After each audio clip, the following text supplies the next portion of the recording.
Welcome to our Super Mario 3D World Grand Finale special.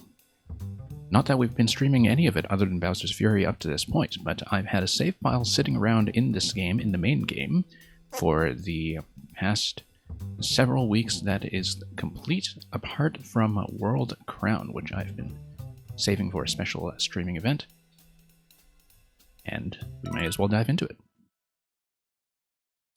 So we will be doing all three parts: the Toad level, the Mystery House Marathon, and of course finally Champions Road, and I'll be clearing everything for the total 100% completion that will kind of require us to take the Mystery House as well as Champions Road through to the end with all of the available characters. So as you can see, this is what we're looking at with our save file right now. I left off after completing Boss Blitz, and we pretty much have a full clear on everything so far. Just to page through it backwards and forwards again. Yep, all steps, all character clears, all flags, and even all completions without any use of an intervening checkpoint. Thank you for the follow.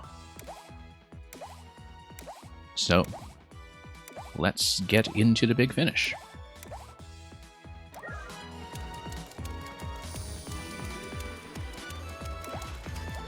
As you can see, I have not even begun to unlock World Crown on the current file. Poseidon, it is going great. We just got started.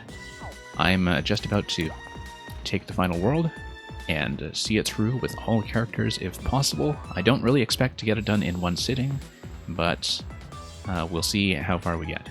I have previously played this in co-op back in the original Wii U version, but this will be my first solo clear of the finale.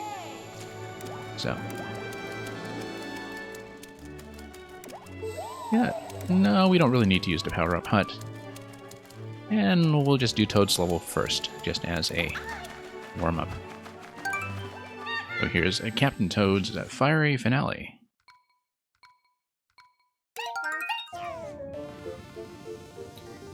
As I've said, I have been off this game for a few weeks, and as somebody who constantly switches between this and Mario Maker, muscle memory is kind of a complete mess.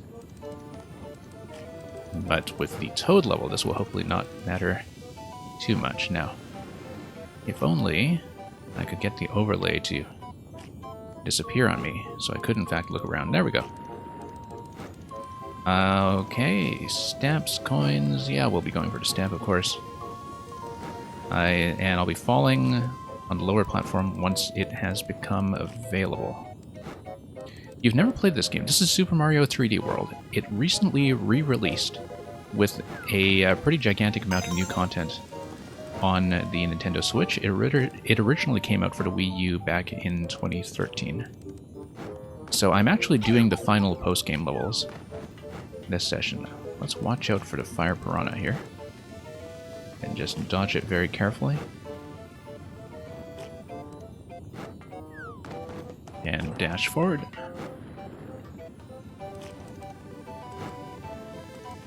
And here we go. So, yeah, this was also the game where, the Captain Toad concept was originally introduced before it was expanded into the full game, Captain Toad Treasure Tracker, about a year later.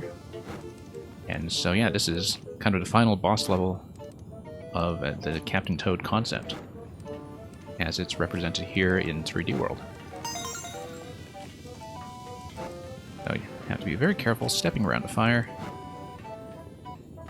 We'll just dash across and just do a full circuit. Interestingly enough, like some of the late worlds in Captain Toad, this is slightly more execution-oriented than actually puzzle-oriented. Oh, we actually do have the pointer here. Now, I don't... Ah, yes, okay. L button, I think. We do need to use... pointer. Ah, okay. No, it's L button to recenter, R button to tap. That's right. It's been a while since I've played it. And of course, I was accustomed to originally using the touchscreen input in the original game, so... that's not going to work out quite well. Okay, I do need to fall on top of it and then boost myself up. And then move over. Maybe running into some time trouble fairly soon. Whoops. Okay, but they are not timed platforms. They do stay up pretty much permanently. So we'll just head over here, get onto the lift, and that picks up the star on my way up, which is very convenient. And of course, by the time we get to the end section, that will be when I have a chance to...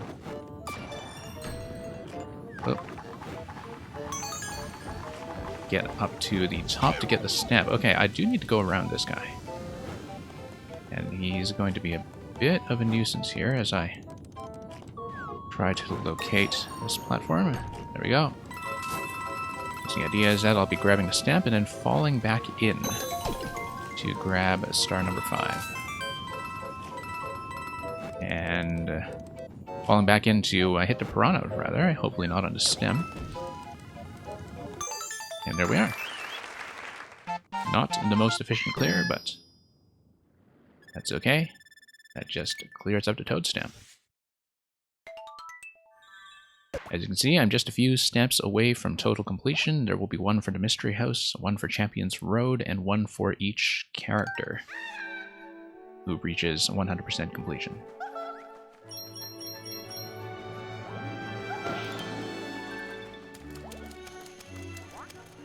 How very fitting, of course, for the finale music here to be Comet Observatory. Anyway, here's Mystery House Marathon. We will be doing it in order by character, I think, just to keep things simple, starting with Mario. Let's go. So yeah, it's going to be a compilation of a lot of the existing Mystery House challenges, except we have to do a full streak of 30. And yeah, maybe starting without a power-up here was not the best idea. Now, not that we're particularly worried about the life count, but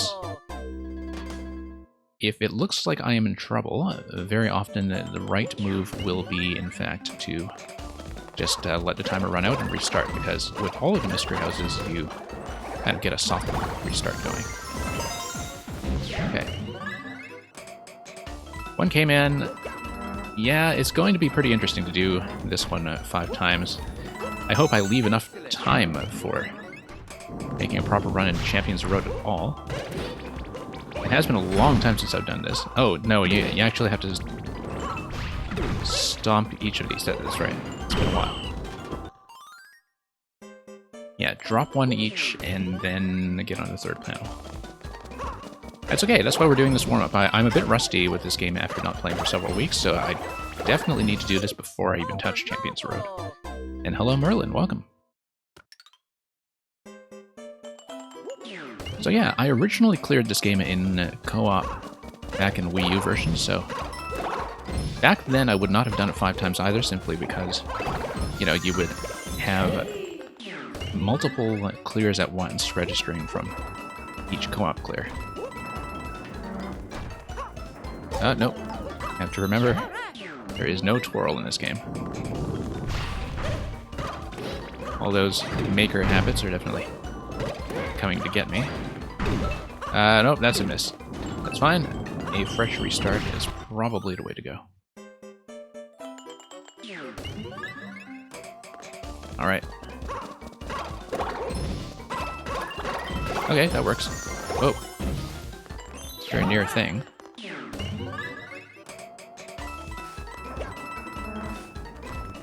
And yeah, we'll just have to be careful here. Okay, here we go. Depth perception can sometimes be challenging here. But we are through. Alright, next. Fireflower, okay, sure, we'll take it. Wait, no, I have to light up the torches, that's right. That was a slow reaction time on my part. I was still expecting more enemy combat, and I forgot that that was one of the challenges that would be part of this mega remix. What we've seen so far. Okay, back here.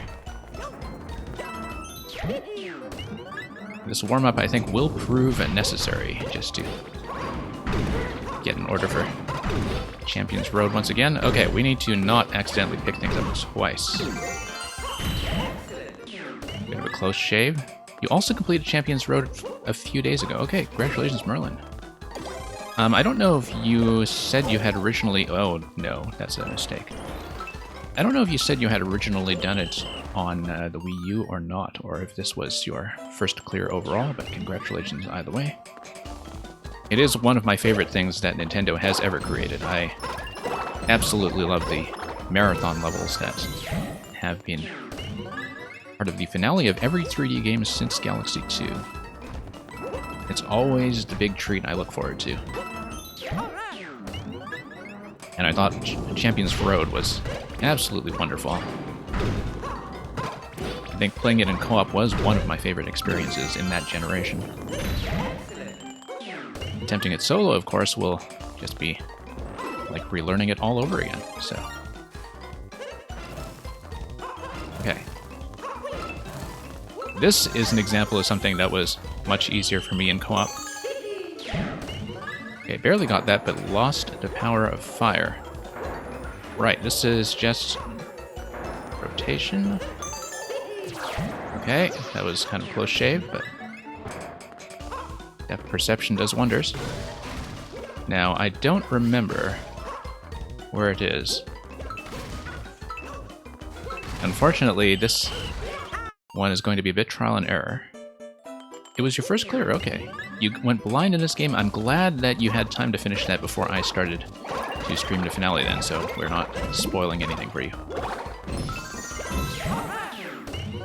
But yeah, this is one of my favorite 100% experiences in any Nintendo game, so... because it just keeps on building and building. And... yeah, 1K Man, you think it's on the right? Yeah, I mean, we've checked the other spots, so... whoops. Okay, let's clean this up a bit. At least we're not taking the death there. Once again, not that the lives matter, but... it would be kind of interesting statistically to see how long I last on Champions Road without hitting game over. No, that's a disaster. That's a disaster. Okay, that's okay, we'll just start over, it's early. Namuga, interview tomorrow. Well, good luck with the interview. I don't know if you mean that's a job interview or some other kind of interview, like a press interview. But regardless, hope it's good news. Come on. No.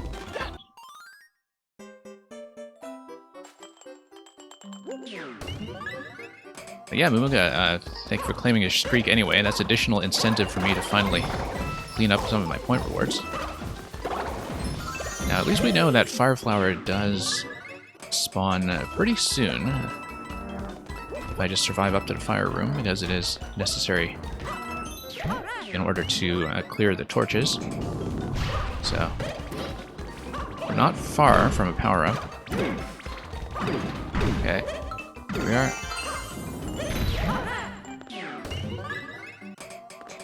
There we are.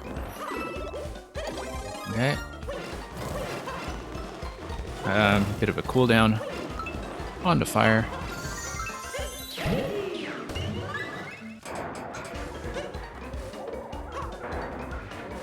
Okay. Around and around we go. I know there's a faster way to do that, I think, but we'll... no, hey. Muscle memory. The ground pound here is being a total disaster. Probably top right. I was trying to do the roll jump, or rather just the forward roll into that, and kept mixing it up with my ground pound, given all these bindings on the shoulder button. But once again, that's exactly why we try to do a warm-up. So. And Merlin, you did it with Toad. Okay, great. If you're talking about Champions Road, I guess you had Champions Toad. But, Yeah, I love how speedy Toad is in this game. It's lots of fun to play. I can also throw fire into crates, that's absolutely true, yeah. Having gotten everything done in this game up to this point, it's just that I'm sometimes forgetful about the interactions. And also sometimes much too dependent on thinking in terms of Mario Maker logic, which of course works a little bit differently in that in Mario Maker the crates actually just block fireballs. As you can see, when the cursor appears on screen, that means I accidentally tried to spin and activated the pointer instead. Hence what I was saying about Mario Maker muscle memory, causing all kinds of trouble. Nope, that's a disaster. Okay, 3 seconds at that point, though, is still plenty. Do, of course, keep the power of fire coming out of this segment. But this one is a pretty safe pattern. Yeah. Ah, there we go. Top right. Good, at least that one's just something by memory. And that is easily cleared with fire, so... Okay. Okay, good. We actually got it. I remember that one actually giving me a lot of grief back when I did it originally. No, let's not... no, let's not kill them. Oh no, it's because there's only one that's valid. Yeah, that's right. I remember now. Okay.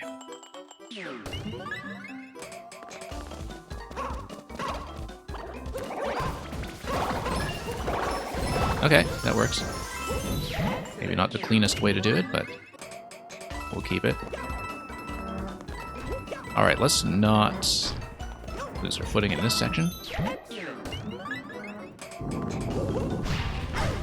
Okay. Got chopped by the hot chops. Hop chops, rather.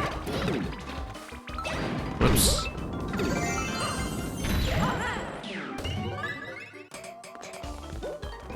And here we go again. Nope, this one's gonna be a disaster.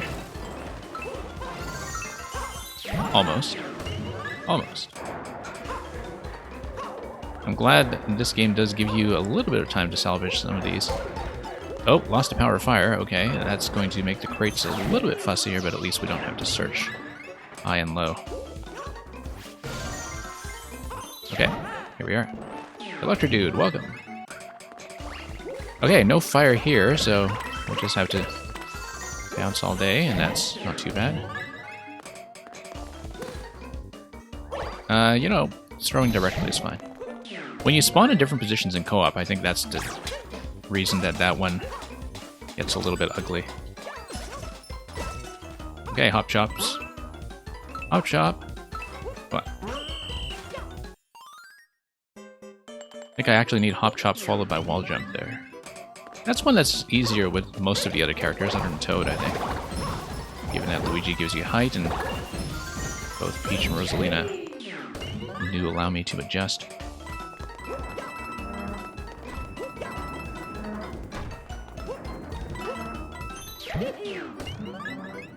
And yeah, Merlin, I don't know how much you experimented with just selecting random characters for your Champions Road clear, or if you just settled on Toad very early. But yeah, there are definitely certain things in Champions Road, like the beat block staircase, that require a slightly different pattern depending on which character you are. And that's something I remember, of course, having done the whole game in co-op back in the day. And so, when I did it in co-op, we needed to find a consistent pattern that would work for multiple characters at once on the beat block segment, and that was one of the more challenging things to do in that level, as I recall. Luigi's very good in this game in general. Luigi's jump height really just gets you everywhere. So yeah, much easier in solo, this one. Okay. Much easier with the Fire Flower there. Okay. Gotta have to get the wall jump, though. Nope. Okay, no, I do want to ground pound on it. Ground pound is going to give me enough height. But I do need to work a little bit on my Depth perception if I'm going to do it that way.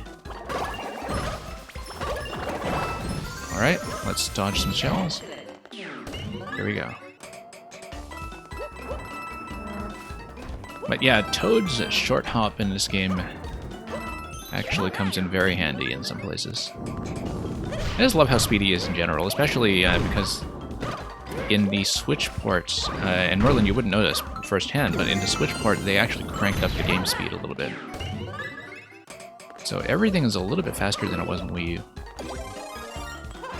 Or so I've been told through video comparisons and the like. It's as fast as I remember it subjectively, but apparently everything in a Switch port is actually running with a faster game clock. Whoops. There we go. Which kind of makes sense because of the way that this game was originally built. Very spacious and wide to compensate for the fact that it was the first time 3D Mario was being built for co-op. And I think at a slower speed, there are definitely parts of the early game where the spaces can feel a little bit empty. You thought that was only on the world map. Okay, interesting. No, no, no. Okay. I have to let up on the stick because I see what's going on here now. That I was trying to do ground pounds. And... oh, boy. Yeah, no, I see what was going on. I was trying to do ground pounds, but I still had my stick not completely released or registering as being facing a given direction, and so I was running into a little bit of trouble there from having the mid-air roll come out instead. Whoops, wrong way, wrong way.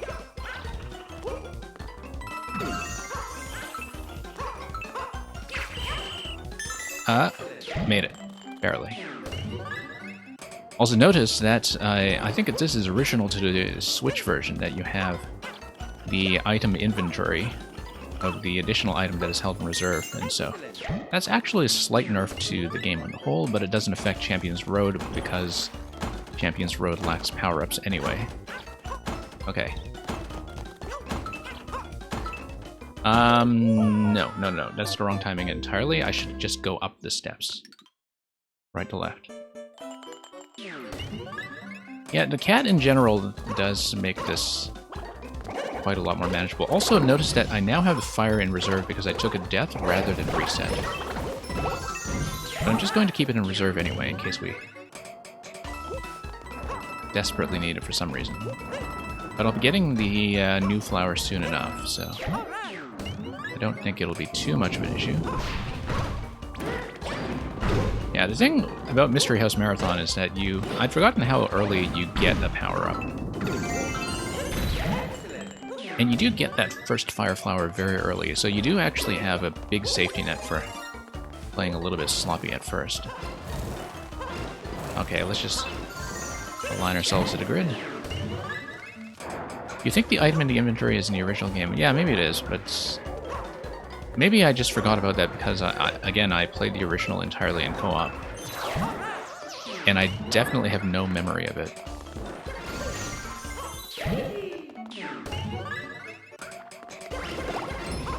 Because I don't know if that was a solo thing or something, but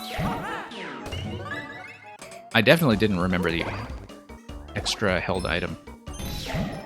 Because I didn't really even notice it until Bowser's Fury. It could just be that I originally just didn't use it.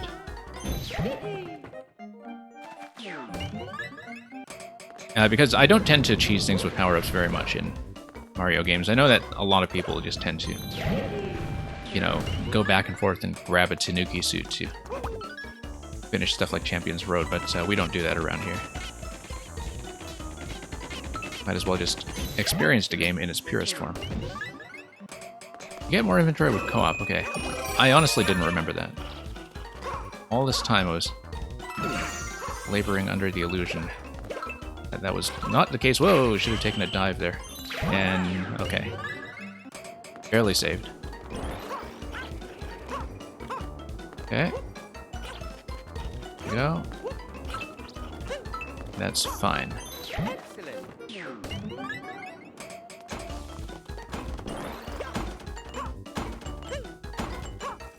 Up we go. Much better. Much, much better. No reason to try to intercept that. Okay, this one I have to be fairly quick about it. So, just going to lean against a wall and take it all the way up, and that's actually pretty straightforward.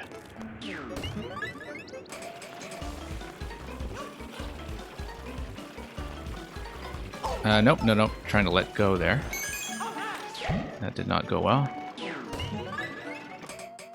Oh, this is going to be catch a rabbit, which is sometimes going to be a bit of a pain. Let's actually grab the star, why don't we? Okay. No, I have to jump on this thing. And now I'm totally out of alignment. It's okay. We actually had enough time to have a second shot at that. Yeah, I remember this, like, trying to cheese it like this. I should maybe... Yeah, no. I had to do it with a wall jump against a back wall. That's how I did it in the original mystery room. That was, maybe not the best way to lose an attempt. Considering that that's one of the easiest rooms. No, I know that the intended way is to just rotate it in the appropriate direction, but I always tended to shortcut that one, just as a habit. I was trying to remember how I did that. Like I said, I am a little bit rusty.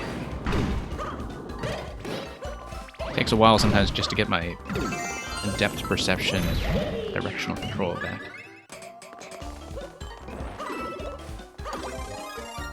And, okay.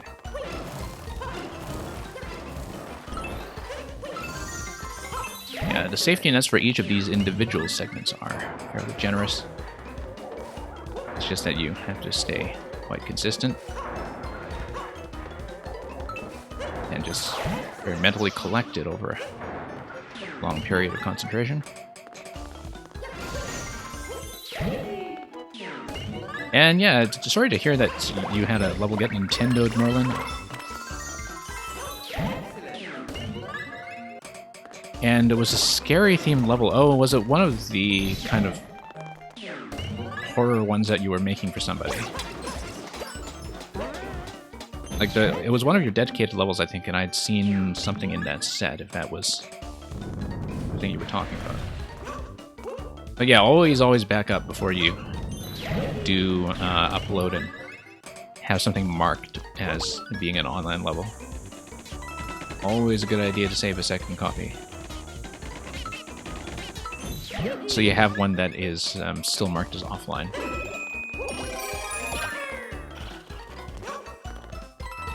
But yeah, it's kind of too bad you had an experience with that.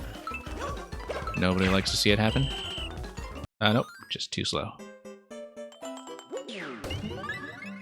I should be using the wall jumps to my advantage there, instead of just depending so much on the cat climber. But whoops. There we go. And okay.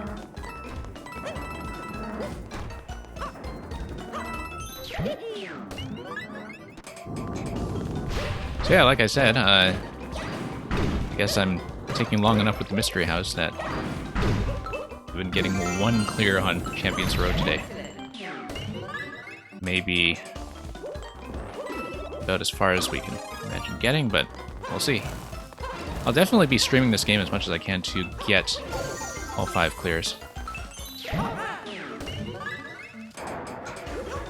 Because I would very much like to do it on stream. But we'll see how we do.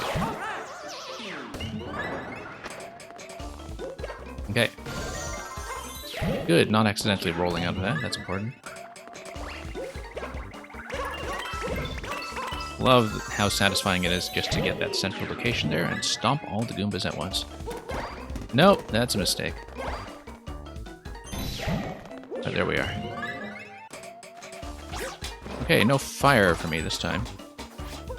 Okay, oh, that was the mistake that I was talking about earlier. It's okay, Catsuit's going to come and rescue me soon enough.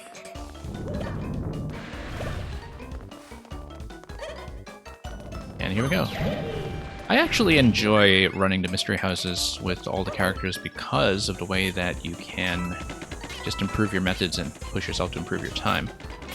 Especially once you get over to Rosalina, who just excels at combat challenges, even if her movement tends to be a bit on the slower side. But for anything combat, she just blows right through it with the spin. So that's... Also, I totally didn't stomp on this thing here. Let's do it. No. Let's... Yeah, once again, I wonder if I just have some kind of infinitesimal drift that's going on with my stick. I am on the Pro Controller stick, so it's not Joy-Con drift or anything that's being the... Oh, come on. Being the issue. It is just occasionally terrible play. I do actually have the cat suit to start this time.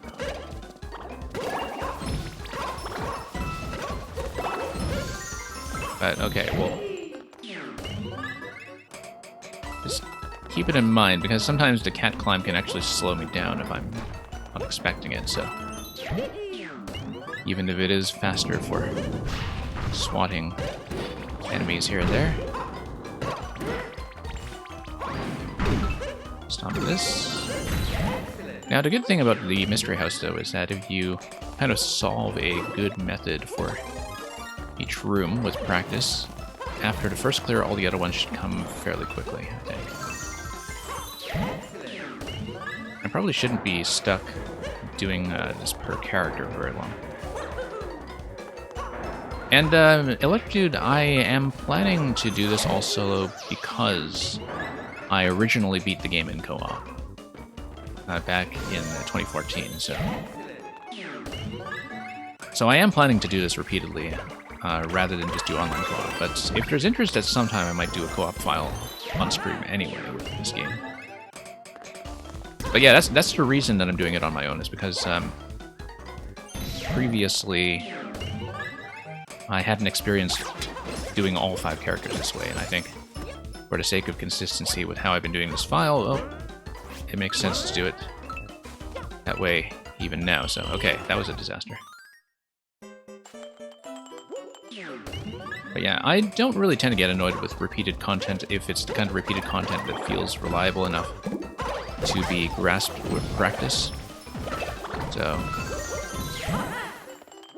But then I kind of like the arcade experience in some ways of just trying to push myself to get better times or better scores. It does not actually track clear time, of course, for this one like it does for a lot of the other levels, but I found that even as somebody who's not really a speedrunner, that when I was doing the whole game for all of the character stamps, which I have done for every world except World Crown,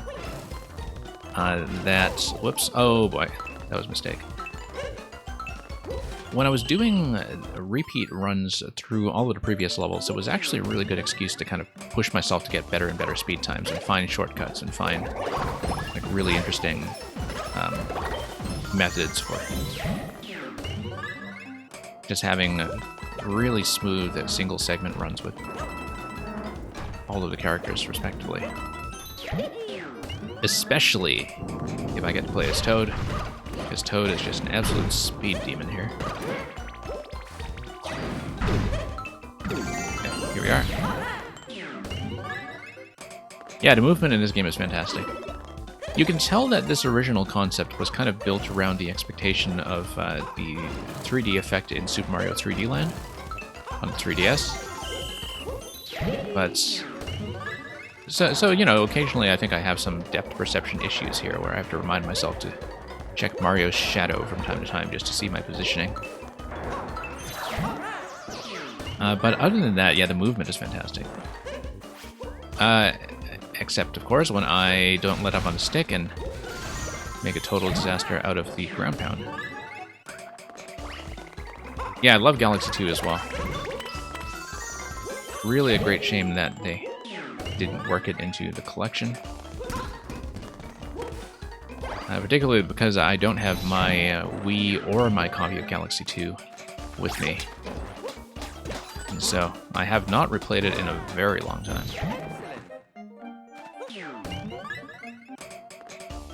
And yeah, one came in. I'd kind of heard some horror stories about people going for 100% in Crash Bandicoot 4. I don't exactly know why, because I had not actually watched like the completionist video on it or anything like that. But I know that it's a post-game that is somewhat notorious in terms of how much collection is involved. And you'll have to tell me about that, because I didn't actually play it. I've never played any of the Crash games, in fact. Even though I do know that Crash 4 is on Switch. But yeah, loved the Galaxy 2 finale, and really all the finale levels have been fantastic. What was this thing again? Was it just a coin, or... Oh, no, it was a cat bell, okay. Okay, I have to figure out what this issue is here with my input. I don't know if it is some kind of residual drift. It shouldn't be, because I'm on the Pro Controller stick, and it tends to be fairly crisp. But I've had a lot of accidental dives today, coming out of the ground pound, and I think part of it is that the dive move from mid-air was, I think, introduced in the Switch port, in fact. If I'm remembering correctly, unless I'm thinking of a different dive mode. Oh no! Maybe I should plug in the power-up as well, but...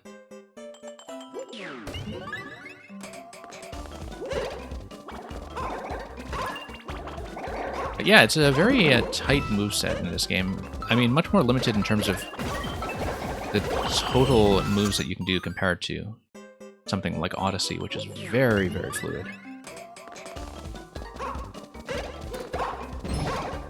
But something that works very well for this game, and you know, playing Bowser's Fury and seeing the new content using the 3D World moveset really highlighted how well tuned this was for a lot of the more traditional style pure platforming. You know, you're limited in just the right ways. Much as you are in some of the older 2D classic Marios as well. You don't need a huge moveset, but everything is functional in a very specific way. Okay. My buttons are not drifting. No, I think it's because...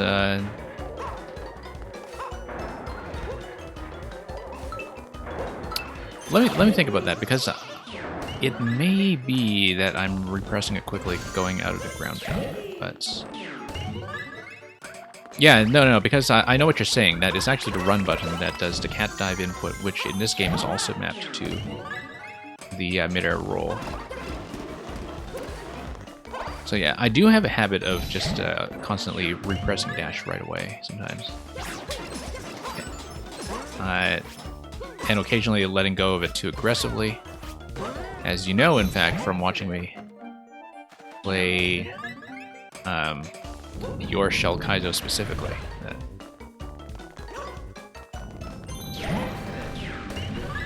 But yeah, no, I do see what the problem is now. And yeah, no, it definitely wasn't stick drift or anything. I don't know why I was thinking it was. And one came in, yeah, I guess you just explained Crash 4 to me. I'll have to kind of process that once I have a moment to. I'm gonna take a breather here. Platinum relics, I see, okay. I just kind of have to read and reconsider your whole message after I grab this. How about now? Okay, a level has 6 gems per... Whoa, okay. Serves me right for looking over at chat while I thought, okay, ground pound, that's going to be easy. Yeah, no, I'm repressing dash way too fast. I have to let up a bit more. Also, I totally forgot that the shell hold in this game is kind of sticky in a way where... Whoops. That was... disaster. Yeah, no, let's just consider this a blown attempt. Anyway, you were telling me about the amount of collectibles in Crash 4 that you also have to do in a single run, yeah. That was one thing that's going back to Yoshi's Island last year, in fact. It was something noticeable that they had taken out of the Yoshi series, just a requirement to get everything within the same attempt. I think when it comes to collectibles, that getting everything on the same attempt, like, it's fine in moderation in the way that you have to get, say, the KONG letters in the Donkey Kong Country games on one run. Like, that's kind of fine, but it's because you only have 4 pieces, and, you know, it's mostly kind of a check for things you would be doing in the level anyway. But when you have lots of collectibles and lots of different tasks to do that kind of require you to budget your time through a level differently, then yeah, requiring all of that in one go might be a bit much of an ask. Oh, I totally missed. Didn't even noticed I missed. Okay. Alright, let's see if we can even get through Mystery House 5 times today. As this may have been overly ambitious. I was thinking, okay, Toad level's fine, Mystery House fine, that's going to go down easily. And Champion's Road should be the thing we're actually worried about, but...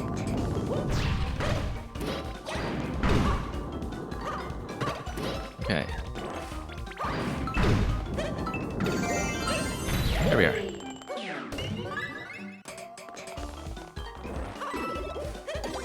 But yeah, I know there's definitely a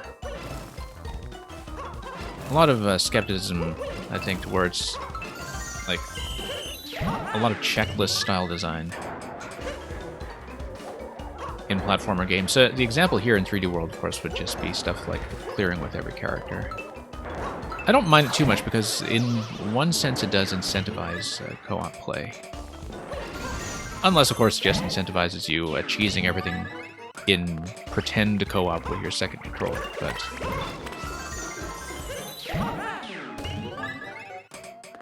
like, there's definitely some sense in which that's maybe a less meaningful kind of replayability. However, it's nice that it gives players a lot of room in this game to actually get lots of play with Rosalina, simply because she unlocks so late. Now, the fact you do have a reason to do the whole game as her, I think, is something that is nice to have. Especially because she could just blast through so many combat segments and other things easily. Okay, this one is in trouble. That's okay, we got it, we got it. Just barely.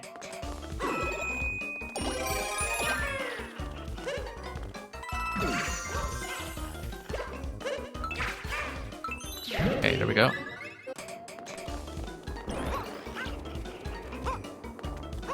Should be fine for now. Okay, this time let's not mess up as I try to get the second cat bell. Actually going to let up on the dash for the entirety of the ground pound. Nope. Yeah, that was a disaster. I should have done a ground stomp off the second block. Possibly even the first block. Yeah. I don't mind long levels, in general, as people who have been around here for a while know. As long as they are levels that can be perfected through practice, such that practice makes the elements more and more reliable. Like, that's the ideal kind of long level, the kind that you feel yourself improving at substantially over time, simply because they respond well to practice. Which, you know, like the DKC games do it very well, 3D Mario does it very well. Yooka-Laylee in the Impossible Lair, I thought, did it fantastically.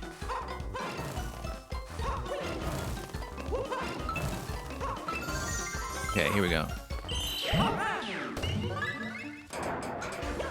And yeah, 3D World, like when you actually do speed through the levels to get each of the character stamps, is kind of surprisingly fast in a way, because it's such a different pace than when you are in fact hunting for the green stars and the stamps your first time out.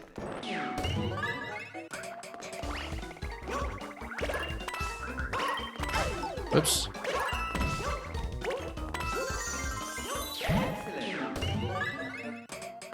In Crash 4, there's about 100 boxes in the level. Yeah, that's sizable.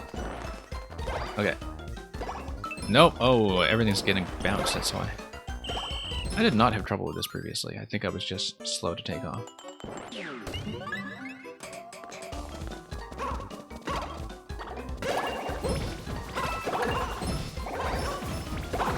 Okay, here we are.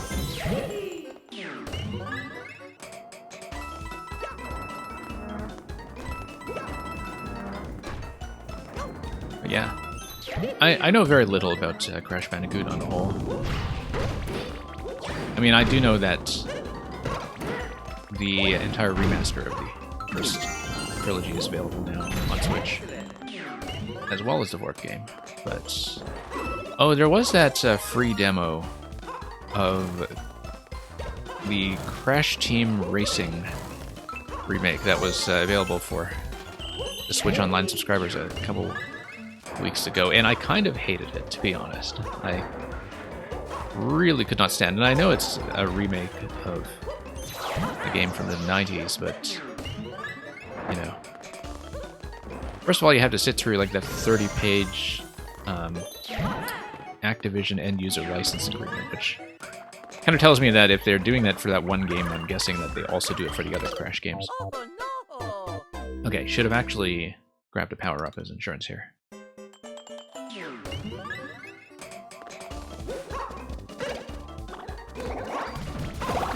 And, okay, here we go.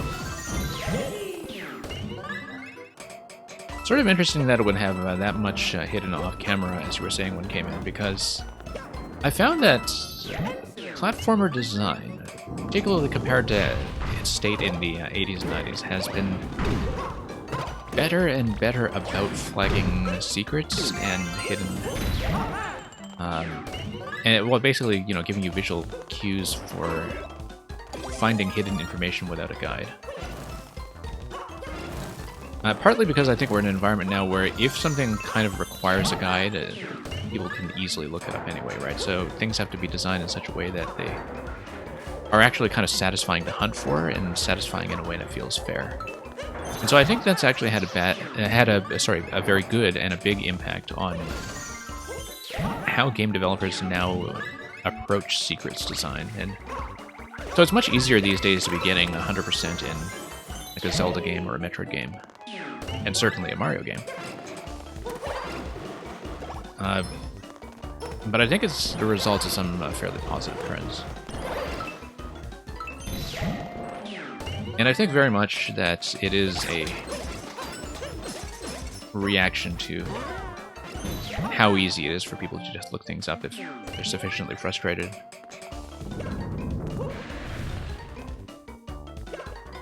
Like, you don't want to design something that is just going to be a Google check, right? Like, if it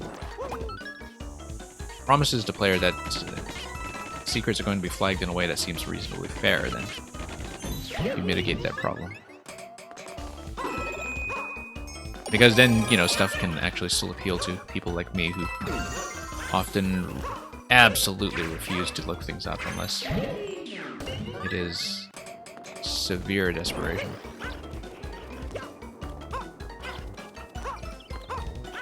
But, okay, up we go. And yeah, let's just go this way.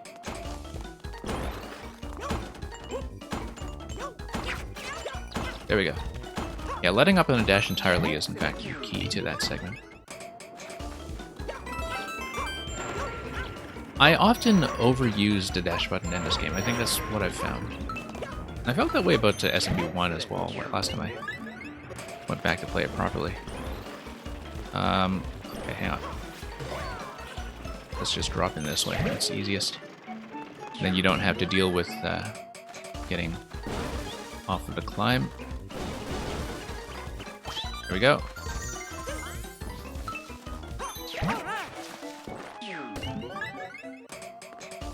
Has anyone pronounced my name as Quiche Autic, as in, like, give Quiche a chance?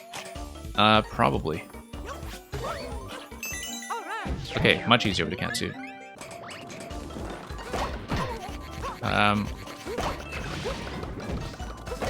There we go. Also much easier with Katsu. Really should have gotten a spare cat bell, actually. I don't remember the pattern here. But I assume it's... Oh, come on, ground pound. There we go. Barely salvaged. Once again with the Katsu. No, I should have just long jumped that. I'm doing well, Cordials now. Anyway, 21 out of 30.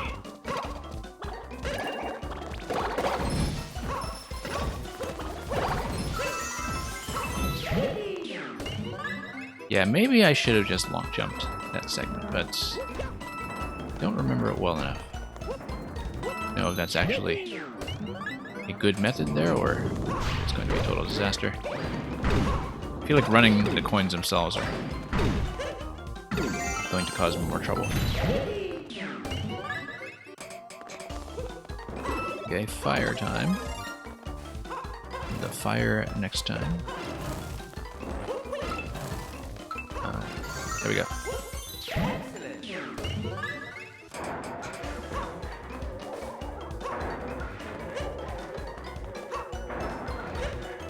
And here we are.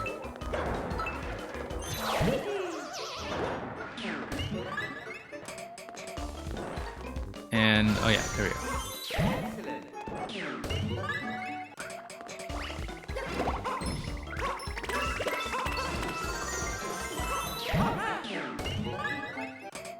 But yeah, I see 1K-Man, you're continuing to tell me about Crash 4 Secrets design, and well, I'm kind of glad you're here to scout those things ahead of me.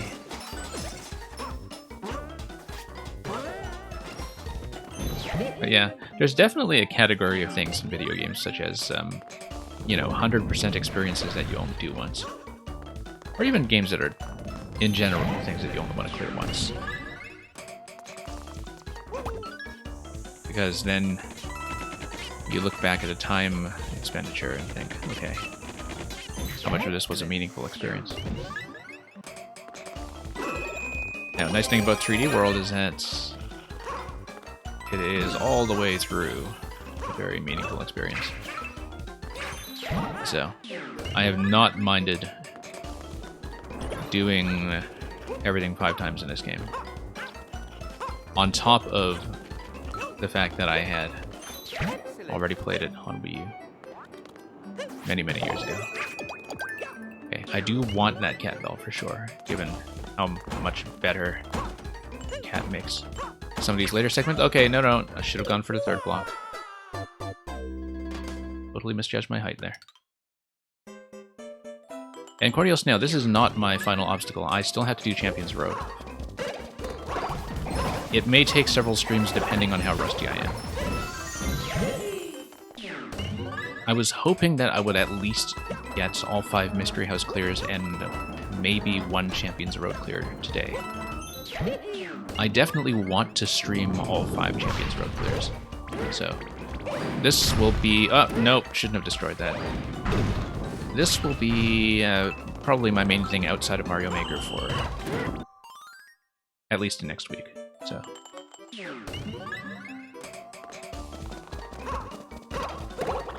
here you are.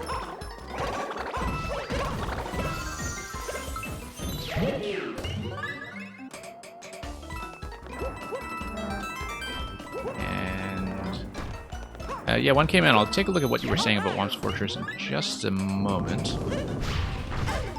A little bit tricky to multitask right now, so...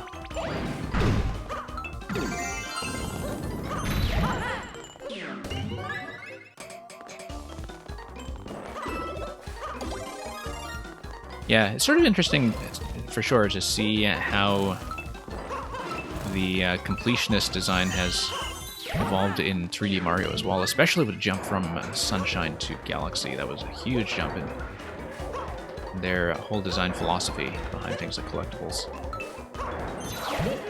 And of course it was partly noticeable simply because Galaxy had a much more relatively linear structure.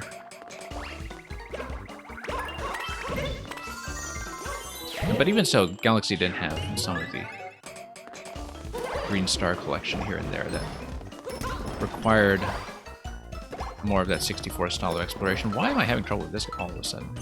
Okay, here we are. Oh, it's because I'm releasing too late, I think. Okay. Once again, let up on the dash. And here we are.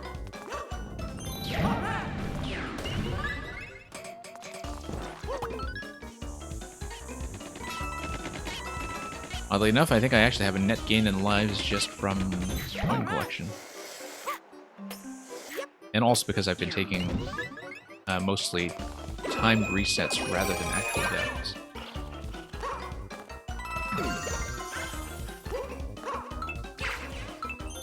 Okay, here we are. And up we go.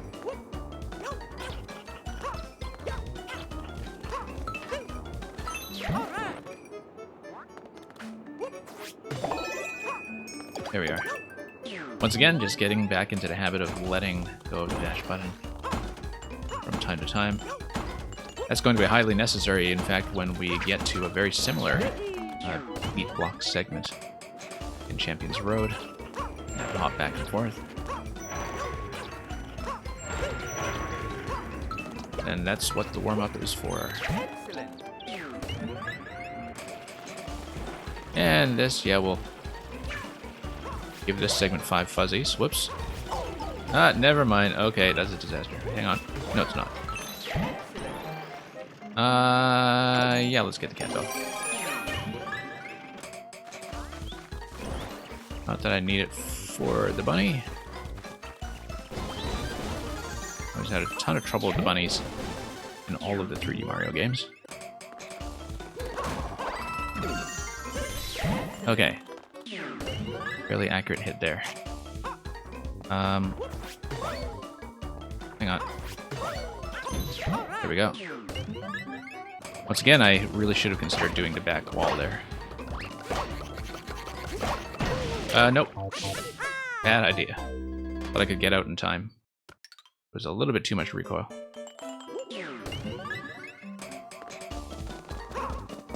One came in. I don't mind seeing you rant about collection stuff. I mean, you earned the right to do that by doing the content. So. But if you do have to go to bed, you have a good night, and I will see you around.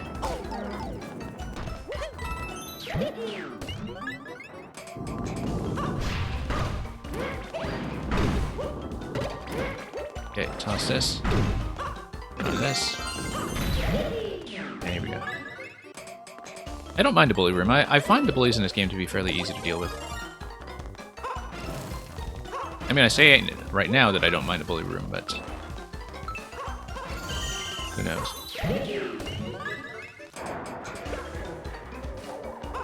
Because both the cat dash and the forward roll in this game totally destroys the bullies. Now, the first time I played 3D World back in Wii U, it took me a while to even learn the forward roll. So back then it probably seemed harder. I should have just zapped these guys with fire. Okay, that's fine.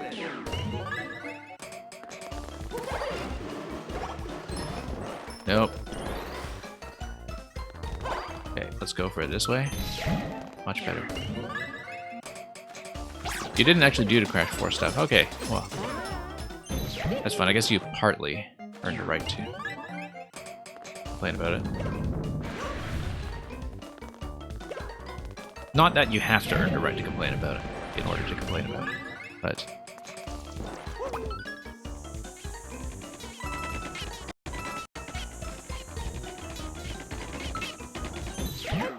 I guess that's the entire shtick behind the completionist YouTube channel, in fact, is that, you know, you at least know that there's some person out there who's crazy enough to do some of this. Okay. Off-center there.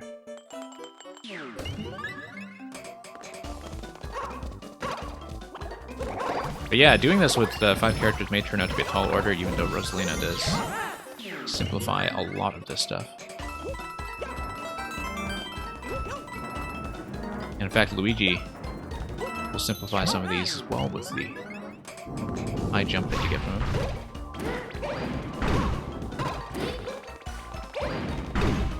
And oh yeah, have to stomp on this. Let's stay focused.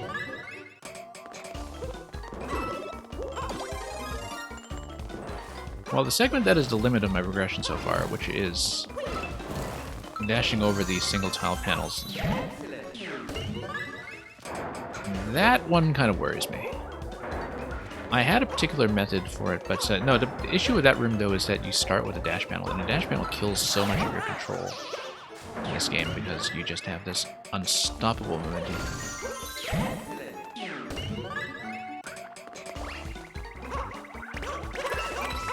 Okay, there we go.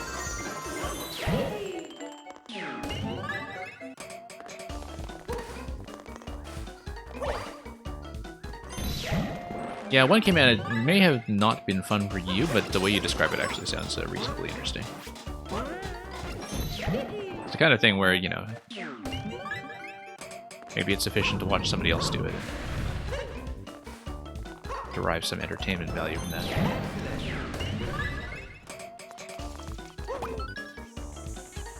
Okay. There we go.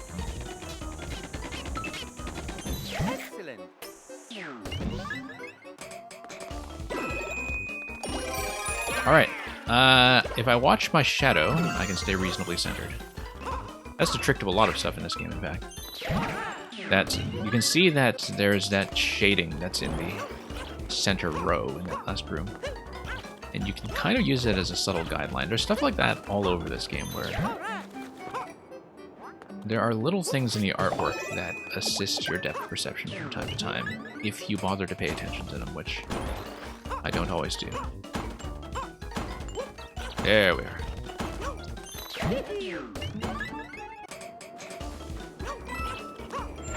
Okay. This is not too bad.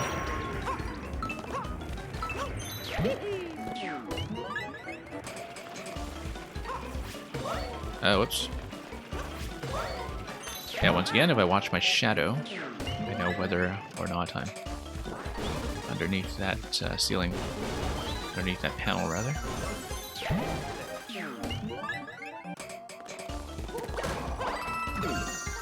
Okay, so far so good.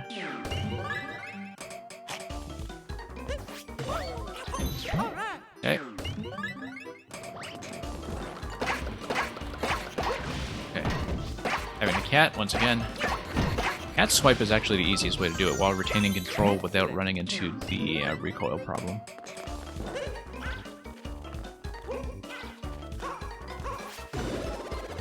Okay. Let's actually not miss. That would be kind of important. Okay, moment of truth here. There we go, yeah. Going forward is by far the best idea. There's no reason to run it. Okay. This one kind of worries me. Okay, that's fine. Got a spare cat suit. I'll save it unless it's actually necessary. Oh no.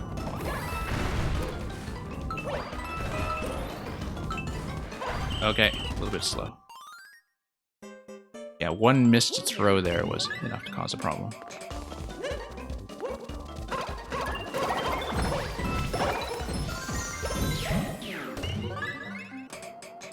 And yeah, one came in. I admit I'm not totally following what you're describing, but that's because I'm also running through this rather quickly at the same time, so. But. Use the cursor to activate the panels. Yeah. Oh yeah, that's true. I could cheese it with the cursor if I wanted, but I'd actually forgotten about that interaction between the cursor and the exclamation panels. I guess if you are truly going for speed, then do that.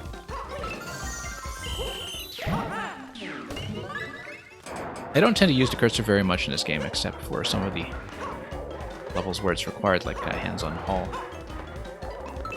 Although, of course, it's very useful in some cases for enemy stunning, etc. And in Bowser's Fury, it's quite interesting because you can actually control Junior's position as a partially movable platform.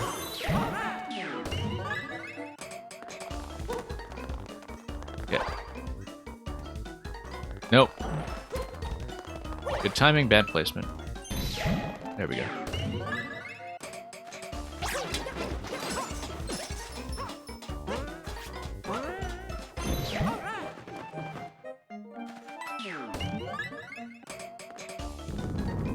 Imagine playing through this again, yeah, but mirrored with a pixel filter. That's definitely an adjustment. I mean, to have all those things at once. Like, I can understand having maybe one gimmick at a time. In the way that the endgame for Donkey Kong Country Returns, for instance, was a mirror mode. And there have been some games that do some kind of art filter as well. I know that Rayman Legends actually has a pretty interesting finale, which has a sort of split screen effect. Where your screen actually divides into split screen and a quadrant and an apes, I think, as you play it. And it's also a level that also has some of the art filters to it. But Rayman Legends actually had a fair number of endgame concepts that were very interesting.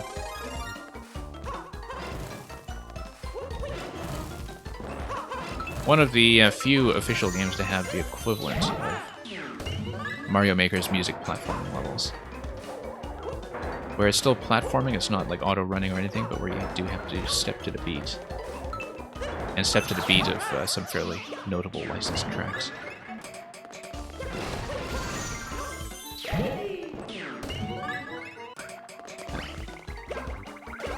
It's been a long time since I played it, though, because that was one that I originally played on Wii U.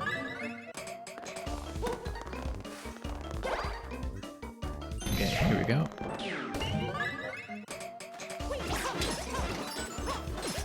And 2D Rayman has not been seen since, which... but I think the creator of Rayman has long gone from Ubisoft anyway, so nobody's actually pushing for it to get made.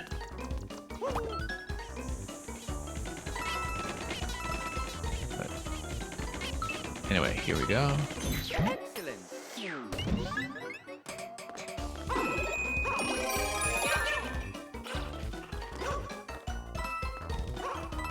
Nope, missing. Consistently missing. And Luigi the Real Deal, it's a U. Well, it's not a U just yet, but we have to pass this as Mario first, and then it'll be a U.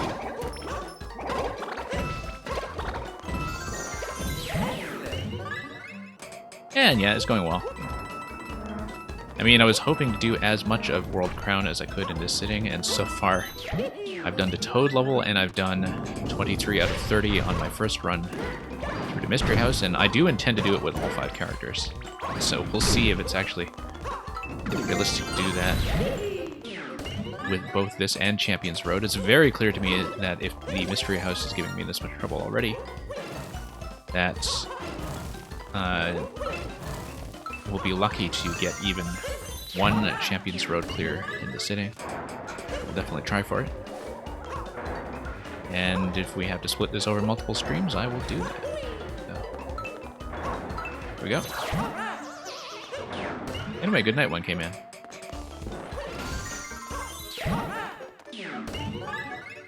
And yeah, I actually really enjoyed the Rayman Legends music levels.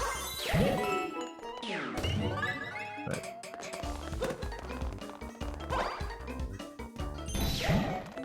Yooka-Laylee and the Impossible Lair does a whole bunch of things with visual effects as well, but they're just an optional cosmetic thing, and I didn't tend to use it very much because it would totally tank the frame rate, at least in the Switch port. But where you can have like a Game Boy filter and a sort of 16-bit filter, etc., and all kinds of color filters as well, that were just part of the cosmetic unlockable incentives for running around and doing 100% in the game.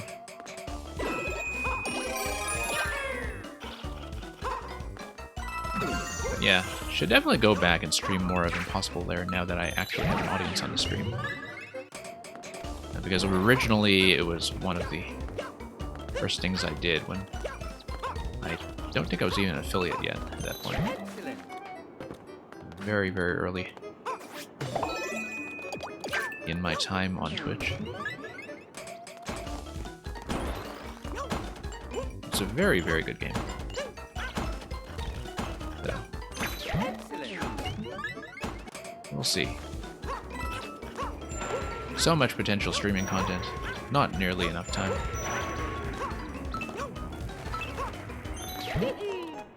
Do let me know if things like volume balance are okay, by the way, because I know that most things on the Switch actually tend to run a bit louder than Mario Maker, and my volume dials were all set for Mario Maker.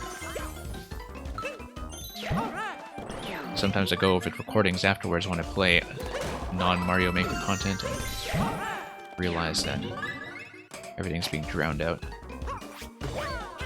But the music in this game is such a pleasure, though. Such an immense pleasure.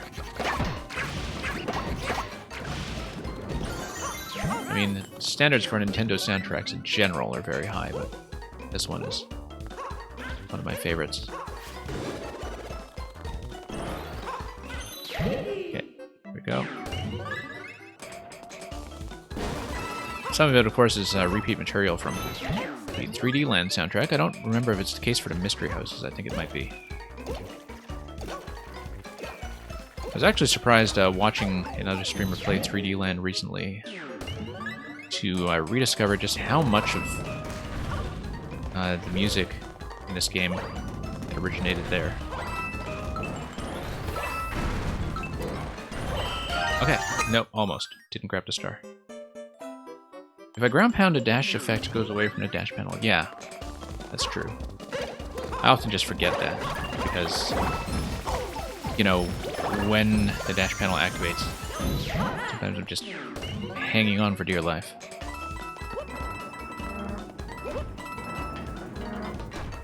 But yeah, going straight in that segment, though, with the dash panel and the one wide gaps, I think, is definitely the correct approach. Okay. Here we are. We'll see. It'll probably come in handy when we switch to some of the other characters and have to adjust to their physics.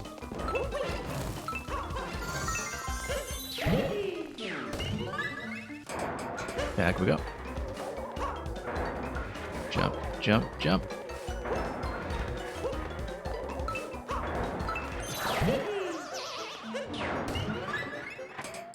And here we are. Starting to do a lot of these early segments on autopilot now. Just so we can get back to the limit of our progression, but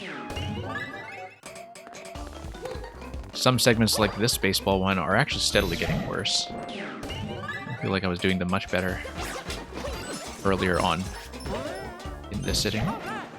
But some, on the other hand, are getting quite a bit better. And so we'll just have to hope they cancel each other out. And wind up swinging all of this in my favor. So, let's skate around a bit until we finally hit the question block. Stay reasonably centered here and actually hit that P-switch on the first try. No! I should have made up my mind there about whether to commit to the dive, but obviously if I just leaned into the wall and completed the climb instead of hedging on that, that would have gone just fine. And I now have no hold item, which is not what I expected. Okay. Nope, this is a disaster. Let's just let it reset.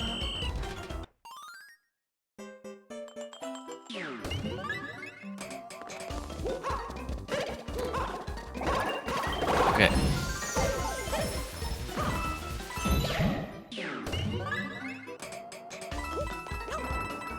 Yeah, it was definitely very difficult to predict how long I would be taking on any of this. Even initially, when I cleared this in co-op back on Wii U, I don't remember how long the Mystery House Marathon took. I mean, obviously with co-op, some things are simplified and some things are absolute chaos.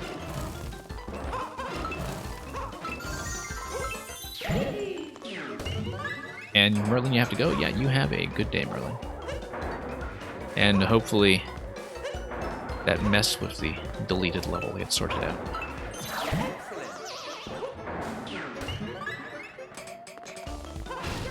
Okay, here we are.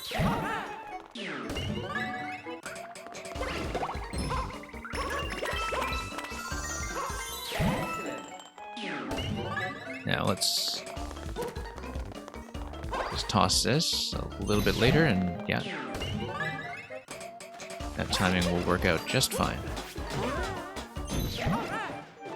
Letting up on a dash once again whenever I am doing a ground pound, just to avoid the issues we had earlier.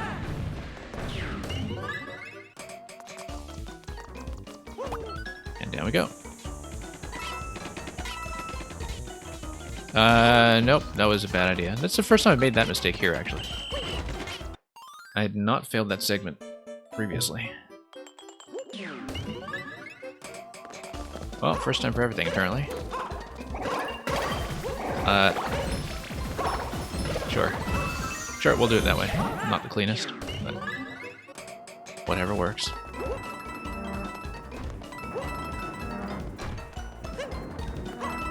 And here we go.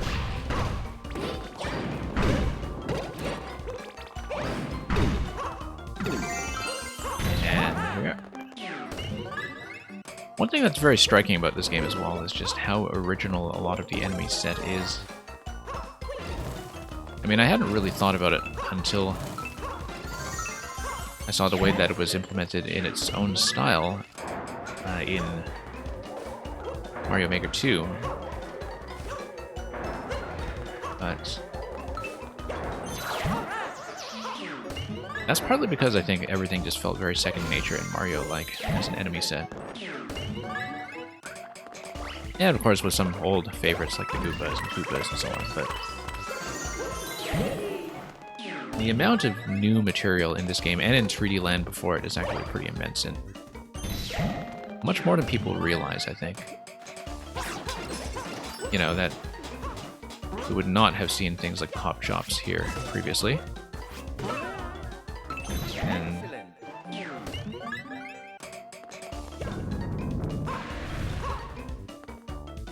faster, Mario, faster, yeah. Okay, let's actually skate properly this time. See, not that hard. As long as I'm paying attention. Okay, I have to watch the central track on the bottom just to position myself. And make sure that I'm in the middle. I will be getting the spare cat suit.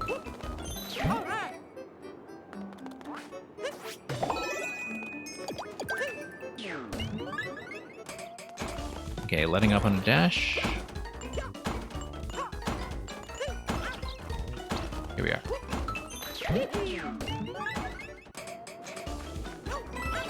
And this one is pretty straightforward. Hard to mess this one up. At least in single player. Yeah, still like that method. I'm watching the shadow going into that, as I was saying before. Just for the sake of accuracy.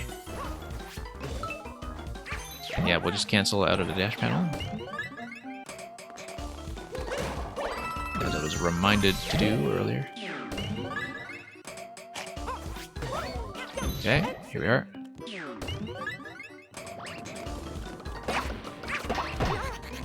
One thing I really do love about this game is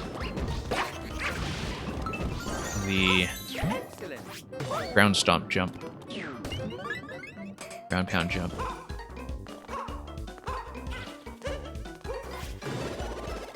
And here we are.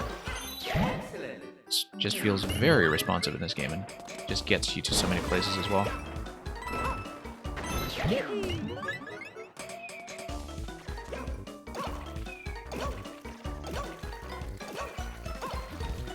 Nope. Oh, that's a disaster. Well, so much for that. One little miss was enough. A cat dive actually instead of the bounce on the lower piranha would have been a better method. But I wasn't expecting to have trouble there, so it caught me by surprise.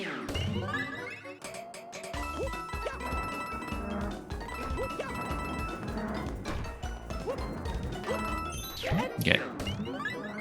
Here we go. Whoa.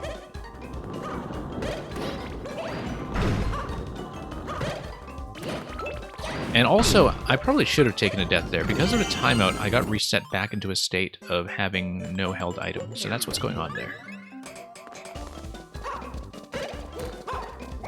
And it's a reason to be attentive, because strategically, depending on how I'm doing, item-wise, there are times when timeout is going to be a better choice, and times when taking a death is going to be a better choice. There's a very subtle difference that, you know,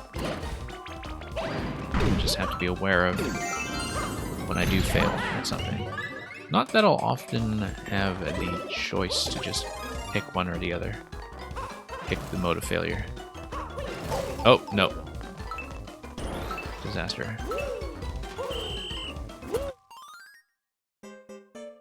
Yeah, I really shouldn't be leaning into those fire shots the way I've been doing. No need to jump into the fire shots and back apart from the one on the top left either. And so we'll just do this until it clicks.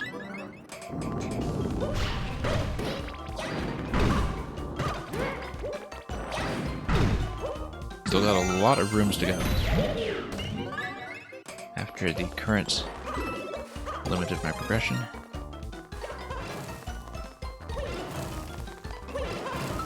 Yeah, letting up on dash in general in this game actually solves a lot of issues.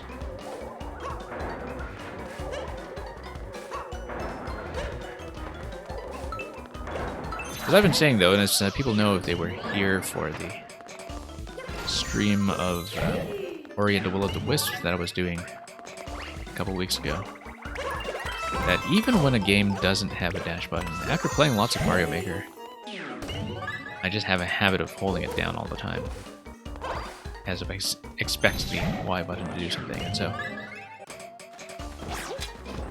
in the case of 3D World, this is a game where you do in fact need to use that button strategically. And much of the game is tuned in such a way that you can do it without it. At least, you don't have to run constantly, and doing so, in fact, sometimes strips you of a little too much control. Okay, that was close. But we made it.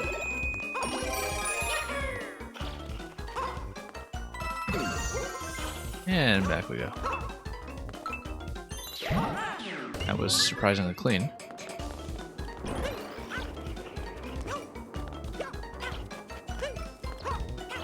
Yeah, I'll be doing the second cat bell here, and in the interest of taking it, if I'm facing timeout, I will actually take a death.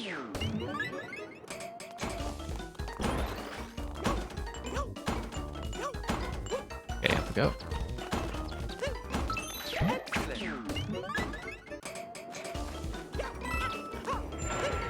And all the way up.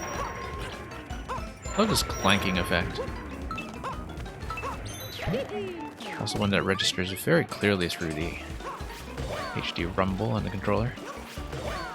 Okay.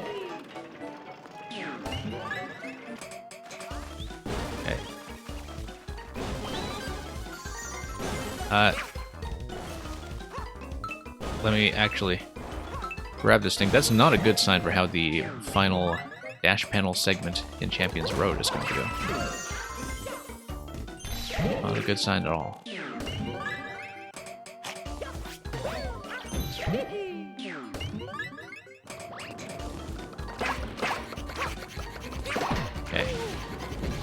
So, yes, the Swamp Baseball room is the one that worries me most right now.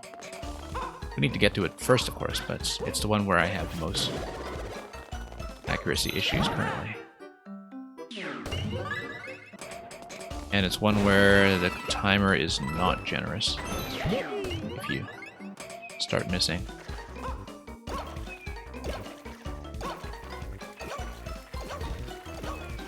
No, no, no. Okay, take the death. No, I still had invincibility frame, so I just time out. Okay.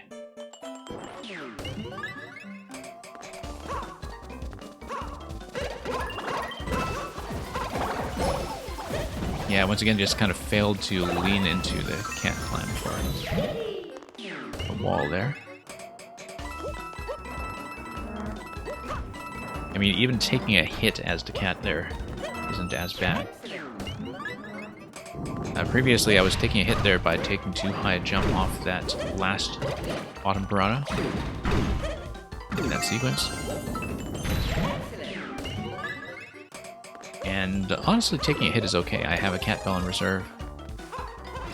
I can take that hit without worrying too much.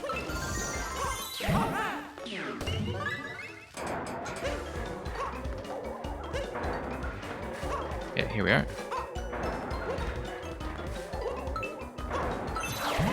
So will we even get to Champions Road today? That is an open question.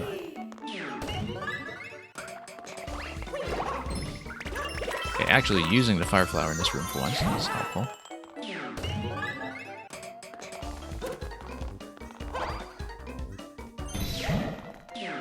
That's just a matter of timing.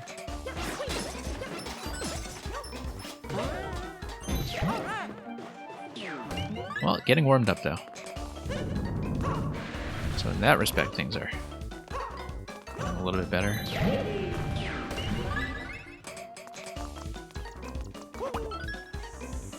And here we are.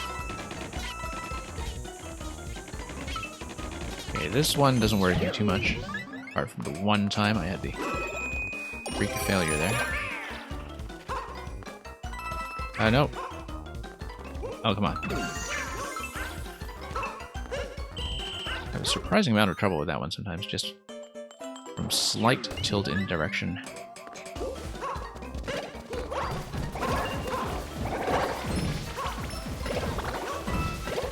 Okay.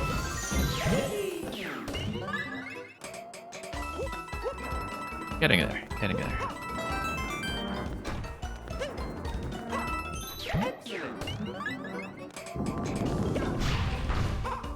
And we'll bust this over here. Over here.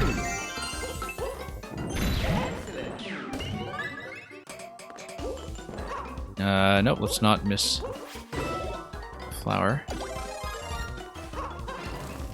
Yeah, this is going to be a slight concern. We'll just barely make it.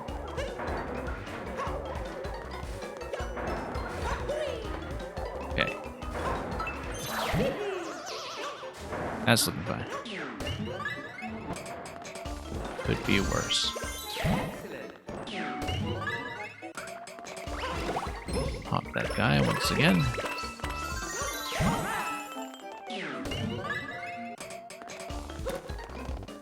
And toss. Nope, and miss. And miss. That's kind of a spectacular way to fail. Okay. Got a clear shot both times, and bounce timing just didn't work that time from a release location. I don't know what I was changing there. Clearly I have to change it back.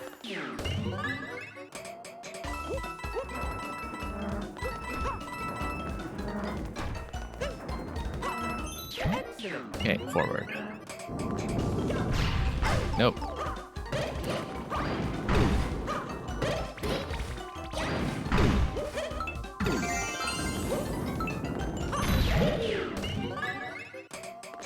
And let's get the flower shots to be a little bit more Accurate this time and account for the cooldown time. I do have plenty of time to run around against a wall so I can take a nice straight shot without worrying too much about aiming along diagonal.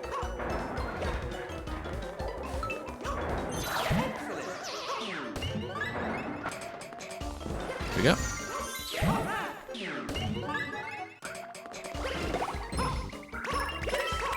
Let's everything down. Okay. Throw right at the ledge this time. Much better. That's going to be reliable. Just go all the way up top instead of trying to be too fancy about the positioning.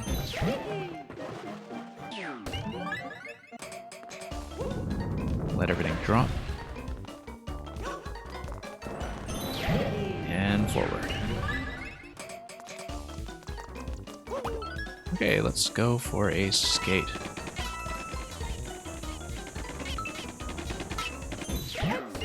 Love the idea of the figure skates as the natural evolution of Karubo's shoe.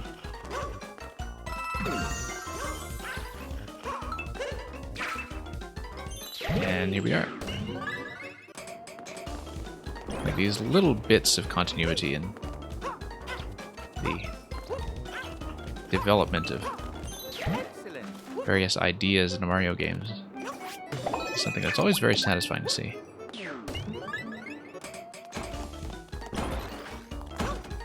Okay. Much in the same way that you can see the influence of the original Tanuki statue on the super golden bell that you get in this game. Best golden? I don't know, the metallic bell, basically. Oops. Why isn't it working out for me this time? It was fine earlier. Okay, there we go. Standing too far away. Suppose that's not a totally risk-free strategy.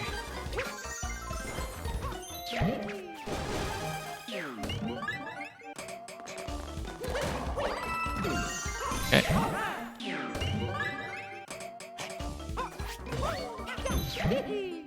Always found that method really satisfying.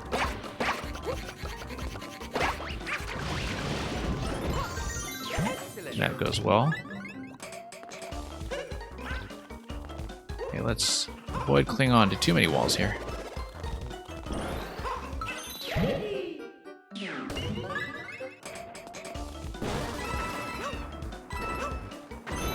And, okay, good. Not missing a star or anything. This is the moment of truth. Have I been able to fix up this room? Yes, can't dive is the trick. Okay, this is going well for once. Let's not miss. Let's not choke. It's a new record. Okay. Munch all the fuzzies. And then kill all the plants. There we go.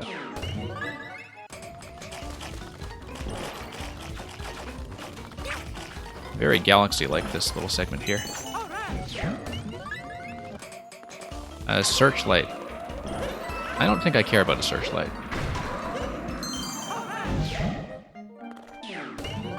I'm just quick about wall jumps. It does not matter. A few more to go. Okay, that was quick. And 10 seconds to grab the stamps and not die here. Here we go. Clear number 1.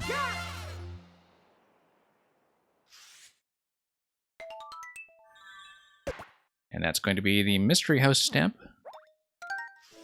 And Luigi the Real Deal, I think you know what time it is.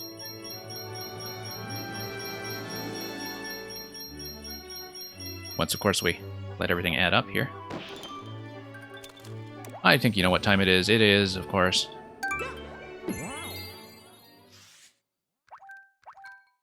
Peach time. Luigi time. Okay, let's do it some more.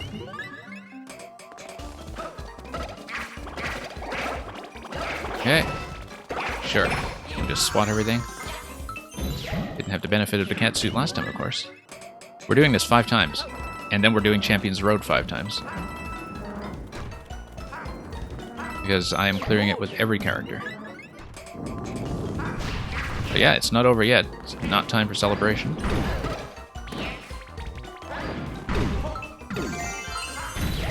That's okay, because most of that practice time has already been spent. Okay. And so hopefully we've gotten most of the mistakes out of the way with Mario already, and that a lot of this is just adjusting to Luigi's physics.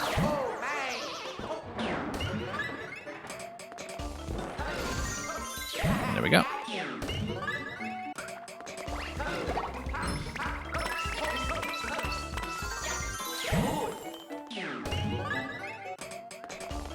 And let's just wait this out slightly.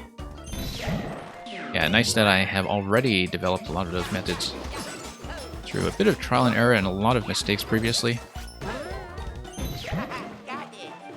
Love how high Luigi goes in the hop chops, goes all the way to that ceiling.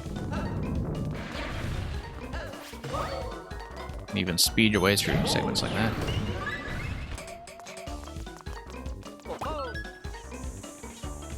I mean, the thing with Luigi is that I don't want any of the jumps to overshoot, but I think there are only 1 or 2 segments where that's going to be an especial worry. Okay. There we go. Surprisingly smooth so far, considering that I am adjusting to Luigi physics. Okay, let's grab the other cat bell. Just as insurance, I would much rather have cat for the remaining segments. Also good practice for Champions Road to adjust to the different characters and the physics on the beat block segment.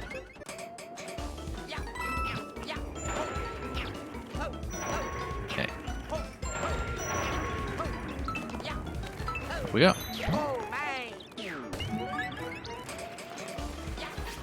Now this will surely be comparatively easy with Luigi. Oh boy.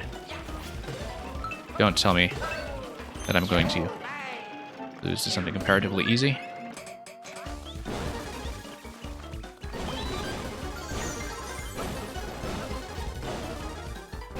Come on. There we go. Ground pounding out of that, of course, does not work well when you are over the dash panel anyway.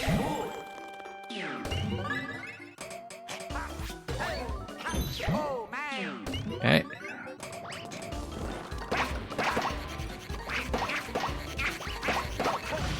Let's not fall off. That would be a terrible idea.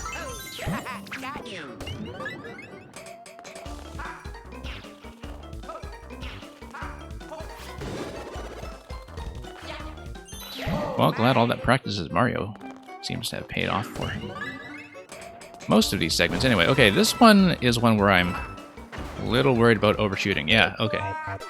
As you can see here, just a slight diagonal on Luigi's jump threw me way, way off. So that was one I was concerned about going in, and that concern seems to have been valid. I don't know why I was so far off angle, though. I feel like it was maybe overcorrecting or something. But the fact that everything else up to that point went so well, I think is a good sign for getting this down quickly. So. Nope. Nope. Miss. Come on. Just barely. Fire Flower is going to save me from being hatless here. Being a hatless wonder. Also, a very fancy deflection on the top right torch. It's going to save me a bit of time and make up for my initial mistake.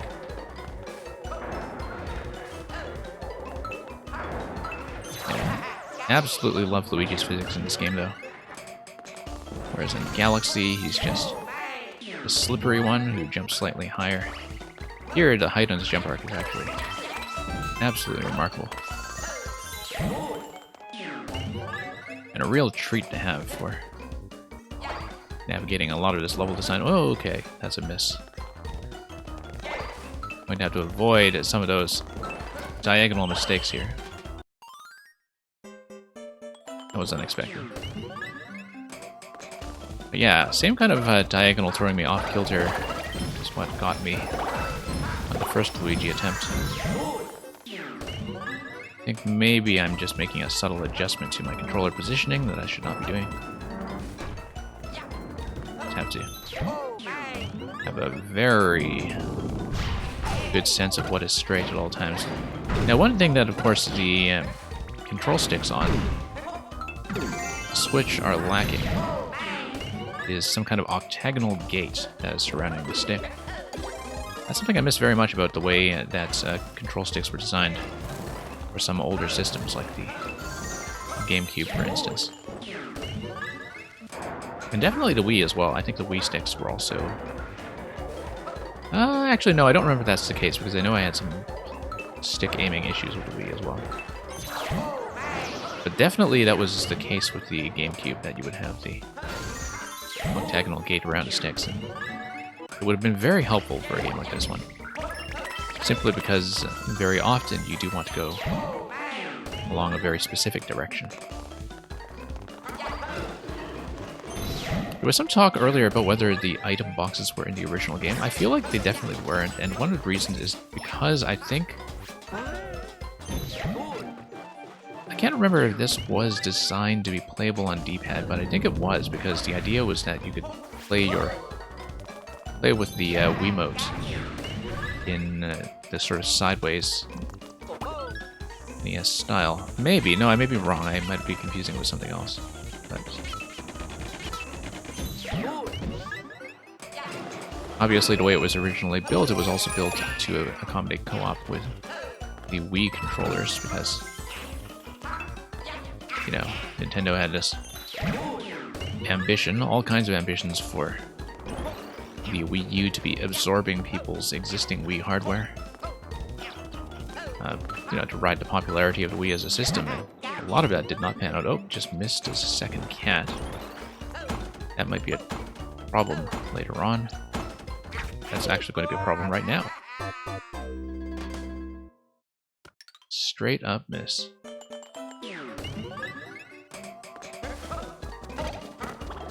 Okay. Might have to pop that fire flower now, in fact. Just to avoid any issues, but surely I'm not going to die to this thing.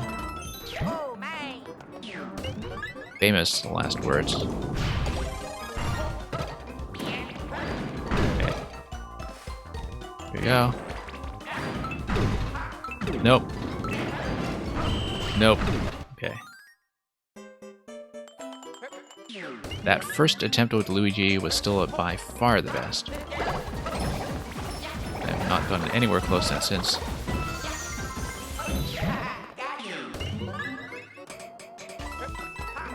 It's okay, it couldn't possibly take that long. So I'm very optimistic about how this would go after the first Luigi run.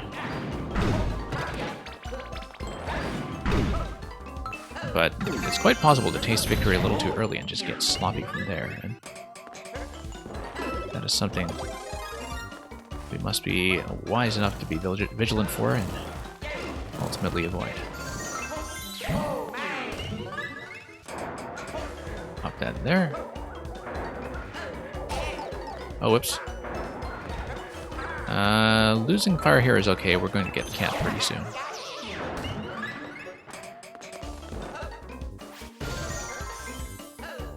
Okay.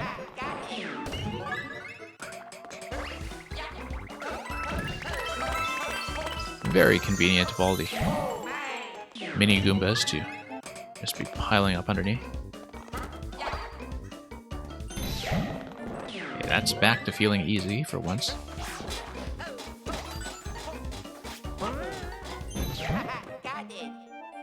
Okay, finally kind of getting into the flow of some of these earlier segments here.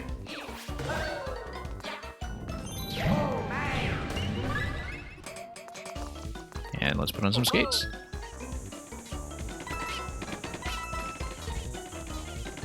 Of course, a whole bunch of the timings are going to change once again when we eventually switch over to Toad. Feels like I am off-center, but no, okay, could have been worse. Luigi, of course, has the jump height to just sail right over.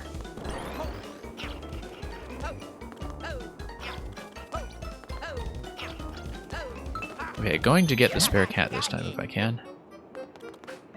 Yeah, I have to adjust for the fact that Luigi's jump is just massive.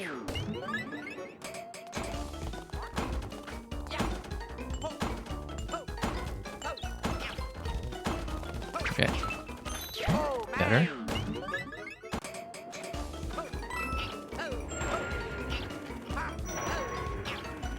And this is never a problem. I said it's never a problem. Okay. That's still correct. Oops.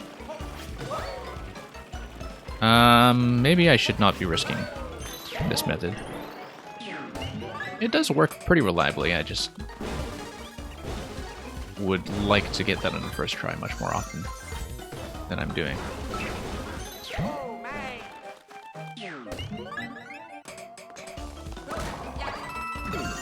Okay, that's beginning to hit more and more accurately as I come back here. That's going to be a little more challenging as a method with Toad, I think, just given how short his jump is. Don't know if it'll work in quite the same way. We'll worry about that when we get there. We still have Peach before that.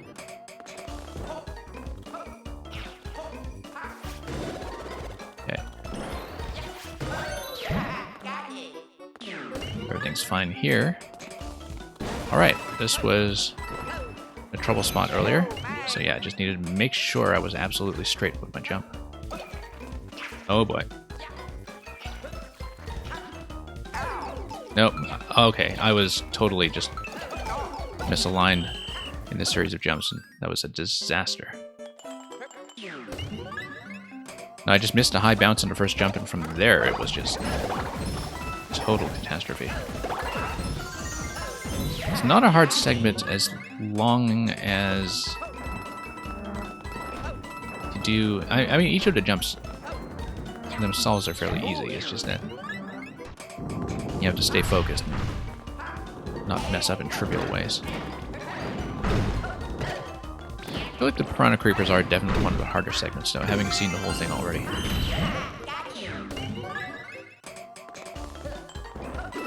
Okay, pop this. And we're going to be doing okay.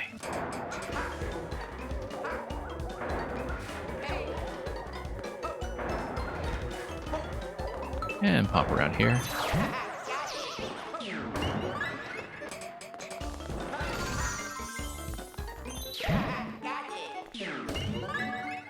Yeah, just a matter of fighting all my way back. All the way back to where I was, and... no, oh, that's a terrible idea. Bumping myself like that. Yeah, this is a disaster. Yeah, if you don't get it right initially, it's very difficult to get right afterwards.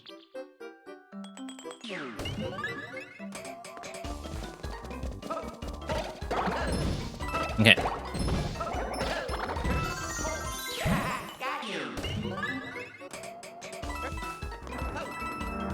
And back to jumping around.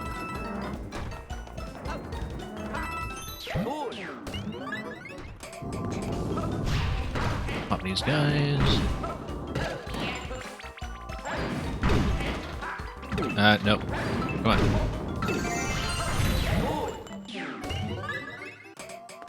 Very easy to just slip up from time to time. Most embarrassing fashion.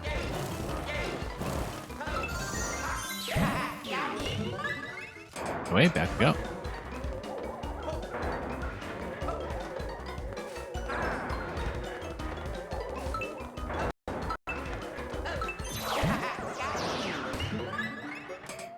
And here we are.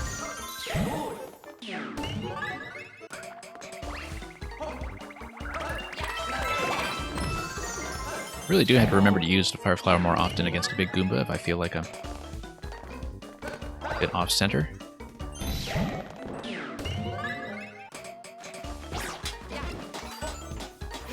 Yeah, the top center junction on the grid on the floor is where I want to be throwing the baseball. It's a very specific location that just works 100% of the time. I just need to stand on it.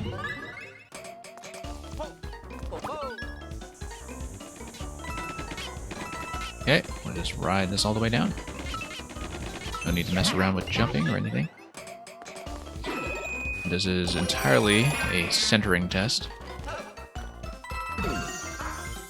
And we passed that.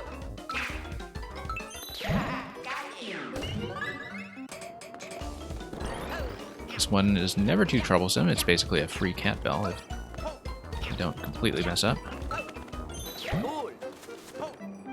I mean, of course, I had messed up with the dive off the ledge on many an earlier attempt and nearly did the same thing this time.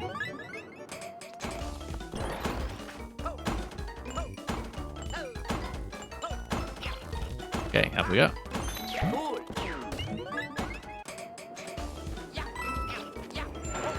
And up. And up. And up.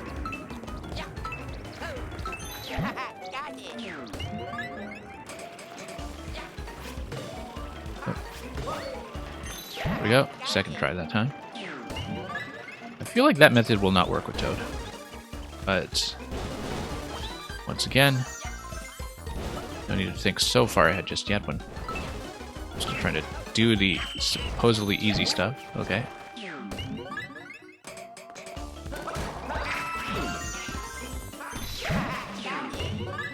Yeah, I just have to not lose my sense of direction on the controller. There we go. So far, so good. Last time, of course, as Mario, once I was past the Thwomp baseball room, everything was fine from there. Okay, off-center. I was trying to make an adjustment there because I thought I was already drifting off-center, and then I just over-adjusted. So that ended up quite badly. I feel like that's one segment that is going to be hardest as Luigi. Just because he has so much airtime compared to all of the other characters. And that's the only segment in Mystery House Marathon, I think, where having a ton of airtime is not actually a good thing. Oops. Okay, we'll have more cat suits soon enough. No need to fuss about that when we have Fire Flower coming in this room imminently anyway. Okay. Yeah, reacting quickly to your own mistakes is really a key part of this skill set. And hey, Mang, welcome.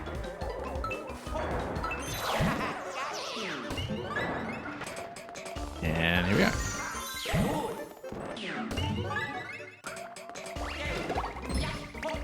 So yeah, as you can see, we are not too far in my ambition to do as much of World Crown as possible, given that I'm only on my second out of 5 runs in Mystery House Marathon and haven't even touched Champions Road yet. Come on. Here we go.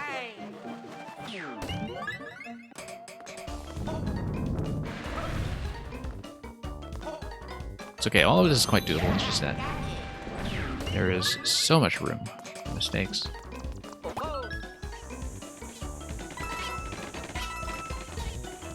And then I'll just stay in a decent position here, as you can see. So much room for mistakes. Stay reasonably centered. And yeah, make a quick correction if it looks like I'm messing up.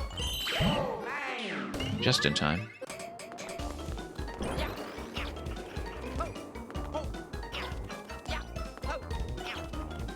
Up we go.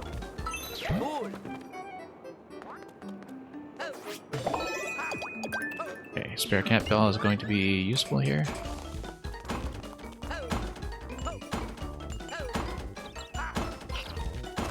And up.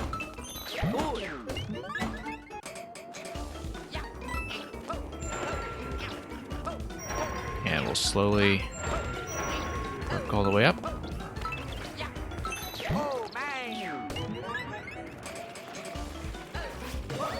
Still like this method. I'll do it. Okay.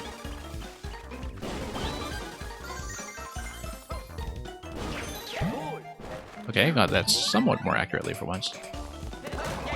Could go a lot better, of course, but landing into that star that time, that was very fancy.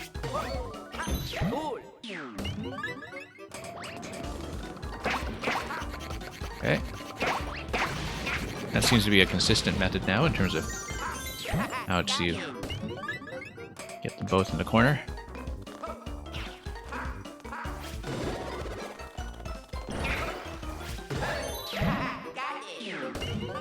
And on we go. Okay, this is the one that worries me, is Luigi. And this is the one that worries me every time as every character. Although maybe Peach has an easy time with this one.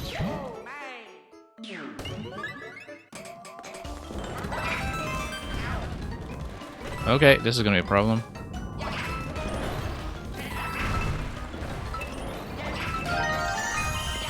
Okay, some time. Everything else should be fine from here, I hope.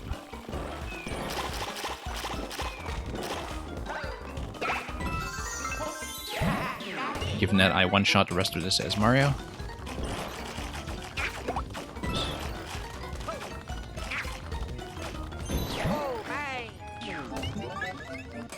Okay. That's fine. Yeah, quick series of wall jumps. Totally negates the searchlight mechanic there.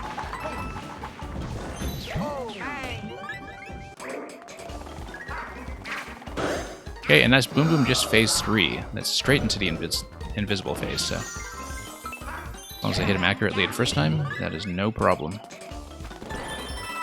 And it's going to rain coins on me, and that is clear number 2. Cool.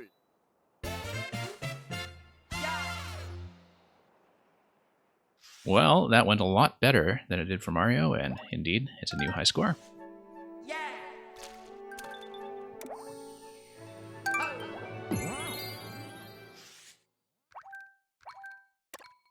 Part 3. Let's go. I'm going to start with the cat, of course.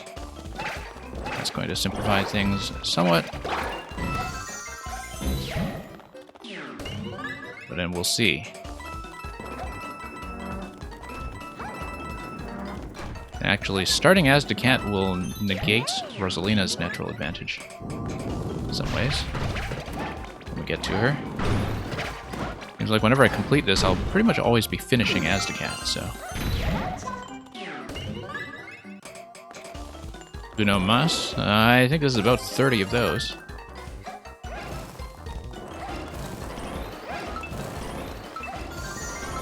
Okay. Here we are. Yeah, Peach's float is going to be interesting here.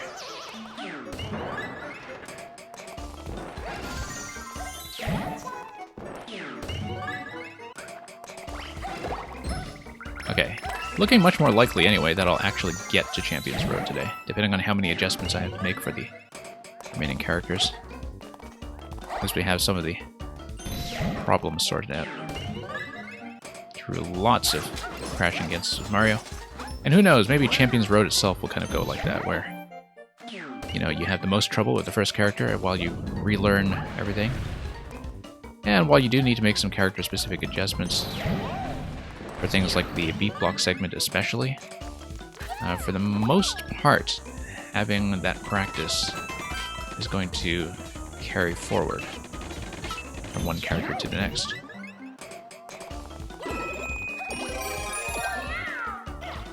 Yeah, this one always worries me a little bit because of depth perception. Really should have just used a Peach float there instead of a dive, but it's okay, we'll take it. And I will also grab the second cat bell if I can, just in case. Love her mid-air pawing animation when she does the Peach float.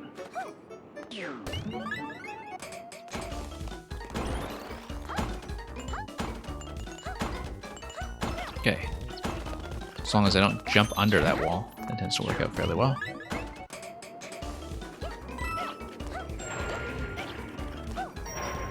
No. Oh, this is the first time I've ever had issues here. I don't know why I was missing there. That's the first time I've ever had a problem with that screen. That's a very simple one. So something is going on as Peach there that I'm doing wrong. And it may be that her float timing is throwing off my wall cling somehow. Possibly I just wasn't leaning into the walls properly. So yeah, it is in fact possible to fail that segment, believe it or not. Would not have imagined it if I hadn't crashed against it myself, but...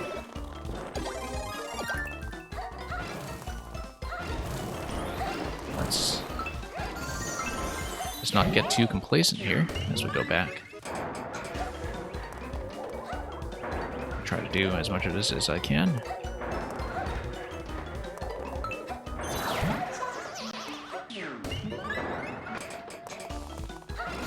Love Peach's fire suit. But actually a lot of the costumes for the additional characters in general are just very beautifully designed in this game.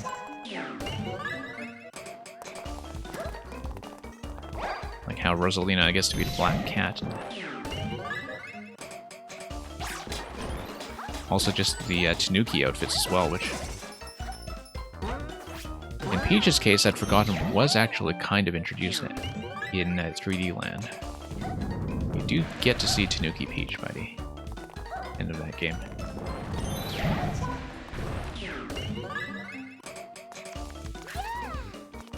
And of course, Tanuki Fox Luigi as well was introduced in 3D Land. Part to this game, but it's a very good look for him as well that we have not shown off today. Okay, I actually managed to hit that accurately for once. Very important. And up we go.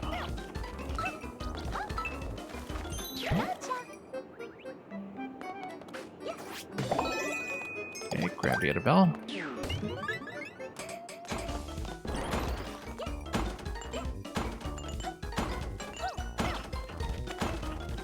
Yeah, all about leaning into the wall. Let's not mess this up. Oh, I'm jumping off too early. That's why, yeah. No, it's because Peach has such a slow landing that I was hitting the next jump button before I had fully landed. That's the mistake I was making there, okay.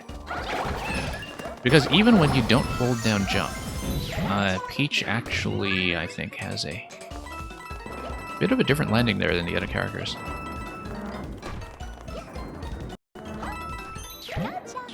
So that was completely throwing me off.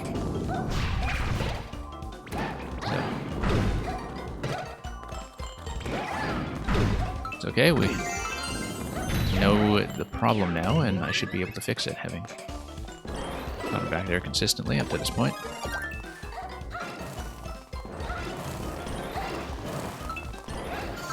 Okay, here we are.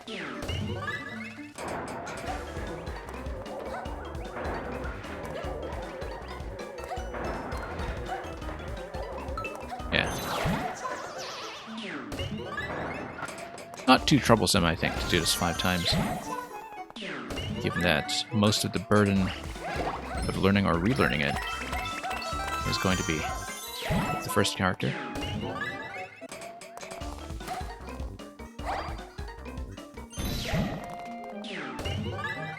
And, okay. Here we go.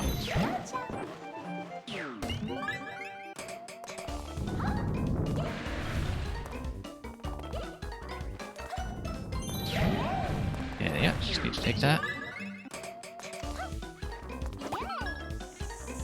And we should be doing just fine from here. We'll see if I come to regret that. Okay, let's see if I actually land on this thing. Yes, I do.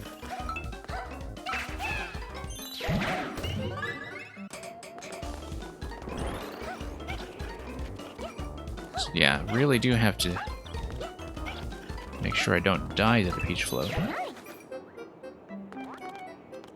And that I still get nice, firm landings with her. The occasions when that's necessary.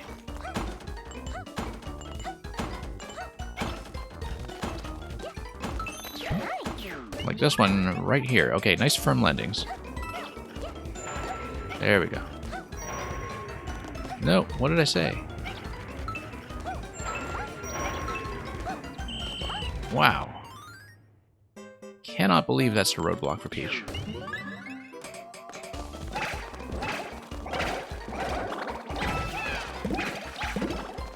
Because that's one segment that I didn't even think was worth thinking about.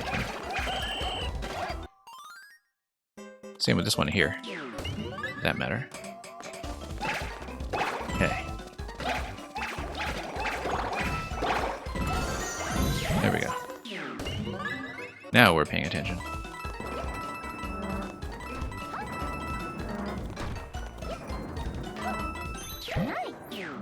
Some things, of course, are simplified for Peach, like that segment there.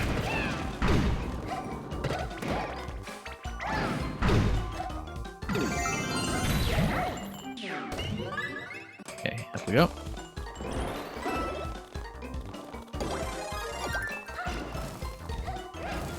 And let's not get hit here. Fire Flower is going to be necessary to do anything in this room.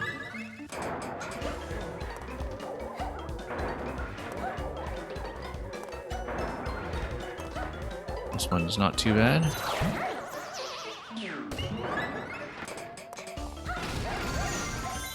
So yeah, hopefully no more Peach-specific surprises like what we were running into.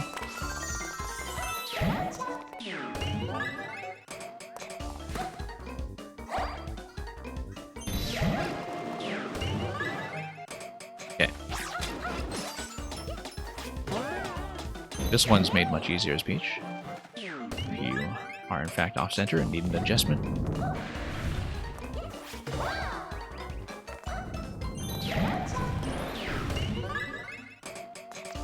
And this, nope, come on. Might be a little late now. No, that's okay. Right on the buzzer. Very generous buzzer, gives you almost a whole second after it hits 0.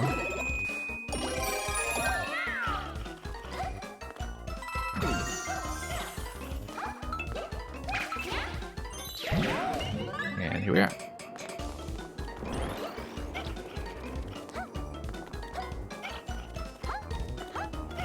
Okay, going to safely and cautiously grab this one. Heat block is next, and then after that, the moment of truth. Okay.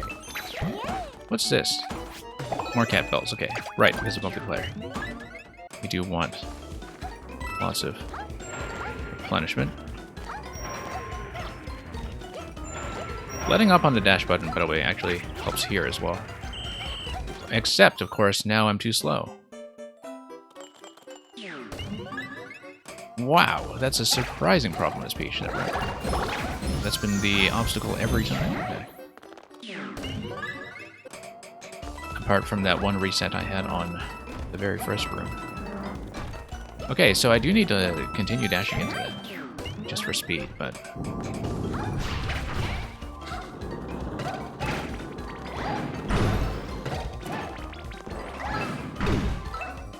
yeah, amazing what a difference the physics make for something like that segment.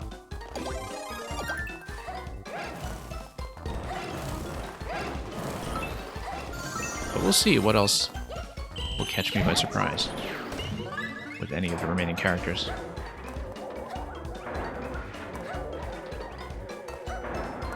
Because that is a very unexpected snag. Yeah, Luigi the real deal. Now that, of course, Luigi has parked his clear already, I do appreciate the additional encouragement.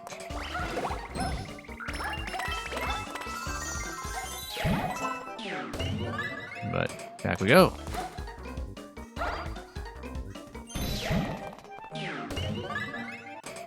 And okay, here we go. Up and back down.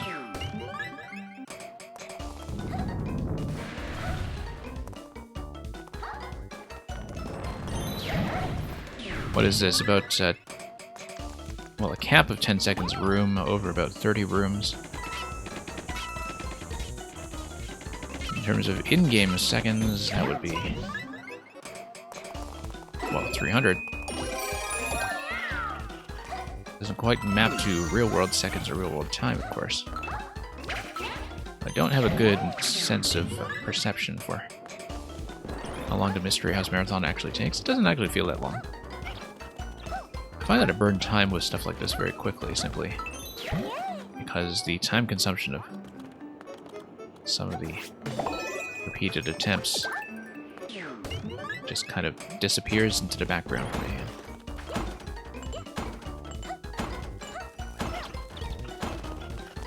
But that's partly because you can play so much of this level on autopilot once you get used to it.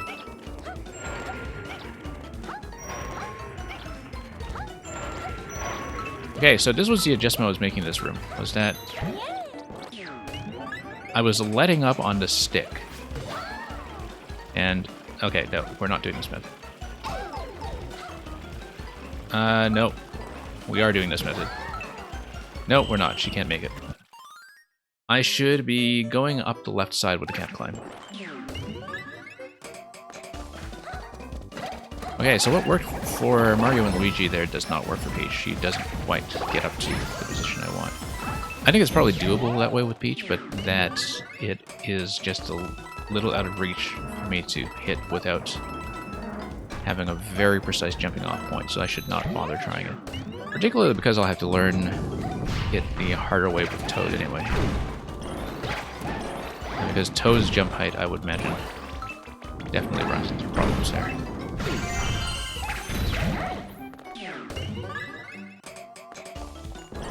So yeah, really interesting to run into trouble with completely different stuff as Peach. Even with just this minor adjustment.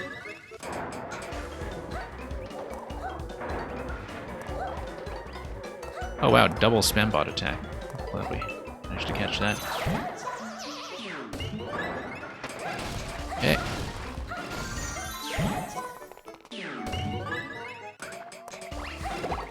It's okay. These things are filtered for a reason.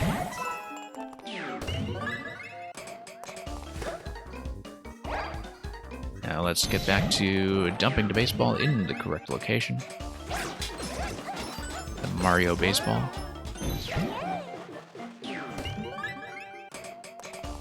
Okay. Or really even just the NES baseball, which I'm always tickled to see in its Mario Maker form.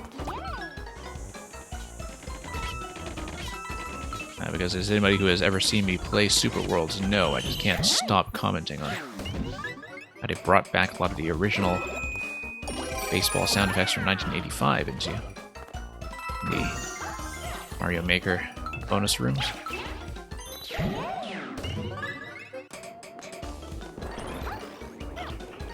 And it seems like baseball is back in session for this series. Those little throwing segments here and elsewhere in 3D World.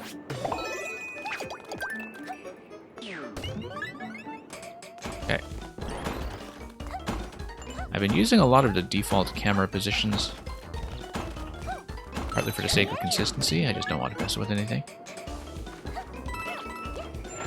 Default camera positions in general are fine.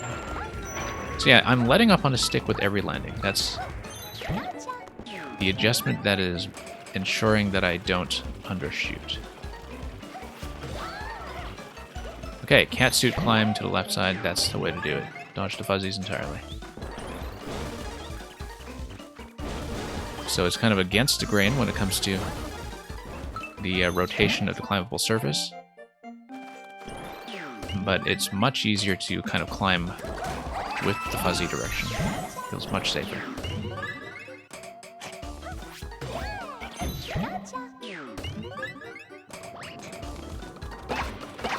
Okay. Yeah, bully room is really no problem. Most of the time. Most of the time. I mean...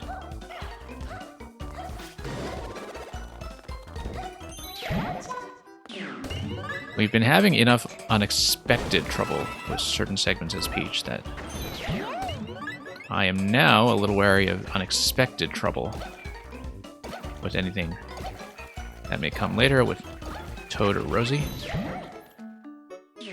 Am I playing with viewers? I'm not today. I'm only doing this solo. The reason I'm doing this solo is because I originally cleared it in co-op back on the Wii U, and I would like to experience it solo. But thanks for asking. Whoa, too slow. I would eventually, I think, like to try out some of the online co-op in this game as a viewer thing, but I'm just not doing it on the current file. Wow, I can't believe the Thwomp Room went that slowly, considering that my throws actually were accurate there. I was just not in position to grab the star at the very end. Now, every time I've passed the Thwomp Baseball Room, I have one-shot the rest of the thing. So... of course, that's not to say surprises can't happen with some of the later segments, but it does mean that the Thwomp Baseball Room is the most significant barrier that I would be concerned about.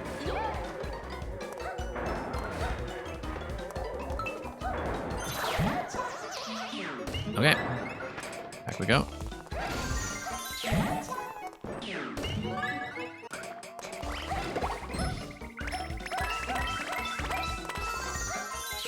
Okay, here we are. Nope. Disaster. Almost. Partial disaster.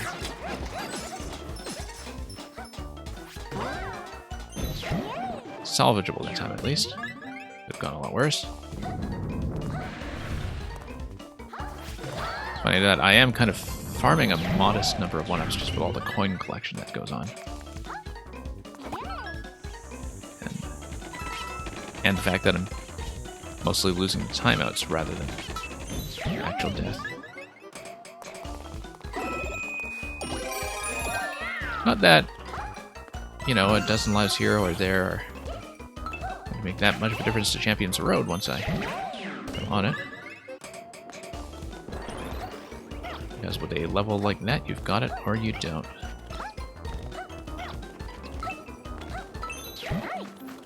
And not that the game over is going to matter particularly, but it would be nice to avoid it.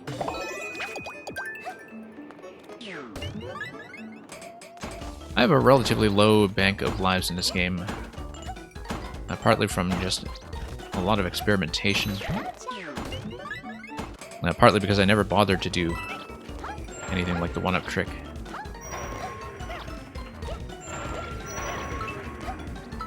There is, of course, a total death counter that is on your save file for this game.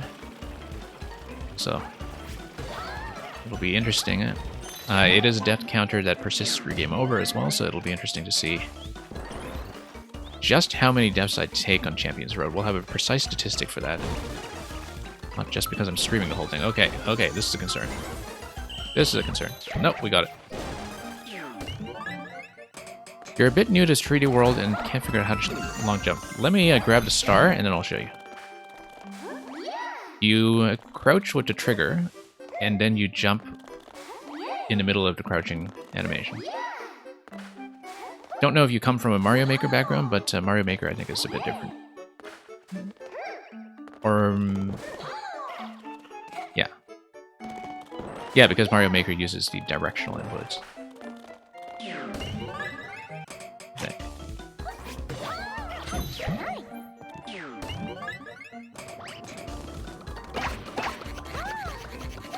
Nice to see a lot of new blood getting into this game.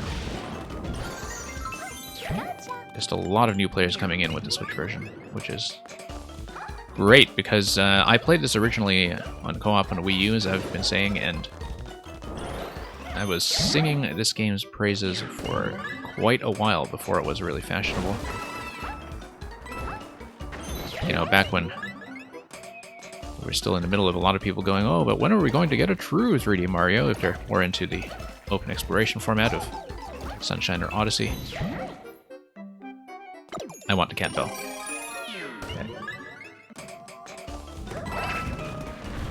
Okay, let's be quick about this. And no, I've always loved this game. And it's been really nice to return to this after a long absence. Okay, past the Thwomp Room. Unless there are any particular speed-related surprises, we'll hopefully be able to one-shot this. The rest of it, rather.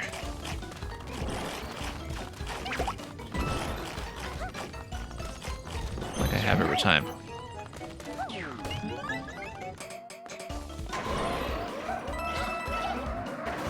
No. Choke, choke, choke. Almost a choke. Okay. Agent Tortilla, you just jumped off your level? That's okay, that's the best way to learn. I mean, I've done it a few times on stream here, so that's something I'm no stranger to whatsoever. So yeah, nearly a total choke there on the Searchlight segment, but I've also been learning some new stuff about this game that I didn't know when I played the original Wii U version. Such as a particular Goomba hat secret that is on one of the Searchlight levels in this game, which I just never knew about. Wow, we actually beat my Luigi score. Ever so slightly. Probably a difference of some kind of cat swat or a Goomba jump somewhere in there. Anyway, 2 more to go. So yeah, Agent Tortilla, I am totally spoiling the 100% finale of the game for you, but that's okay. It just gives you something to look forward to. This is the second last level of the game, so it is Toad time. And yeah, it's been coming together much faster since the Mario clear. Look at how fast he is. He's just crazy fast. Just love Toad's speed in this game. Also his little trotting animation as the cat. When he's just going at walking speed. Whoops, so much for the cat.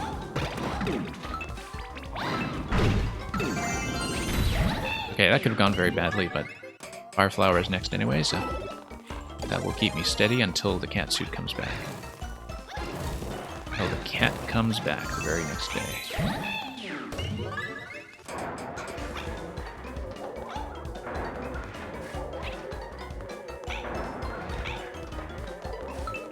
And yeah, so Agent Tortilla, I don't know if you've had a chance to enjoy much of online multiplayer. I know that some streamers have been running it. I originally thought I might, but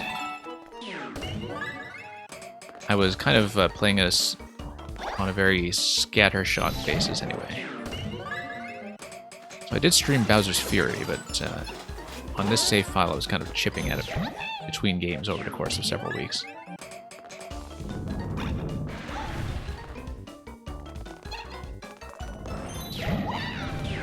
So I don't know how the network performance is. I'm always a little bit skeptical when it comes to Nintendo and online. Given that, as I have said to people who come in from my regular program, which is Mario Maker, that I don't think I've actually had a functional game of Mario Maker multiplayer. I don't really know about the netcode in this one. You played with some friends before, yeah. Yeah, I've played local co-op with this, but never online. I love local co-op in this game. I think it is one of the best co-op games out there. Especially if you have people who are kind of roughly equal skill or speed. Because, you know, sometimes you get it in each other's way, but when you are coordinated, it goes so beautifully. Okay, once again, doing the same thing as the Peach method of just letting up at the end of climb. Once again, doing the Peach method of climbing the left side wall instead of trying to go directly up. Alright, surely Toad can catch this one.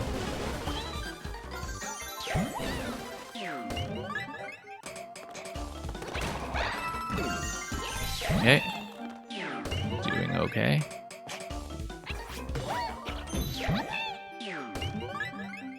Feeling more and more warmed up with a lot of those segments in general. Wow, okay, that was a disaster. Almost, but the rebound on the bully actually helped reposition me to clear that room, so I'm not going to complain about it too much.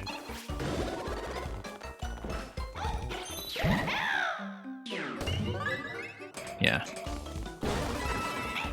I've had a lot of wonderful 4-player local co-op experiences with Nintendo in general. Just remember how chaotic Four Swords Adventures was. Back when it was current. Okay, this is a disaster. Nope, just totally misaligned from the first jump onwards. And yeah, I have to adjust around Toad's bounce physics for that. I don't have his pattern down fluently for that room. So I was missing every bounce. And yeah, Luigi, real deal, you certainly took those words back quickly. Okay.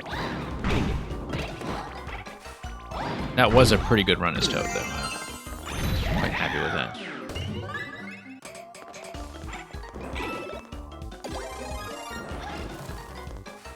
That's okay, I do want to buy as much time as possible, or Champions Road will be an issue.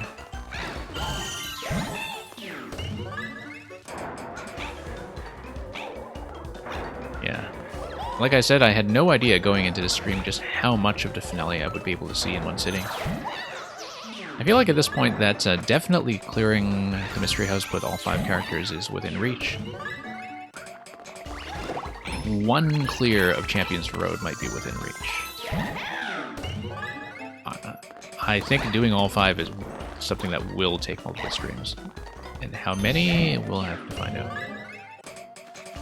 The thing is, Toad's lower jump height doesn't matter that much for the most part. I mean, obviously Luigi's jump height gives you a ton of skips that you wouldn't get elsewhere. But Toad's speed actually makes up for it in many different ways. Like if you know the moving goal pole level, for instance. That one is so much fun as Toad. Just an incredible amount of fun as Toad. Because you just get ahead of the flag so quickly.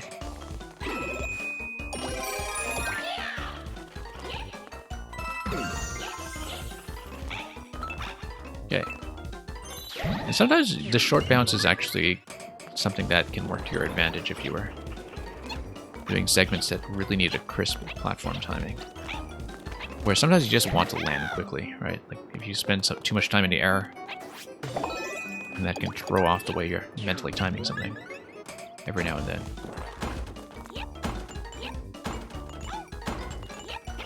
Okay. There we go.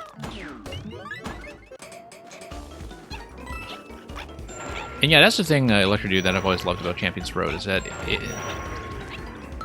you feel like you get so much better at it because the patterns are so consistent. That the length of the level is not an issue at all, because the more you've played it, the faster you get, and the cleaner you get at the early segments. Like, until you get to the dash panels near the end, once you learn a segment cold, there isn't really that much uncertainty. There are occasionally some pockets of chaos, like the Magic Koopa segment, for example. That, especially in multiplayer, which is how I originally played Champions Road, that can go pretty badly from a consistency standpoint, simply because a lot of things can go differently. Depending on what people's pattern is over the donut blocks, and what their kill order is for the Magic Koopas, etc. But for the most part, yeah, Champions Road, you get the method down, you're okay, so... The first run's going to be the hardest, for sure. The first character, rather. Okay, I am overshooting every time. That's okay. I will be small, and I will grab the catsuit. No. Oh, boy.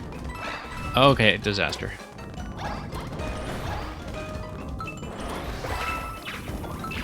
Okay, total mess. Total mess.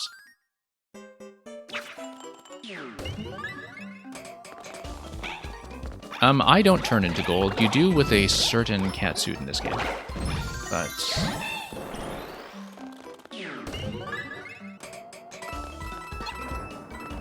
Now, Electro, to be fair, I've actually never played Champions Road with power-ups. Like, we kind of decided on a house rule back when I was playing it in 2014. That we would enter with the mushroom, and also pick random characters and just finish with mushroom. And so I only ever played Champions Road sort of the purest way, where I didn't bring anything in with me.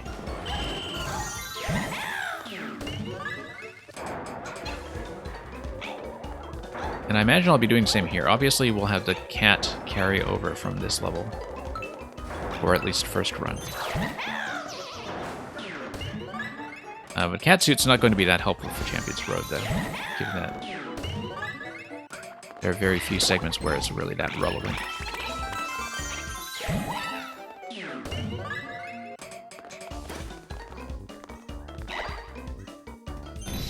But yeah, so if any of you ever played the Wii U version while Miiverse was still active, you would know that in the Wii U version of Super Mario 3D World, after you finish the level, you can actually see not only comments, but also the ghosts of other players. Now, it had never actually occurred to me to take power-ups into Champions Road with me. We weren't going to do that every time we spawned in there, right? So we just kind of played it purely with no power-ups and just, you know, did it with the mushroom. And then afterwards we looked at the ghosts of the other players who had cleared Champions Road before us, and every single one of them was using the Tanuki suit. And just kind of floating around all these jumps that we were doing cleanly. Whoops, missed a cat bell. That's okay, we have another shot at one in this room.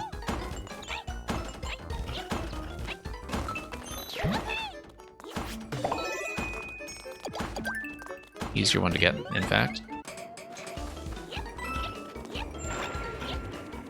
Okay, letting up on the stick like I did with Peach, just in case. So we don't have issues with slipping under.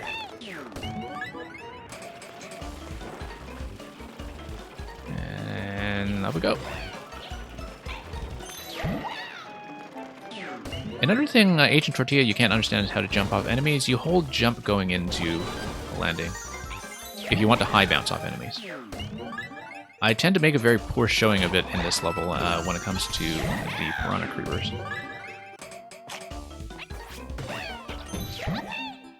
Yeah, the moveset in this game, while comparatively small for a 3D Mario game, is actually really, really deep. Partly because the level design actually pushes you to use everything. Which is not the case with something like Odyssey, where Odyssey has this incredible moveset. But unless you're going for some of the speed times on the leaderboards and such, you don't actually need to use most of Odyssey's available techniques, even for endgame content. Okay, that's the cleanest I've done with Toad, but that required lots of mid-air adjustment. Okay, getting bounced by the baseball is terrible. Nope. Yeah, I got hit by the baseball deflection, and I got stunned by my own baseball. That's the trouble I was running into that time. So that was an unfortunate way to go.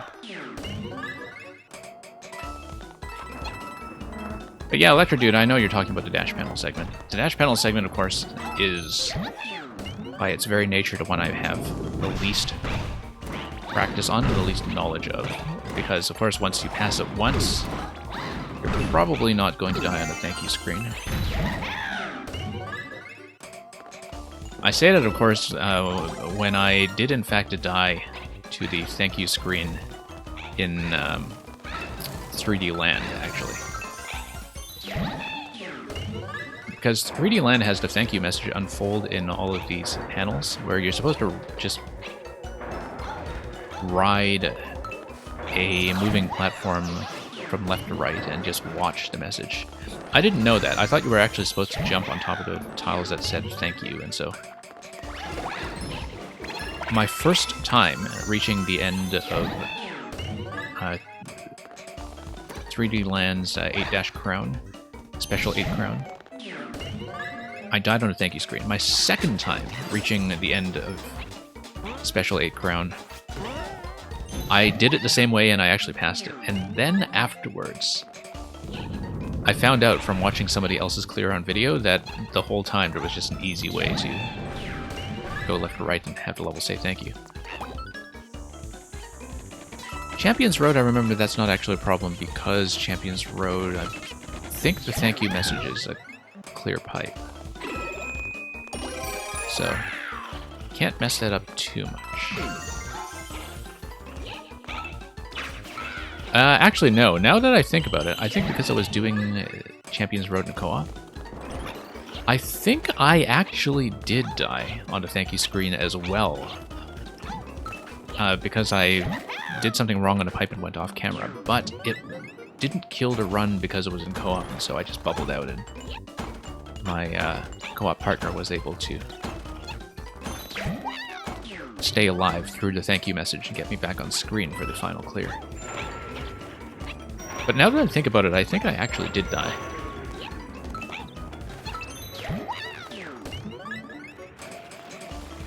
Okay. Love this method. Very clean, very easy. Nope. There we go.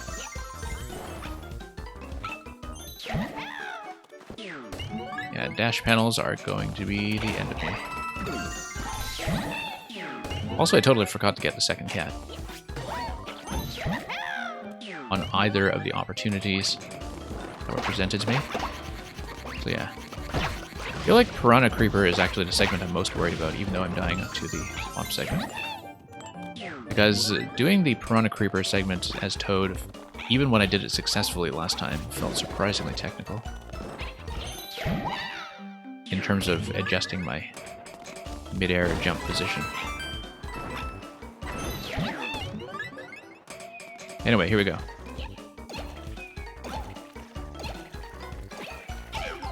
That's okay, we'll take it. Except I now have no cat. Which is a huge issue later, I think.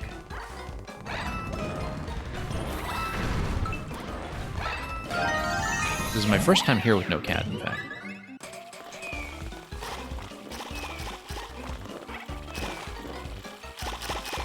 Okay.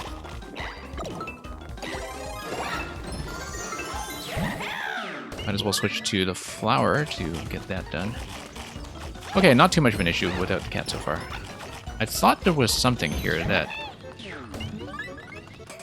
required the cat to... Okay, no. It doesn't require it. But it's much easier with it. Okay. I was actually off-center momentarily, and then I managed to get that back in order with a wall jump at the last minute. It's okay. We should have to clear here as Toad. Which means that we will actually start as Rosalina with no power-up, which is fine, because without power-ups, Rosalina can just use her standard power.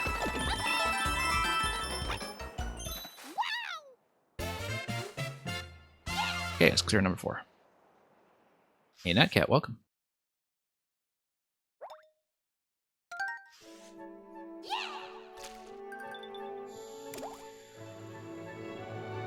Okay, let's get in.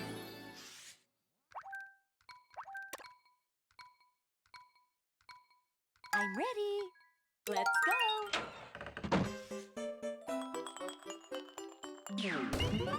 And thank you for the GG. Well, even small Rosalina can be an absolute terror. So I just need to survive until the Fire Flower segment. Let's not stall too much in the air with her. Like I'm maybe using that excessively. Oh, whoops. Thought I whipped a guy, and I actually just stood way too close, so never mind that. Kind of embarrassing way to go, but... Okay.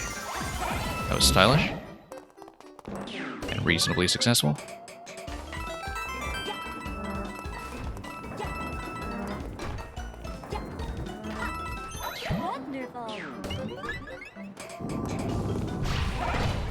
Okay. Yeah, I love fighting the related boss, the boulder boss, with Rosalina, for that very reason. Do I know where the stamp is in 4-5? I'd have to remember what level 4-5 is. But I found all the stamps, so yeah, I do technically know. But you'd have to remind me of which level that is for me to think about it, and I would have done that a while ago regardless, so...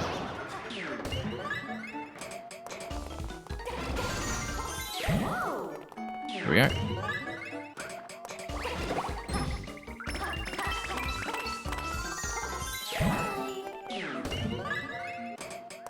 And of course, with the power of fire, Rosalina does not have a standard power, but that's fine. Spike's Lost City. Yeah, I'm trying to remember. I know which level you're talking about, I just... need to think about what the stamp location was as opposed to the green stars, but generally you want to check on top of walls. Like, there's a lot of climbable surface on that level in particular. But off the top of my head, I can't visualize the location right now. Partly is because I'm also playing another level at the same time, which sometimes makes it difficult for me to think back to some earlier content.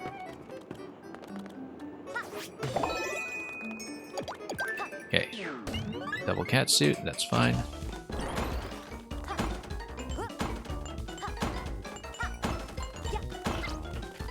Now, let's hope there aren't too many surprises with the cat climb here. Particularly with Rosalina having a bit of a slower speed than some of the other characters. Very noticeable when you switch to her directly after Toad.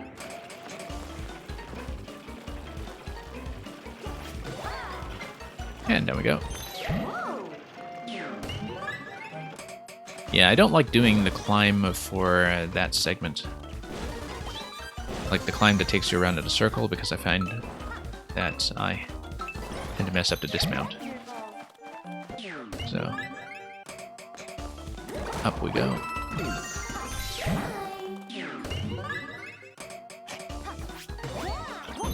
Okay. Very satisfying to do that every time. And this as well. Wonderful.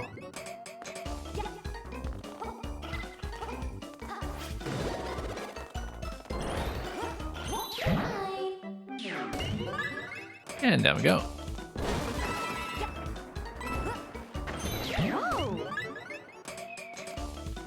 Okay. I do not have access to the twirl, of course, given that I am in a cat suit. Nope. Oh, that's trouble.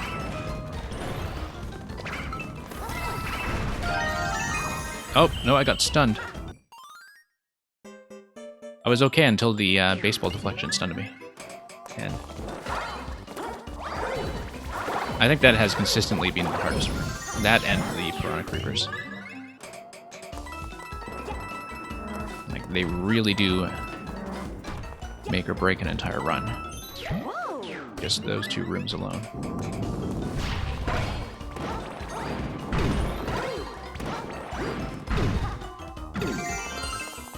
Okay. Now let's get back into it. Fire flower. Yeah, this stuff is feeling better and better.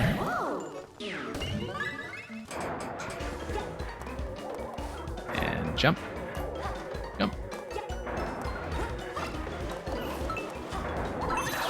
Yeah.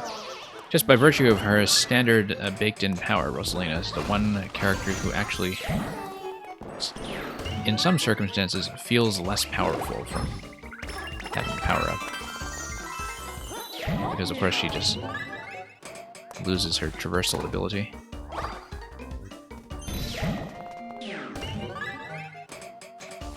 Whereas with a lot of the other characters, it's kind of additive on top of their existing abilities.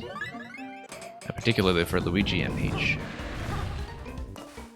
So, let's grab this, go back.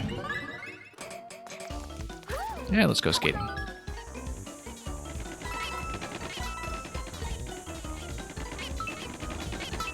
Alright.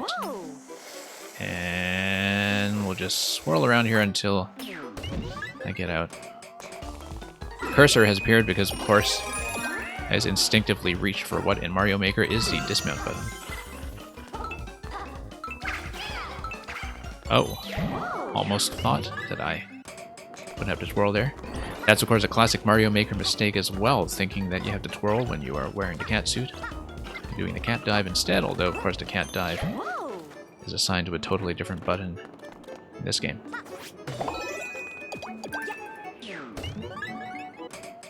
Okay. Up we go.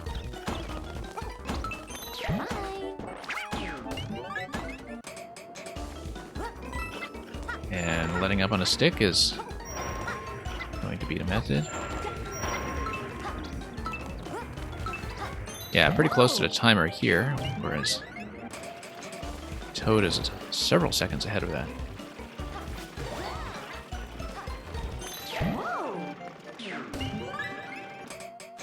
Okay. Snag this guy.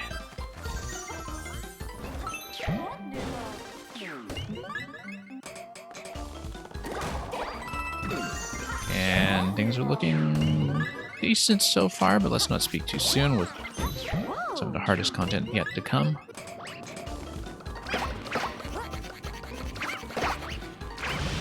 Nice. Double kill. Not that the points are going to reflect that. Thank you so much for the follow.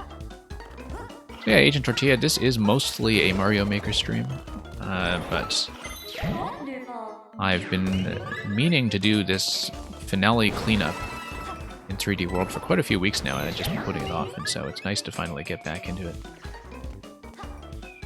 And yeah, we do a lot of other Nintendo content and platformer content from time to time as well, so do enjoy your time here.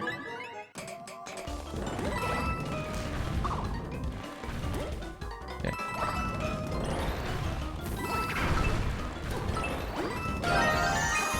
Okay, finally. Now let's not choke.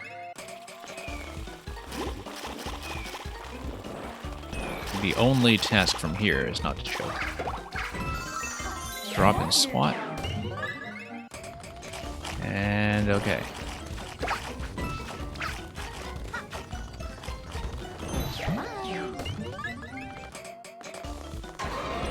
Okay, this is by far the room with the most choke potential, as you can see.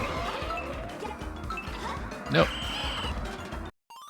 Okay, I was trying to do the wall climb at the very end there, and I kind of panicked and canceled out of it. Really, I should have just stuck to the plan and leaned into the wall with the cat. It's kind of surprising that it took me so long to fail on the Searchlight room, considering that it's one that looks very worrying. And was having a surprisingly easy time with it previously, but I think the other characters kind of benefited from their speed. And of course,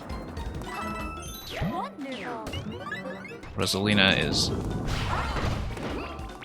kind of not able to rely on her usual skill there, although Cat, I think, is just kind of flatly better for that room.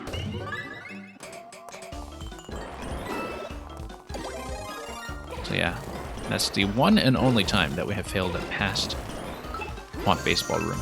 And hopefully it will remain the only time that happens.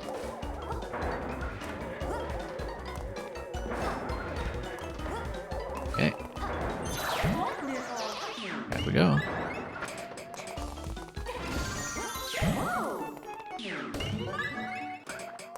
And here we are.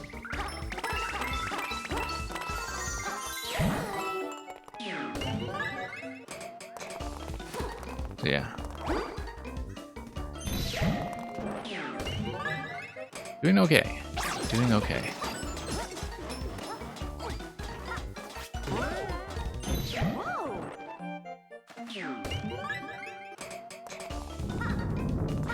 And back down.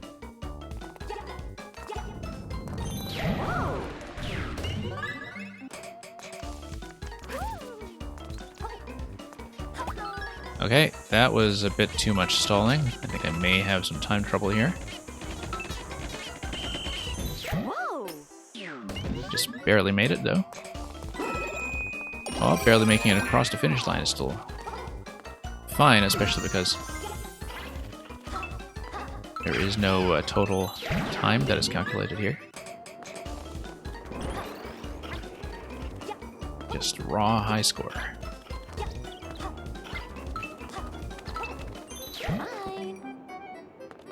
I mean, I can grab the easier one in the next segment, but I will take it.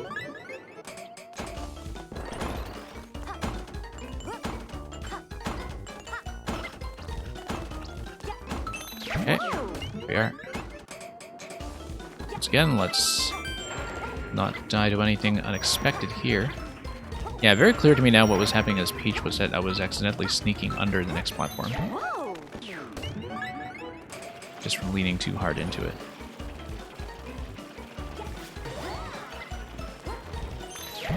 Okay. That's going to look fine.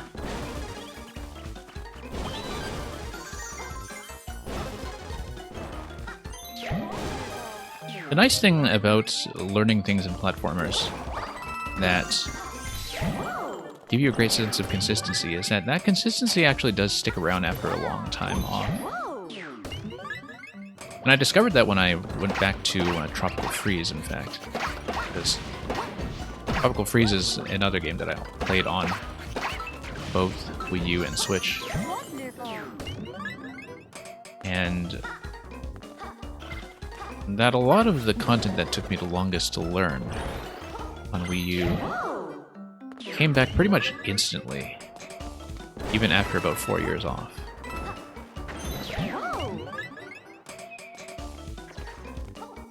Now, how much that will be the case for Champions Road is anybody's guess.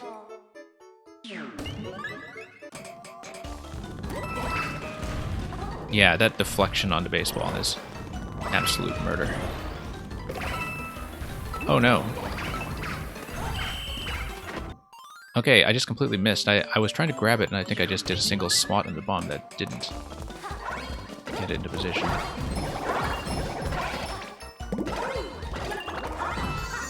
But yeah, Swamp Baseball Room remaining the hardest obstacle. Piranha Creepers are not giving me too much trouble, thankfully. But I think I run into enough trouble with them, with the other characters, that I'm being extra cautious at this point.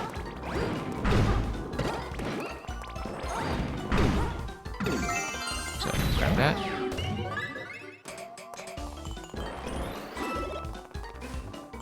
Then up, up, and away.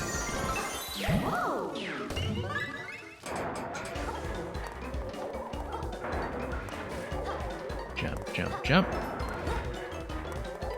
Yeah, I think it's definitely possible to do this room a fast way, where you just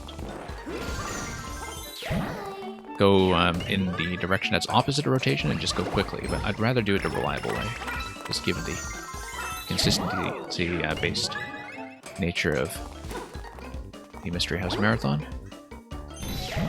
Yeah, kind of looks from a distance like I'm missing the star completely, but a hit is a hit, and I will take it.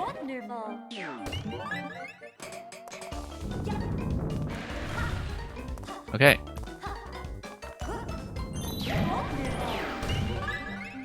Do I know where the stamp is for 4- Castle? Once again, it's one of those where technically, yes, I do because I've done it multiple times, in fact, but I don't know if I remember it off the top of my head.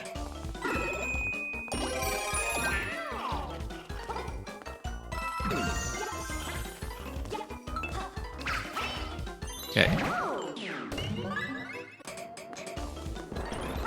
Yeah, I wish I could be more helpful with that memory, but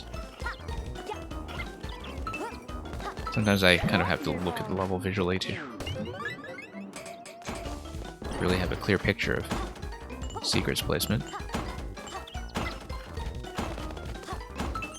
Okay, let's remember to get cat bell number 2.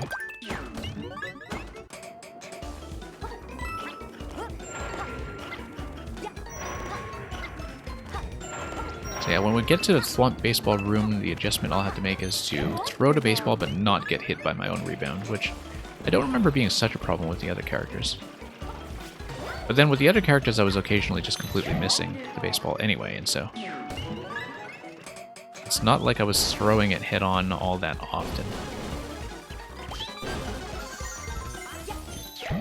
Here we are.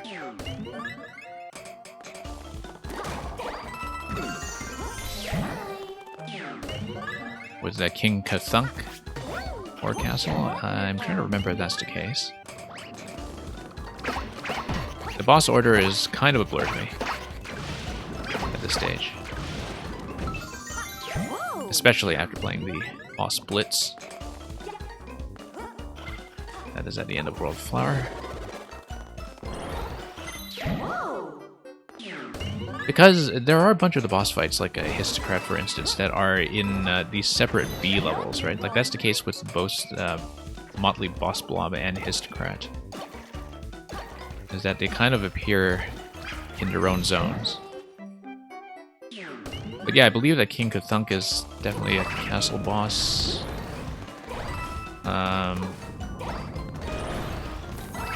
Yeah. Here we are. Oh, the rock boss, the boulder boss. Boulder something. Oh, whoa. That was unexpected. Oh, no. Okay. That was just a purely positioning error where I just got hit by the fuzzies, which is what happens when you have an easy room and you think, okay, great, time to read chat. This room will just kind of play itself on autopilot, and then you stand one block off center and the fuzzies just come and get you. That was an unfortunate way to blow it, given how close I was to the end. Because that's seriously one of the easiest rooms, and also past the stuff that I have the most trouble with.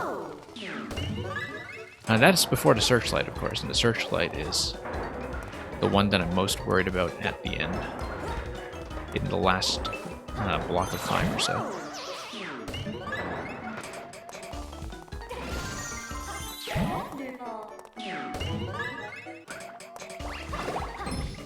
Okay, let's just bounce our way through.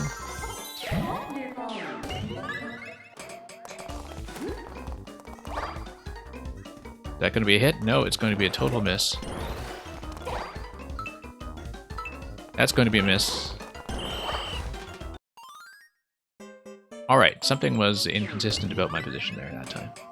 It was not previously an issue in recent attempts.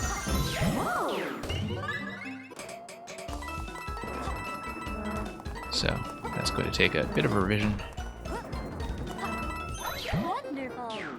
And we'll just continue. Pop this guy.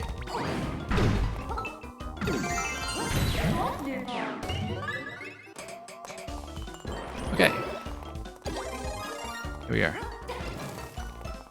I'm really glad I did decide to do all of World Crown on stream, and specifically doing the Mystery House Marathon on stream, because Going straight into Champions Road cold would not have been a good idea, I think, given that at the beginning of the stream I was visibly quite rusty, even just after a few scant weeks off. Because I'd done everything 100% up to World Flower by late March, I think, just kind of chipping away at this game on the side. There we go. You throw it right on the edge of the railing. Okay.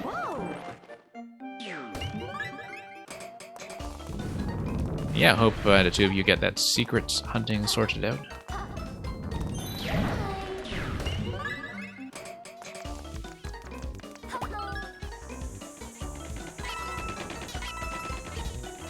Okay.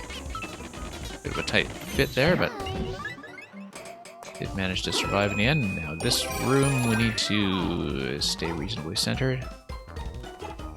And that was not the case. Wow. Made 3 jumps to do that, and that was too much. Well, very high choke potential, and since this is, of course, the last character that I'm doing this with.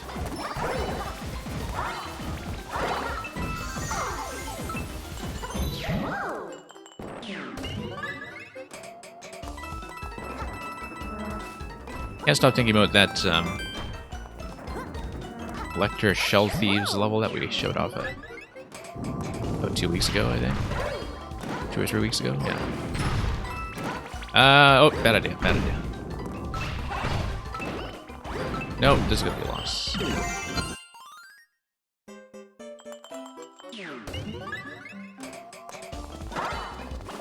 Yeah, Rosalina here is kind of choking on late segments that none of the other characters had trouble with, so definitely a sign of some cracks showing there, as we get so close to finishing up with Mystery House.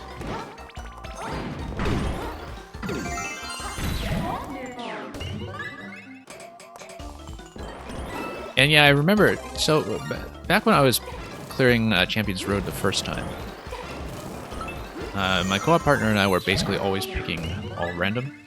And so we actually were switching between characters constantly. And I remember taking quite a bit of time to,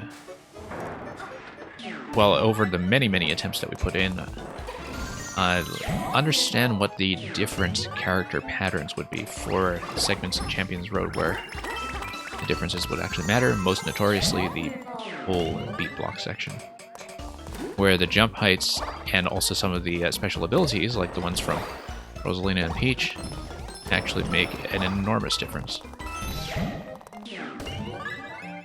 in terms of what feels like the safest thing to do. But yeah, the double jump is nice, and also the attack is wonderful. The fact that she gets to use the Galaxy Spin as an attack helps out tremendously with stuff like the Magikuba fight.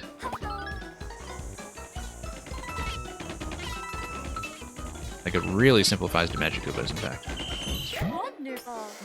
As far as I remember.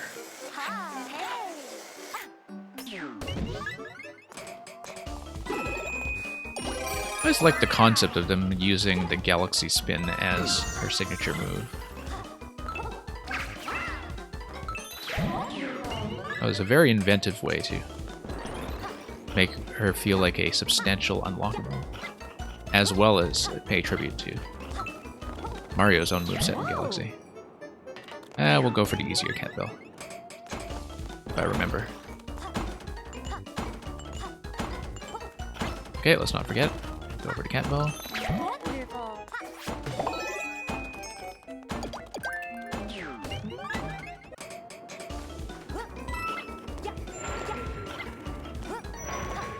And let's see.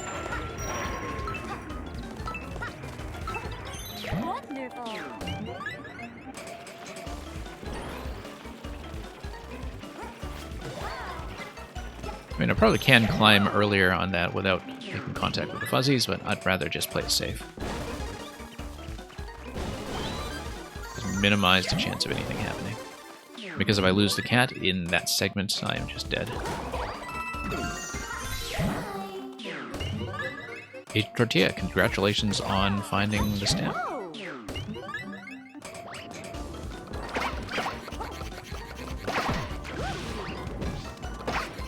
Okay. Yeah, bully segment, no problem.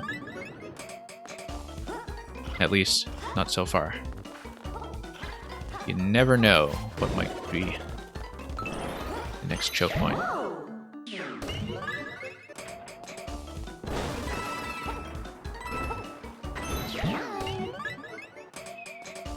Okay. Going to hold jump completely, and then cat dive. That's the method. Okay. This is the disaster room. This is the disaster room. This will not be clear, I don't think. Yeah. This is kind of a mess.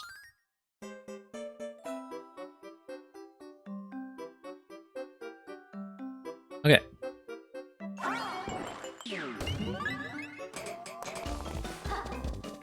Yeah, that's the part where you leave the be careful stamp. If you have the Mario Maker stamp cards. Or for that matter, seriously? Or how? Or all the other things that people put on their greeting cards.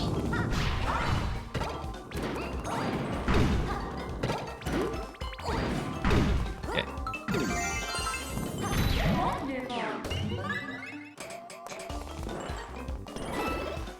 I can walk into the switches. I don't know if I like that method.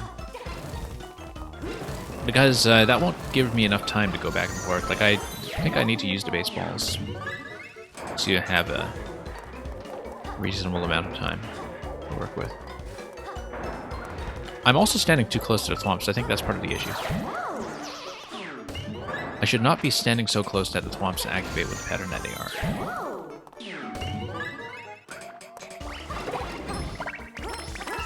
There's a stamp in this level? Yeah, I already collected it. It's at the very end. It's not a secret stamp. It's just an accomplishment stamp. In fact, we saw it after the Mario clear. This level gives you the superstar. Oh. I'm just missing every ground pound. Luckily, the Rosalina spin managed to get me out of trouble there.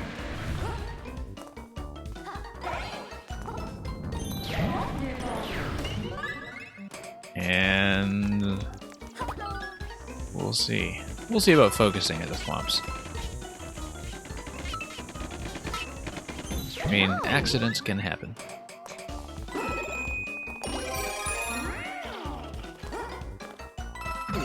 And afterwards, we need to worry about a searchlight.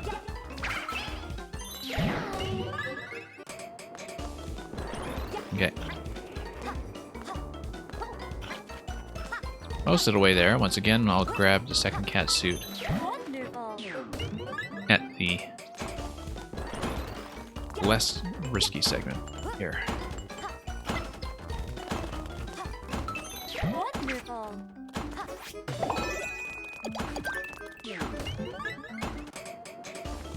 And yeah, Rosalina in general is a lot of fun, despite the issue with her losing her spin.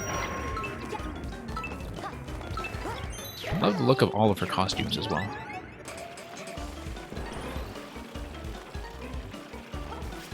Forgotten how good she looks in a boomerang suit, in fact. Until I saw it in the boomerang levels.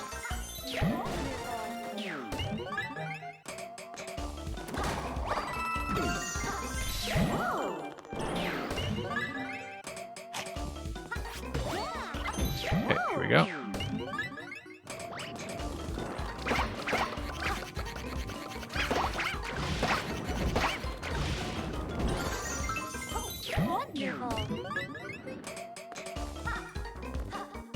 And here we are.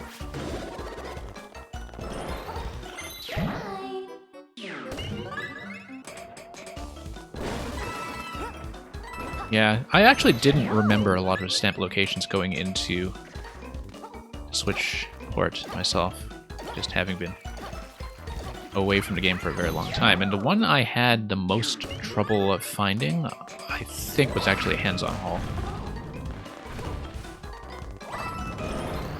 And it's not even that hard to spot, it's just that I was missing the sensible place to check over and over.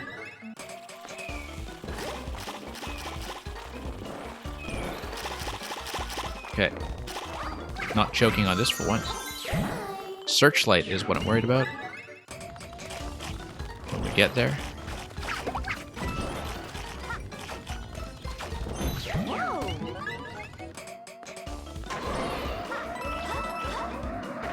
Oh, missing the wall jumps. We have a choke. We have a choke. Almost. Yeah, it wasn't leading hard enough into the wall jumps. I did make it, though.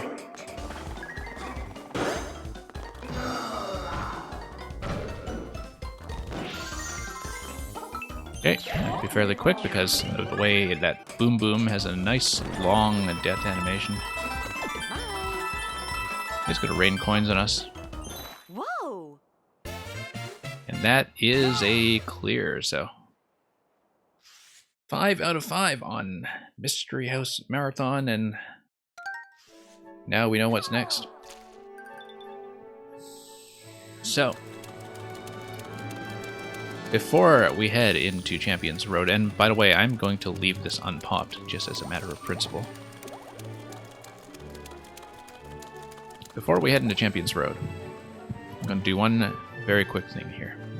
And hopefully we'll have time for at least one clear. I don't know if we'll be able to do more than one, or even one for that matter, but we'll see. And I'm going to look at my save files. Because I want to see my death count. My death count is currently 681. We'll keep that in mind. In fact, I'll even screenshot it. Because, I mean, there's some likelihood that Champions Road is actually going to burn through my bank of 161 lives if I'm particularly sloppy. And I do want to know what my death count at the end is going to be when I finally beat it with all 5. So, 681 is the current number. And like I said, very unlikely that I'll be doing it with all 5 characters today, but we'll try to do at least one. And I am going to go in order. We'll loop back around to start with Mario, just for simplicity. I like it going all random in this game when I do a run for the first time, but for the sake of completion, I would like to do it in order. And yes, the hub world here in World Crown is indeed the Comet Observatory from Super Mario Galaxy. Okay, this is the first and only time I think that I've actually entered this level with the cat suit, so I may as well take advantage of that fact, despite the fact that this guy just doesn't die to it. Actually, I remember this guy giving me a ton of grief in my time in this level. That was always the hardest one to play around, is the second of those enemies whose names escape me at the moment. But, you know, they're from Galaxy, those guys. Space Goombas. Okay, here's Chard and Chuck. Chuck number 1 is not going to be too much of a problem. Whoa, taking a hit already, that's not a good idea. Okay.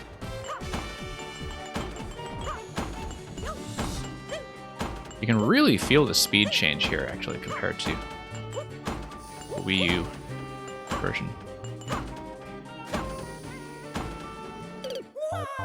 Because that goes a lot faster than I remember. Octoombas, yeah, I guess so. That was almost a salvage, but not quite. Notice that the cursor went on screen because Mario Maker muscle memory once again telling me that that's going to give me an escape. It was, of course, not the case. Yeah, I definitely remember that guy shooting me in the face every time. Also, I still have a cat suit in the bank. I feel like I should get rid of it as a matter of principle, or use it rather as a matter of principle, and just not replenish after the fact.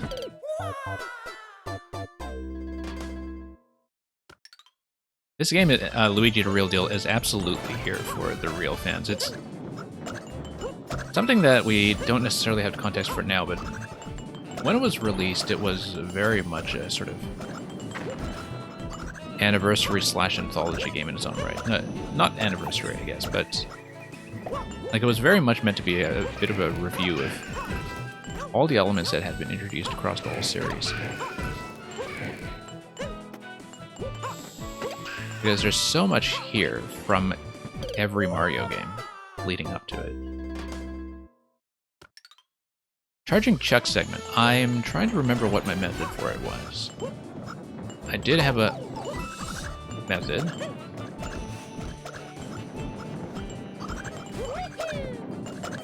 And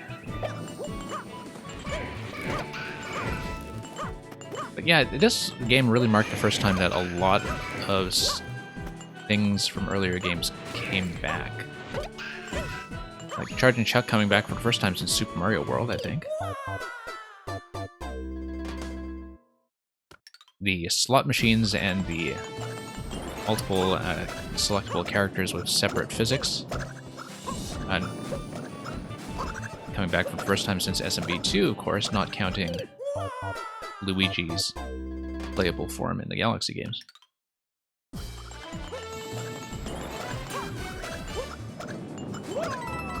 Charging Chuck, the one good thing that American football has brought into the world. And of course, half the time in Super Mario World, Chuck is just chucking baseballs at you anyway. So.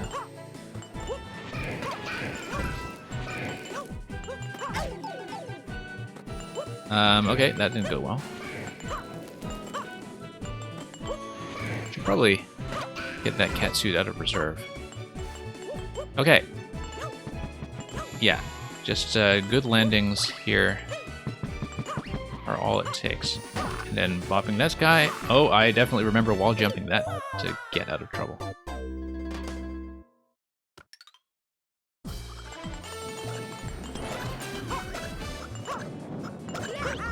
That overshot. I didn't expect to actually bounce him. Long jump should make it there. I just didn't expect that collision. There we go. I love how you can kind of pull back on long jumps as well, if necessary. Because usually the long jump momentum gets you into, well, quite a lot of trouble. Yeah, we'll just skip the fire. Like the wall a bit. There we go. Okay. First segment here is not too bad. Second segment is a bit rough once you get to the end. Whoops. Let me let up on the dash button. Should not be dashing here. Until I get to this part. There we go. Long jump in the last part is the way to do it. Here's the staircase. Oh, let's back up.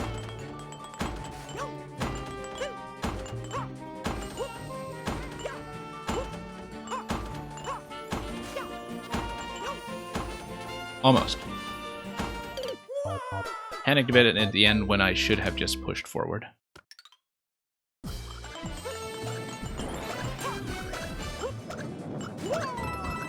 Well, Agent Tortilla, you can think about the problem during school tomorrow, I guess, if you're able to multitask that way.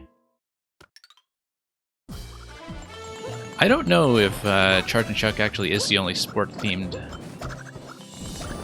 enemy. Maybe if you're classifying enemies only.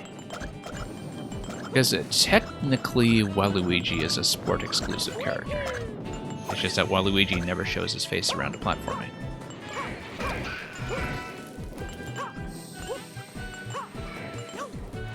Actually, outside of the spin-off games that require people to fill the sporting or karting roster, think Waluigi's most notable appearance is actually as a costume in Paper Mario, because there is a Luigi and a Wario costume in one of the Paper Mario games that I'm thinking of, and if you mix and match them, you actually do get Waluigi. I think it's in A Thousand Year Door. I think that matches up, because Waluigi was already present at that point. Now, the interesting thing, of course, is that Toadette started out similarly, where she was really just a filler clone character in Mario Kart Double Dash. But they've really kind of given her a very expanded role in recent years, and it's been kind of interesting to see Toadette like really take off as a star of the series in her own right. Because that's a very recent development if you think about it. Okay, let's let up a dash in that segment. I do not want the dash button there. I do want as much landing control as possible, and then I want to long jump out of it. Okay. Long jump here. But yeah, Luigi is still confined to spin-offs for now, although after Waluigi Pinball in Mario Kart, it's kind of shocking that Waluigi doesn't just have a pinball game. Okay, long jump out of that, and an emergency. Let up on a dash. Up we go. Okay.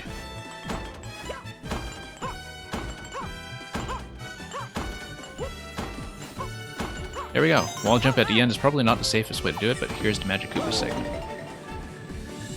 Oh, I'd forgotten that the fire bars were going to be that much of an issue. Now we're in trouble.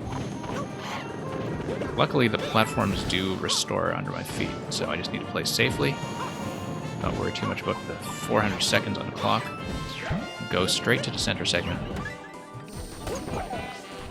Okay. No.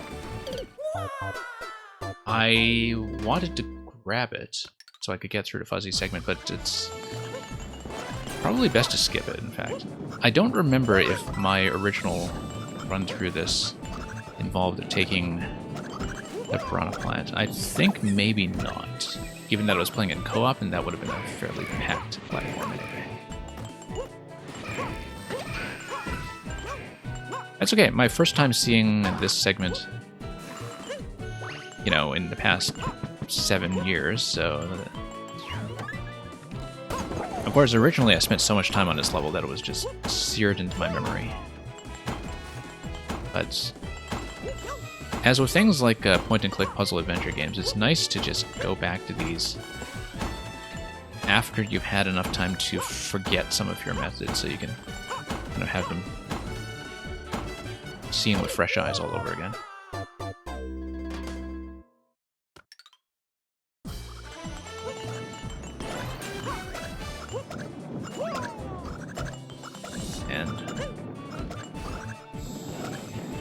Yeah, have a pleasant sleep and school day, Agent Tortilla. I hope the secrets hunting continues to go well for you. And thank you once again for the follow.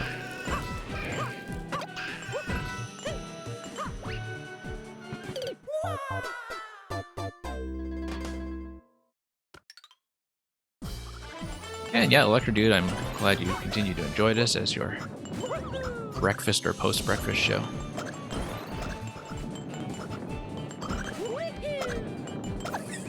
And here we go.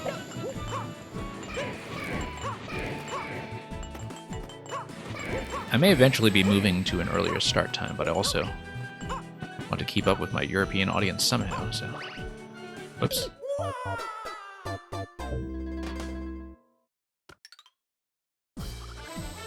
Okay.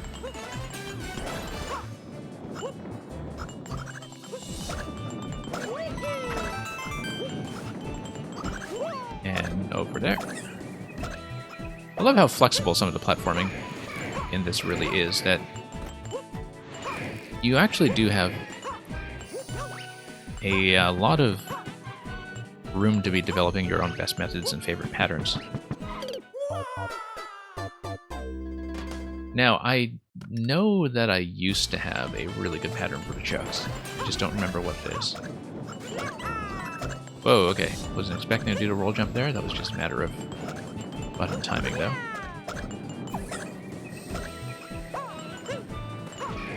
Because I am pretty sure that originally I had a very good approach for making sure the chuck segment was accurate. I think as long as my landings are good, I'm okay, and as long as I don't overshoot like I did here.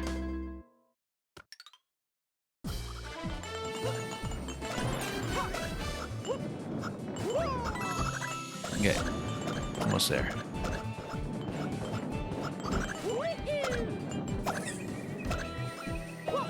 So yeah, that's my target today, is I would like to get one clear. Then, depending on just how badly it goes, I feel like my project to get 500% can probably be done on a second stream from there.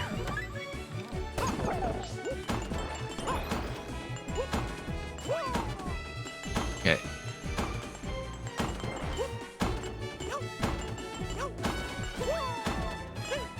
Okay. That's okay so far.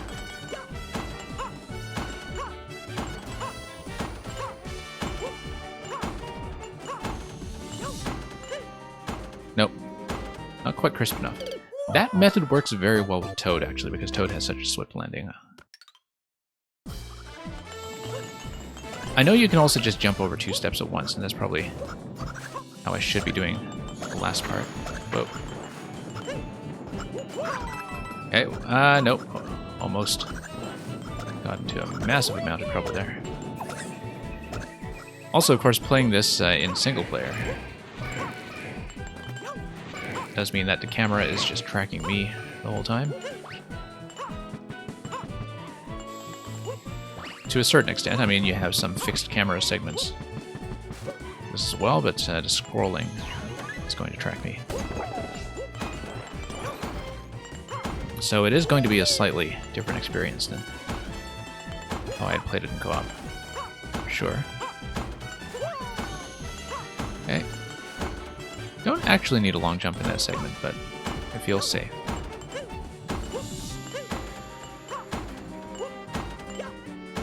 Nope. Once again, should just be jumping 2 steps there.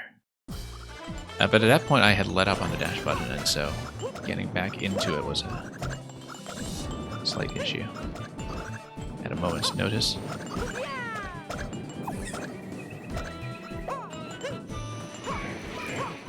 It's okay. Record so far has been the spike swing segment after Magic Koopas. Yeah, was not expecting that.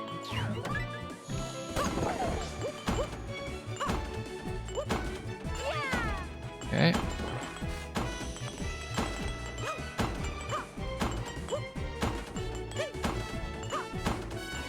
Let's readjust. Adjusting out of trouble is really the name of the game here sometimes.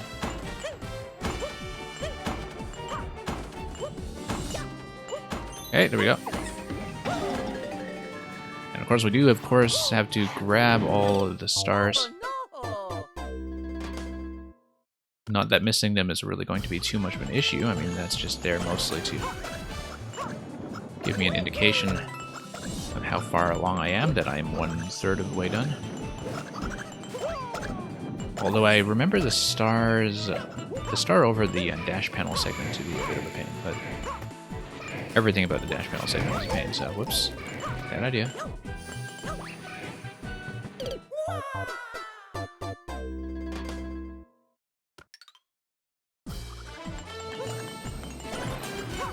That's okay, though. I mean, I got up to that segment relatively quickly. Let's just avoid that guy completely, rather than trying to beat him to that position. Yeah, just go right side here.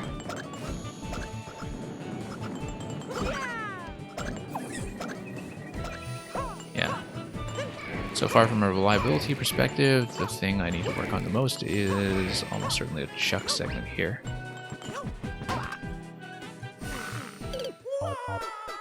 Because that's the thing that feels a little bit different every time. And which is something I'm approaching with a bit of improvisation. Often not entirely intentional.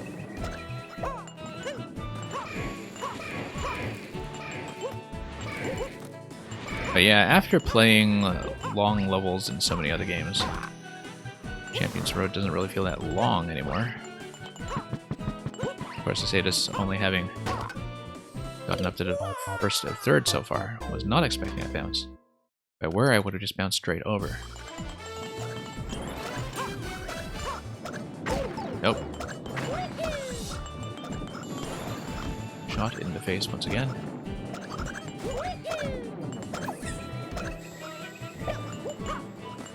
Okay.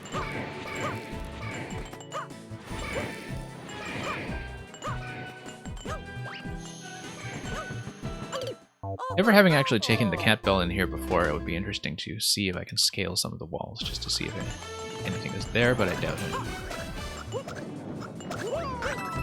Let's not get too fancy here. That was too fancy.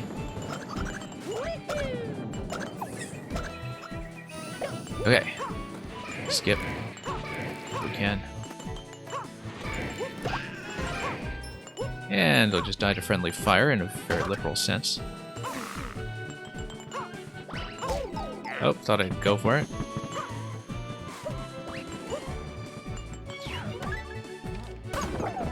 Life-saving wall jump there. Something I'm quite familiar with in that segment.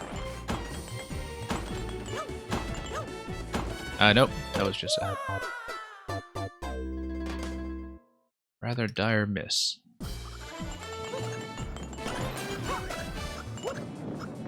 Okay. Wow, okay, that was quite a slip-up. Not the way I expected that to end.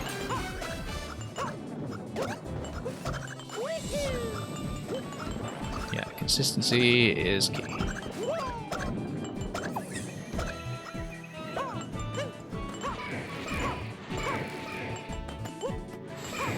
And let's just work my way forward. Wow, terrible landing. Absolutely dreadful landing.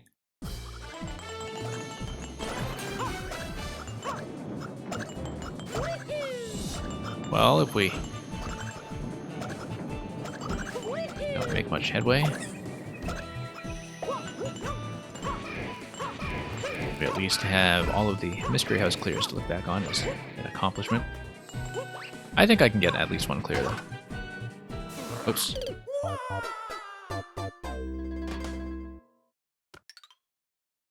Partly because I at least know what's coming, and even if it's just theoretical and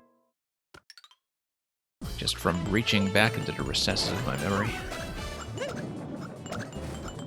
I at least do know what the structure of the level is going to be, and so the learning curve should be somewhat eased. But we'll see. Still a lot of things that could catch me by surprise, especially with the game speed. Which I don't think it's as noticeable with anything else in this game as it is with the beat blocks. Not just here, but also in some of the earlier special beat block stages. That's where you really notice the game clock having been turned up. Everything else pretty much feels the way it was, even if it's only subjectively the case. Okay, friendly fire once again.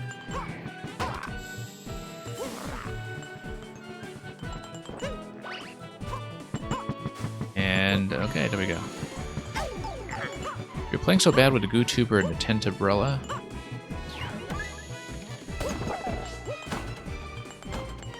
now, here's the question. Do you go NZAP 85 or 89? What version of Duck Hunt you prefer. I mean, I guess it's just the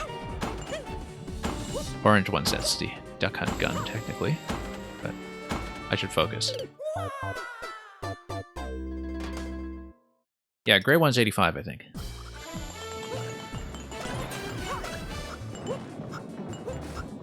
Let's see here. Ah, whoa, total miss.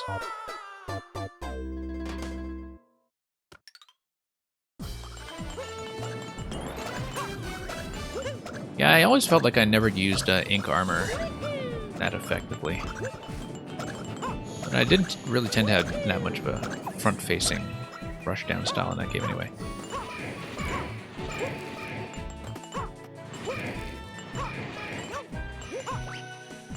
But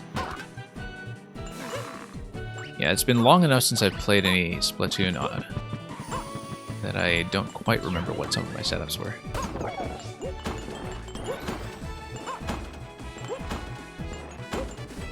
Never really did master the Tent Umbrella. Because that's a really big one, right? Like the one that's built very wide.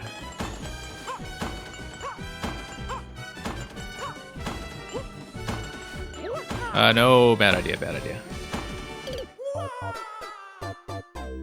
If I do the backwards high jump under controlled circumstances, there are places in this level where it could be very powerful, but doing it by accident is not going to be the way.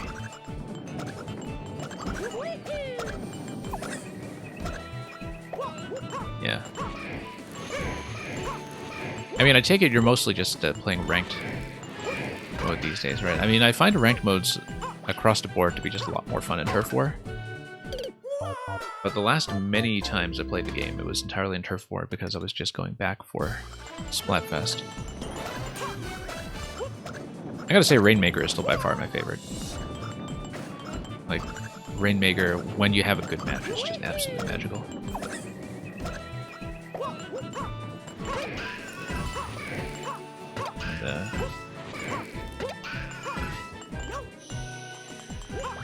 And hey, it's E-Box with an R. Hope you're doing alright.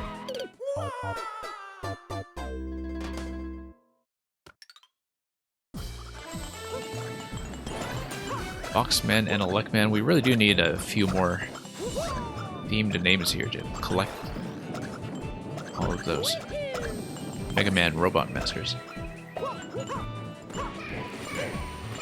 So yeah, Reebok 64, I finally decided to clean up my single-player save file in this game.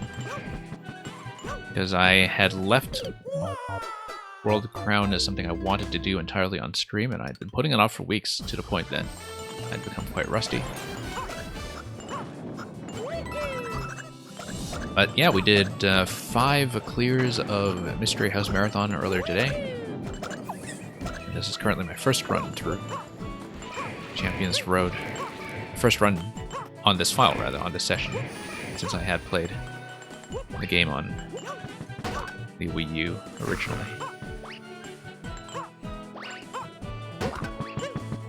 Okay, that threw me off. Yeah, that's the thing about the Chuck segment, is that occasionally I'm just taken by surprise.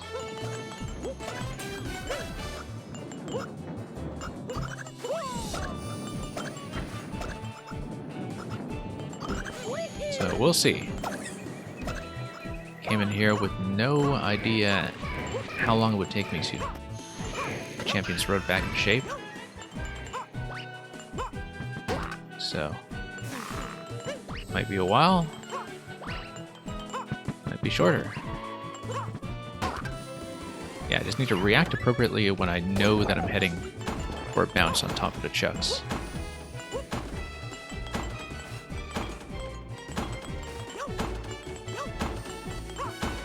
Okay.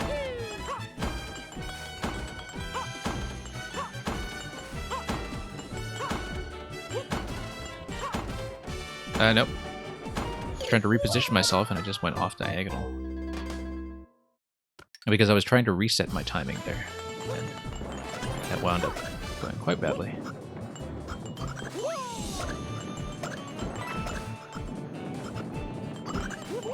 Yeah, just need to find a pattern for him and then relearn the pattern every time.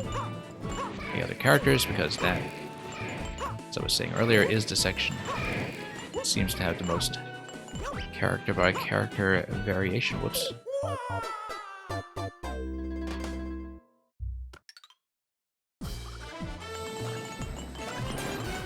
Yeah. N-Zap is pretty good in Splat Zones. Yeah, Splat Zones is, I think, the one that I'm least fond of. Simply because it is a bit campy. Or at least it was back when I played it. I don't know if it has changed very much.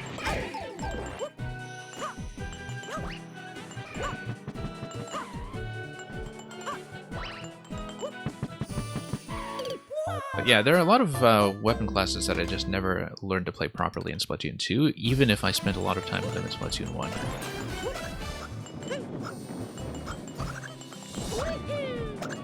I played Roller a lot more in the first game. And partly that's just a control thing, it's just because with Splatoon 2 I was accustomed to playing with separate Joy-Cons. Separate Joy-Cons feels extremely intuitive for all of the guns, and not at all intuitive for the Roller, which I feel like was definitely designed for a nice, firm, two-handed controller, just to feel intuitive. Like playing the Roller with the Joy-Cons feels completely off.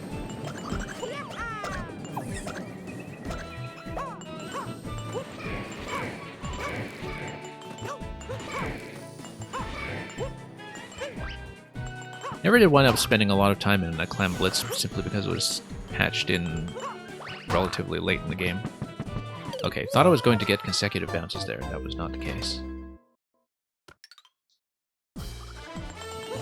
It's going to burn through the lives here.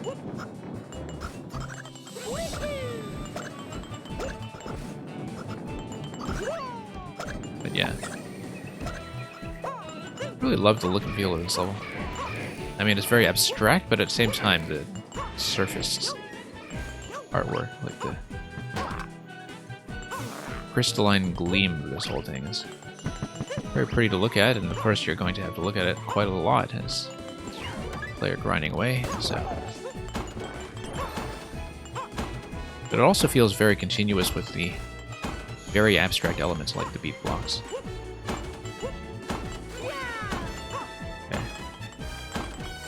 The steps.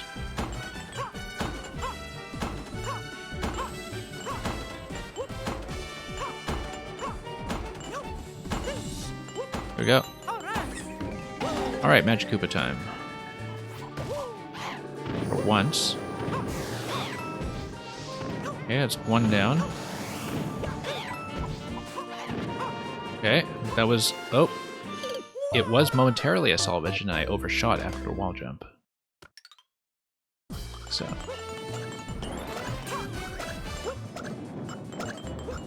Okay.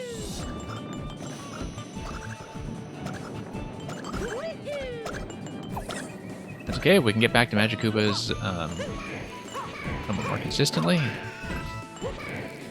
And I can work out a good, relatively reliable single-player path. That is, of course, going to be a segment that requires a bit of improvisational skill.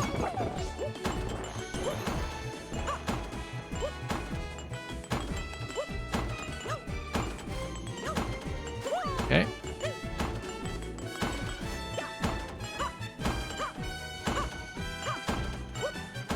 Nope. Trying to be a bit too daring there.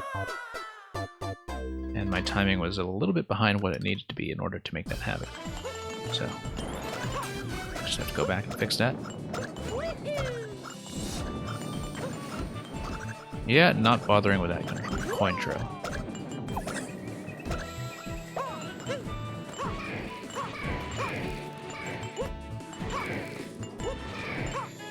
Okay.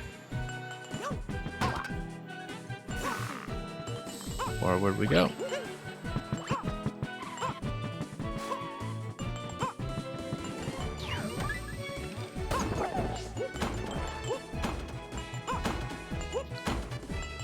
Alright, now...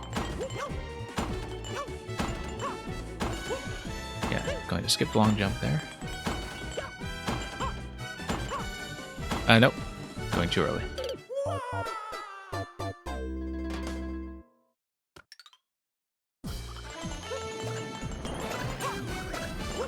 Yeah. I think Mario is one of the harder characters to work with for the beat block segment.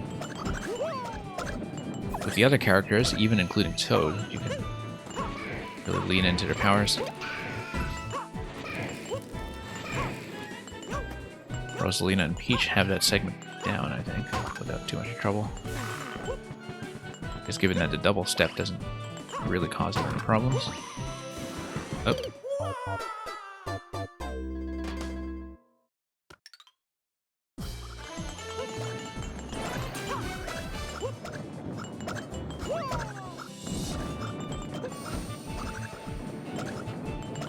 Yeah, depending on how different the game Splatoon 3 is going to be, to go back to that. It'll be interesting to see whether they reincorporate as many maps in a way that 2 brought so many maps over from 1.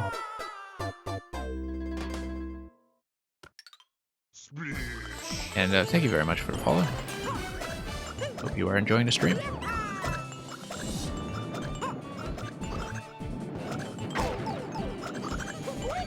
But of course it looks like 3 is sort of attempting a big overhaul of the setting anyway, so...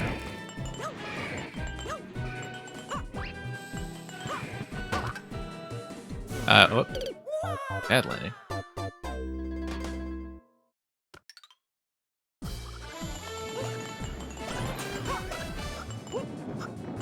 Okay.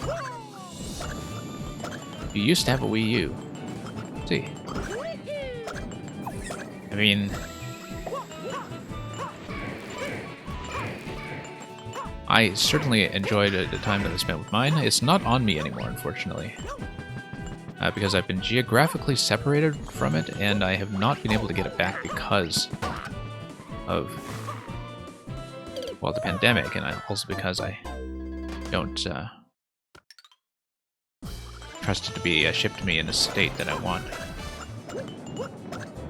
So, because some of my equipment is kind of scattered. So, maybe a while before I get my Wii U back, and thank you for the follow. And I've been meaning to, because I do want to do a Super Mario Maker 1 retro stream at some point. Just to show off some old favorites, as well as some levels that I had not played before, because I didn't know the makers at the time.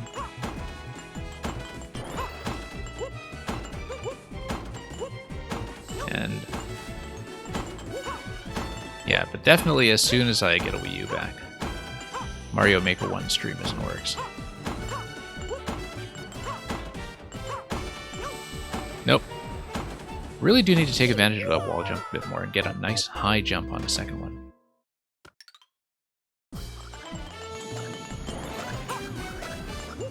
The wires got lost, so you mean like things like the power cables or other things like that?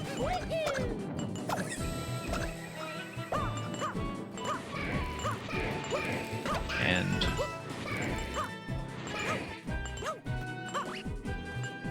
here we are.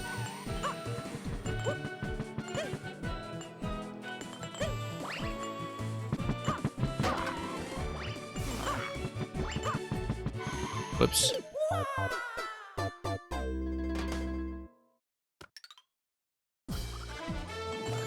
And yeah, I guess there is the aerial dive. I keep forgetting.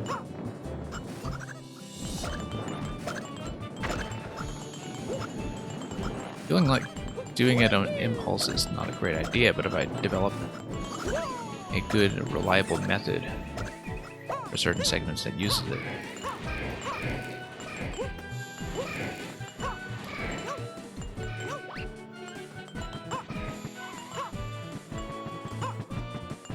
nowhere here to actually rehearse the aerial dive, of course.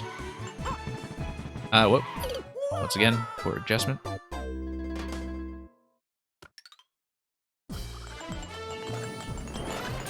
And yeah, pretty much throughout my entire run in this game, I don't think I ever actually intentionally used the aerial dive. Not because I was avoiding it, but because I just forgot it existed. I played too much of this on Wii U to know about the new tech.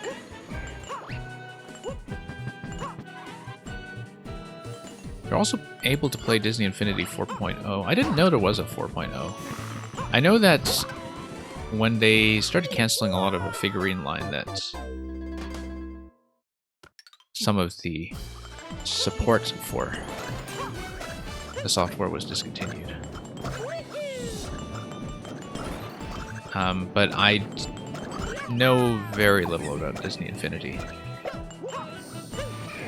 I would see it come up in news about the Wii U sometimes, back when the Wii U was active.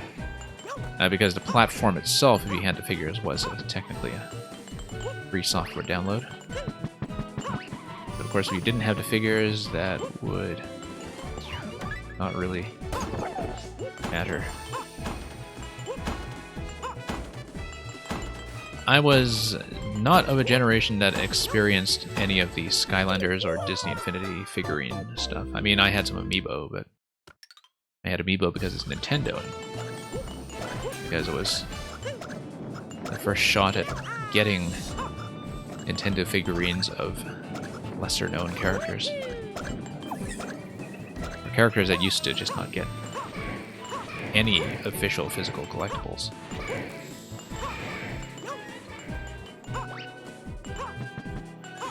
And... whoops.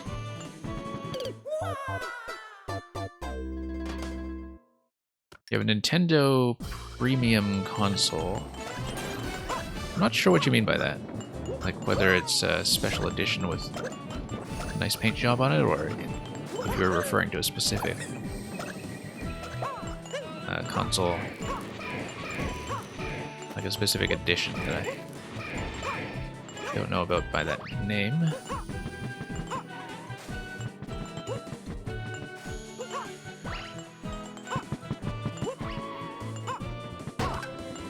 Okay, that was something that didn't feel like the most reliable method, so let's not depend on that too much. Next cycle. Okay.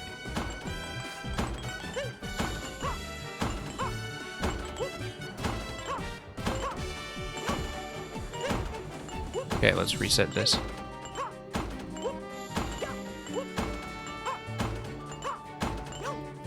There we go. Now let's not die to Magikubas.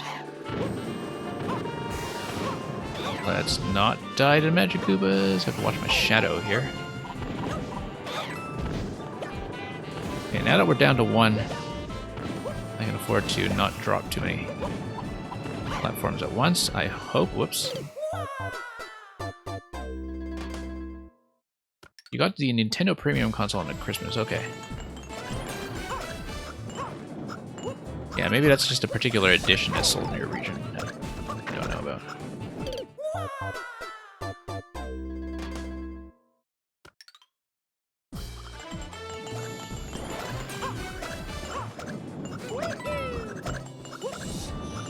And here we are.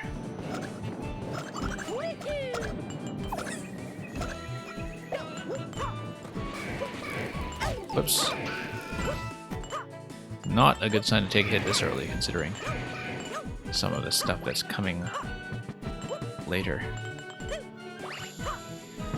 Whoops.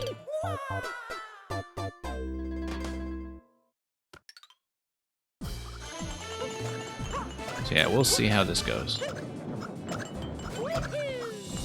Currently, the fact that I've only made it past the Magikoopa segment once doesn't really bode well, considering that it's only a third of the way in.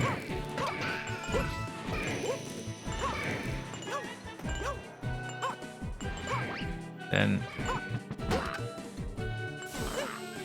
here we are. Nope. Still slipping.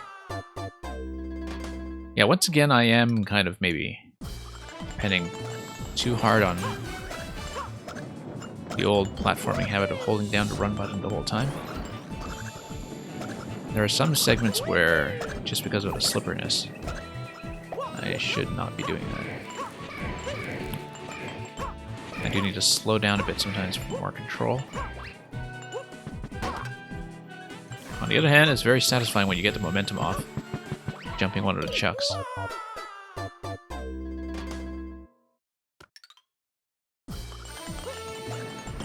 Okay.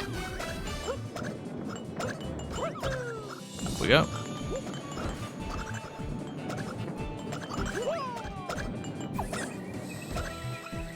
And yeah, 100 lives in the bank. It would be nice to get one clear before we hit game over. You know, this level does take work sometimes.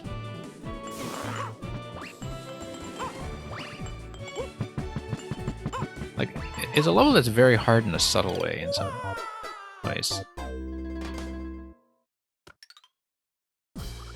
Where, in spite of all the deaths I'm taking, it doesn't feel as hard as it actually is.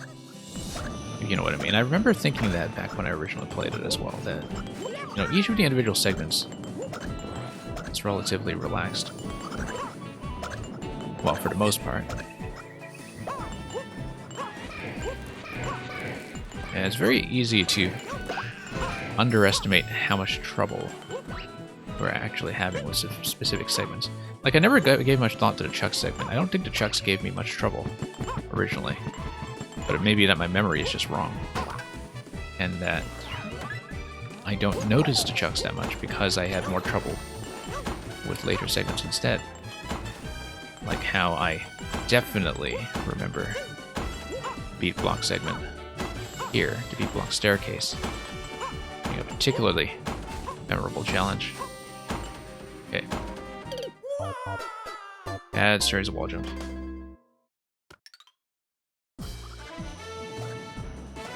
Yeah, don't worry too much about distracting me. I look over at chat sometimes and I try to keep up with conversation, but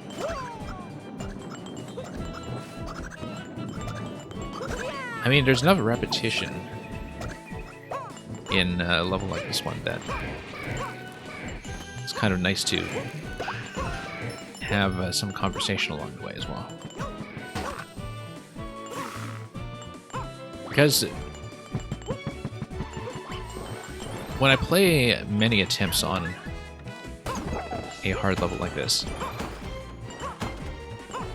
there's only that much that I'm going to be able to talk about in terms of design or in terms of critiquing my own play and what I need to improve, right? And so having some additional conversation on the side like actually makes the grind go by nice and fast.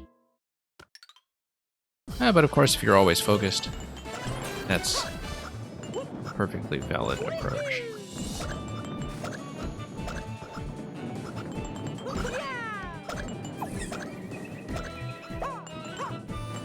Okay, up we go.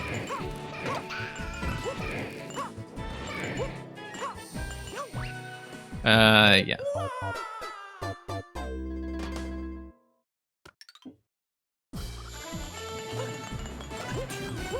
I mean, a single tile gaps. You know, by Mario logic, I should be able to just run it. I feel like my original method might have just been to run it, in fact. And that I'm forgetting that. Or that I'm instinctively not doing it for some reason. And then I'm just falling into the gap, which is also not great. Of course, if you are falling into the gap, you can't really build up that much of an initial dash going into that, so I may be wrong, but I do remember having an easier method for the chucks once upon a time. But yeah, you can just run it. Like that. Yeah, much better. Let's run the diagonal.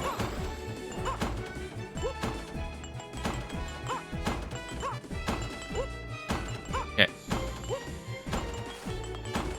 Here we go.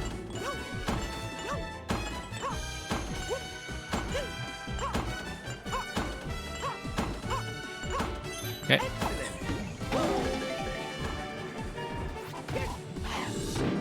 Alright, let's not take down too many platforms at once. Let's go left first. Left. Getting the last guy around the center is great because it means I can warp out immediately. Okay, this is as far as we've gotten so far today. Oh no! And that remains true.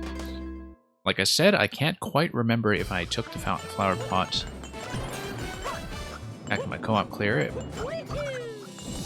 But of course it was co-op, so I think it's quite possible that's maybe one person took the pot and the other one didn't. Back when I did it ages and ages ago. But yeah. Building up speed and just running the diagonal and just jumping is great. And if you jump too early, the wall jump does save you at the end. So yeah, Chuck's segment is somewhat solved.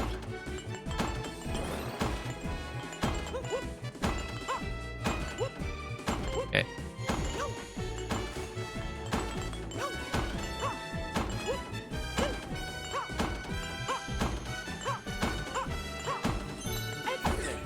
And now we're getting back here a little more reliably, so moral victory so far. Until, of course, we miss every Magic Koopa, hitting that one almost by accident. Could have gone very badly. This guy's way off center. That's okay, a lot of the platforms will be restored. Whoa, nope. Slipped right off.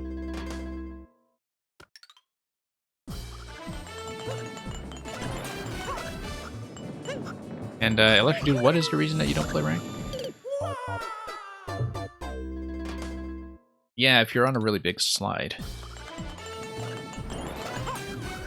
You have to watch that glass crack on your Splatoonometer.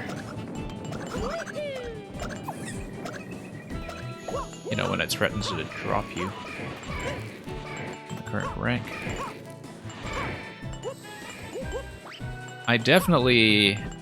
I mean, I only ever climbed up to about A or A- with the various modes in Splatoon 2, but I definitely remember having to get through a lot of roadblocks at about B+ or so, where the glass cracking was a pretty common thing. Nope.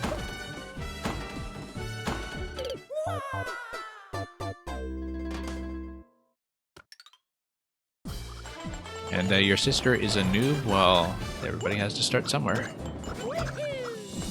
Whether they kind of develop from there is... it's a totally separate question. I'm also reading your name as I'm Danny Milkman Fan. I hope that's correct.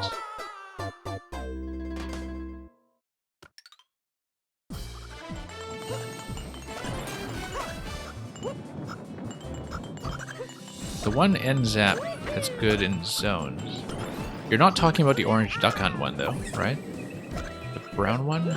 It's gotta be a different one.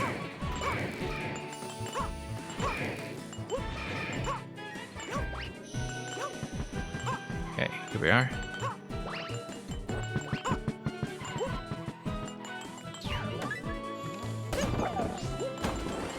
Forward. Okay. Back here.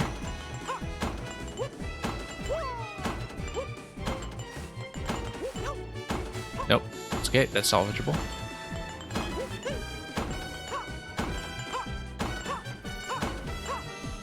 Okay, thought I could just run all four this time. That was a bad idea. I was sort of misjudged because the timing isn't quite crisp enough for me to do that safely.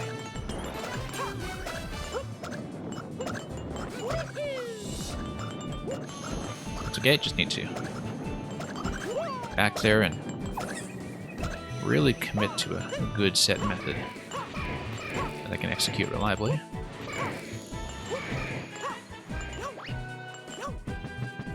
Nope. If I know that my landing is going to be bad, I do have enough time to make a bit of a mid-air adjustment before I fall in the crack, but sometimes I just don't expect that.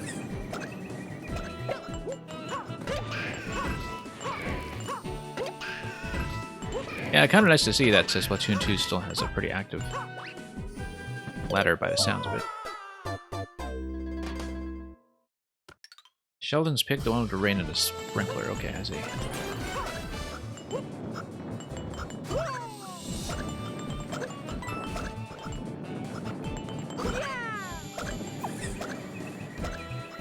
And here we are. Okay.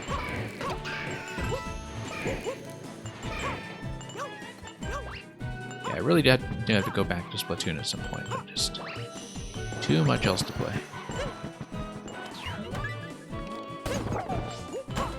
It's true that I don't really have a multiplayer game going right now. Traditionally, I've usually had one multiplayer thing going on in the background of my life at all times, but I think streaming, as much as I have, has partly replaced that. Thank you for the follow. Hope you're enjoying the stream. Astro VRX.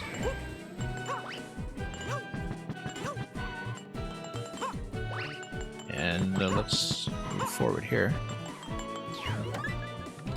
Okay.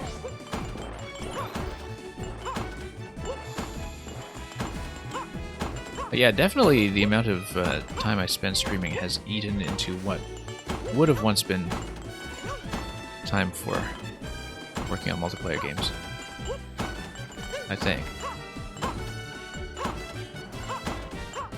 Nope, too slow. I still like that method, I just need a crisper timing. Entering beat blocks themselves.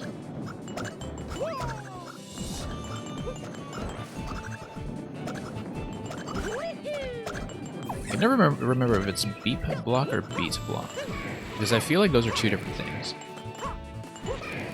And that the I mean, like, in this game, I think it's the level that's called the Beep Block Skyway, but it was not the one on every beat. It's the one that, you know, counts down. But then I have the vague memory that in Galaxy it was a beat block. I think of them as a beat block anyway. So it might just be beeps. Oops. Nope. Just missed a diagonal completely. But yeah, the diagonal is runnable. It's easily the smoothest method to execute.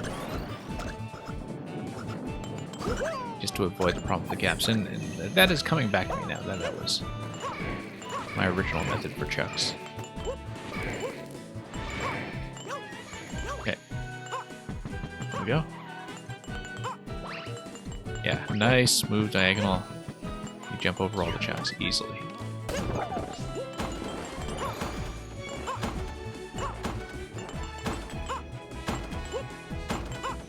Okay, here we go.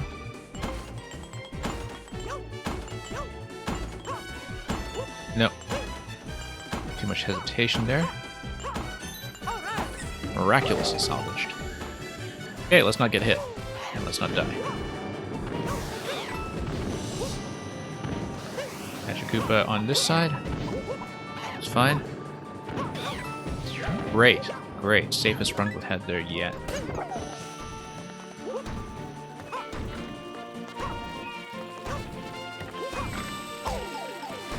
Okay.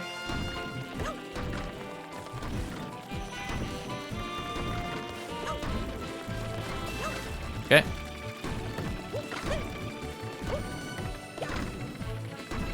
No, I just needed to jump in place and that would have been fine. And that's already second star. And yeah, Astrid, you would like to play this game with friends? Yeah. I'm doing this file as solo because I did originally play this with a co-op partner back in a Wii U version. So this would actually be my first solo clear. But yeah, I know there's a certain amount of interest in doing things like playing with viewer streams. For this game in particular, and so we might do that at some point if there's enough interest. But my streaming schedule has been fairly busy as is, to the point that it took me a while just to fit this one in. Okay, let's get out of here and do this again.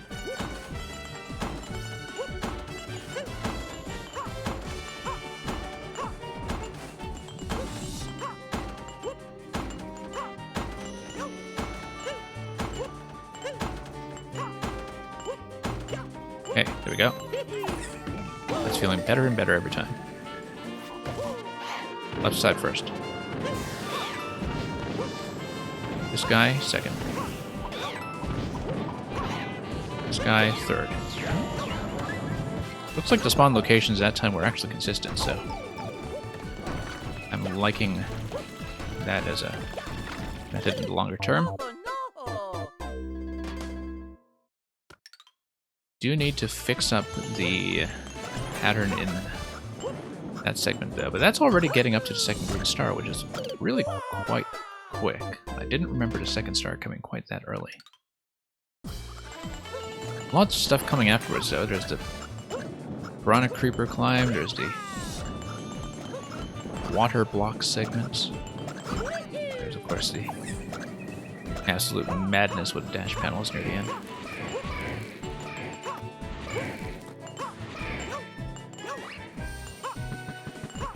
And okay, here we are.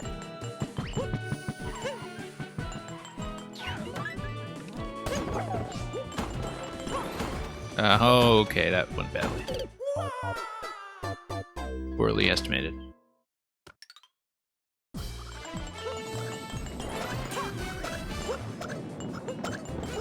Okay. Knowing to avoid that second guy has done wonders for my ability to put in a good run. Yeah, I know I can jump up here right away. I can do it faster, but priority right now is just to do things safely.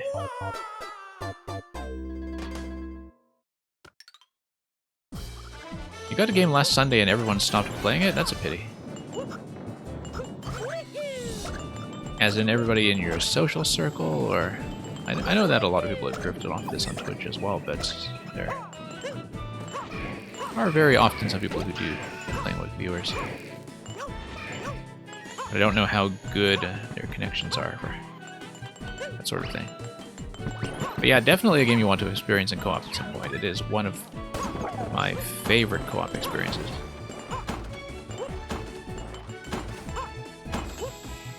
Back when I played it locally, anyway.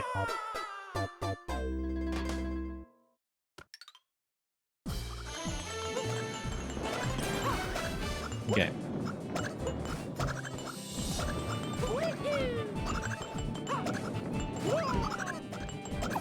Momentary lapse in timing there, but that worked out well in the end.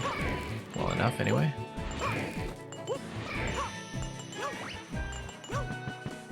Alright, looking fine. Let's do the diagonal cleanly. Do that jump cleanly. Looking much, much better.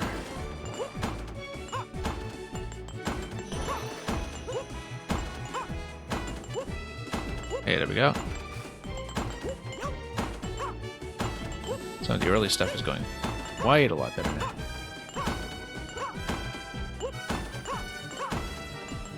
Missed a star, but that's okay. We've collected that one already, technically. Would have reset with the game over, though, so... If we do eventually get into game over territory, that's something I'll have to remember if at that point the stars are still collected.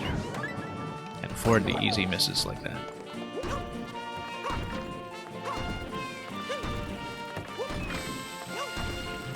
Nope. Yeah, I still haven't found a good damage-free method doing this. Okay, nope, thought I could outrun that, and that was not the case. Maybe a long jump could have outrun it slightly, actually. But I should hopefully not take too much damage going into that segment. Anyway. I do need a much more reliable pattern for that segment. It's not just about beating it, it's about finding something I can do consistently like I have with the Chuck segment here. Where if I get a good initial landing on a Chuck segment, I'm usually pretty solid now. Yeah, depending on your time of day, it's definitely true that there are fewer people streaming this game. Part of the issue with this game is that it's also split across 2 category listings. I think most of the players now used a new listing for 3D World plus Bowser's Fury, even if you're just playing 3D World. But there also is just the old 3D World category from before the Switch release. So it's worth checking both and following both if you're looking for partners. Whoops.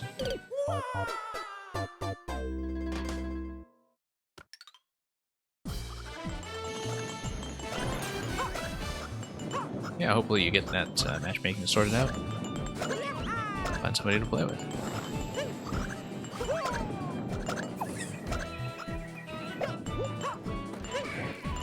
And here we are.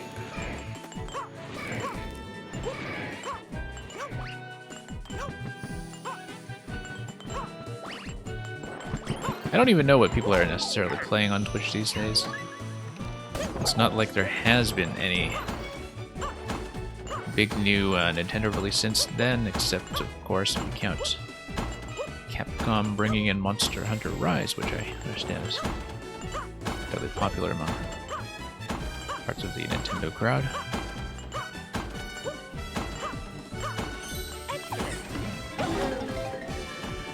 But yeah, do feel free to set up co-op games amongst yourselves. Whoops. Oh, no. Ram-breaded. That was maybe not smart. And getting shot right away was also not smart.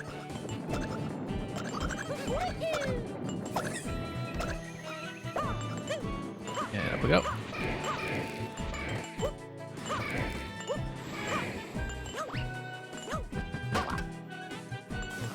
Okay. Forward.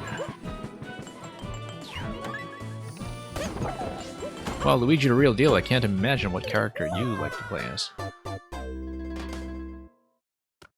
These aren't, in general, getting much less successful. I'm hoping I can get the clear. I don't know if I'll be able to stay long enough for it, but Mystery Houses took longer than I expected.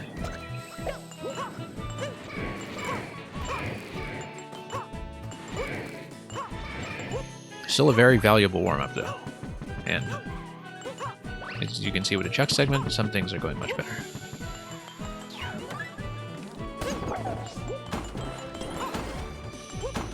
Okay.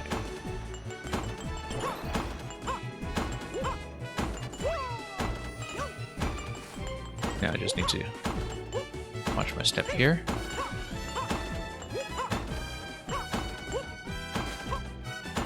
Okay, that was a last-minute save on the wall jump there. Whoop. Poor adjustment. I was trying not to overshoot and land off the left side edge, and in case that would happen, but instead I just completely overshot, or undershot rather, and overcorrected.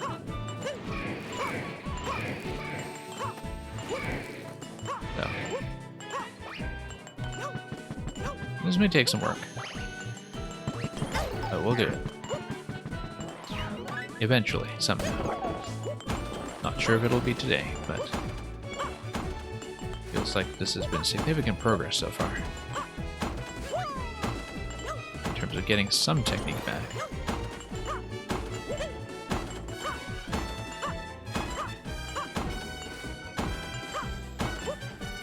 Okay. Magic Koopa segment Small Mario is going to be troublesome.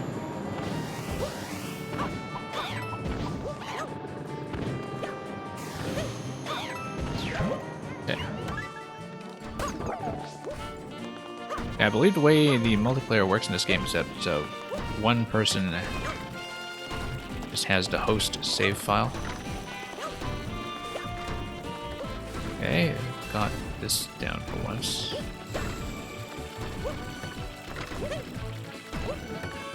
Oh, once again. It would have, oddly enough, been safe to land on the left instead of trying to go for the right, not stretching far enough.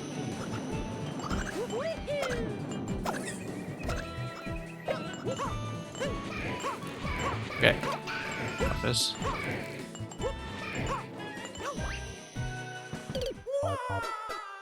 Sometimes, of course, that will happen.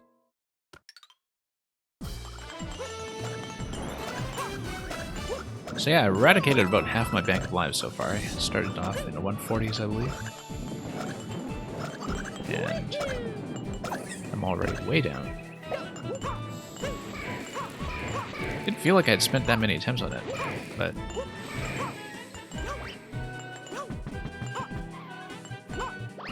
I think some of the lengthier grinds at Mario Maker has kind of warped my idea of what a reasonable amount of repetition is. Yeah, if you want it to be progress that you keep on your own save file, Astro, you should be the one who makes the lobby. Because one person is going to have the host save file and the other person is going to be the guest. And anybody else who wishes to join you there. I believe that's how it works. Okay, forward. Not being able to take a hit from here is going to be a problem, given that damage actually is an issue in the fuzzy segment.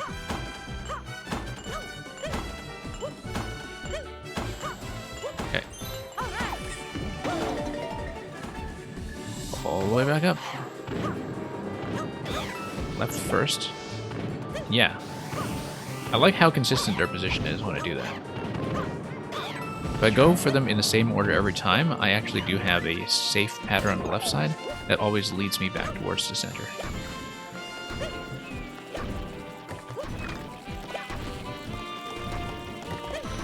Okay.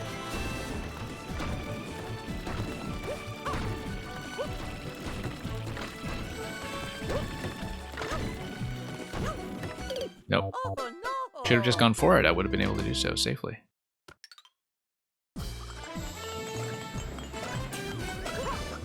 Ah, Luigi, real deal. You don't have your copy on you. That's unfortunate.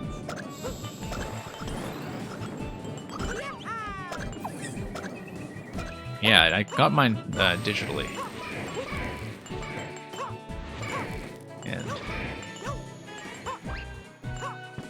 I mean, that's because I always knew that I wanted this game to be available at all times as an out-of-the-box co-op experience.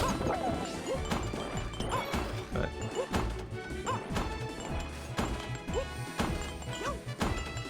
there we go.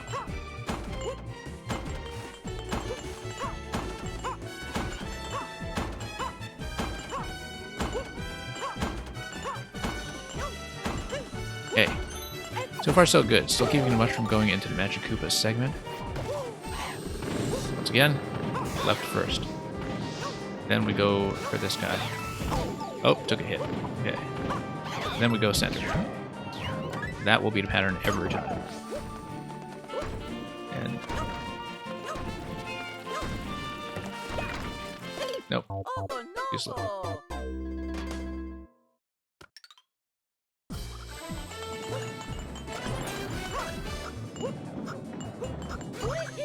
At some point for Mario Maker 2, I actually do want to do some co-op levels on stream, because there have been people who submitted me co-op levels in the past where we've only been able to do the single-player route, but occasionally you see somebody who comes by who actually is a 2 to 4 player specialist as a maker, and specifically a specialist in co-op puzzle platforming rather than multiplayer versus. And I feel like that's the kind of content that doesn't get nearly enough airplay in most Mario Maker streams, and so I think it would be valuable to do at some point.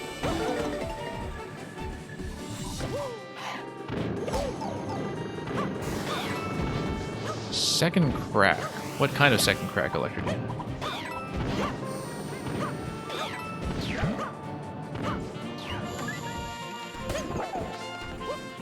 Whoops. Oh no! That was impulsive.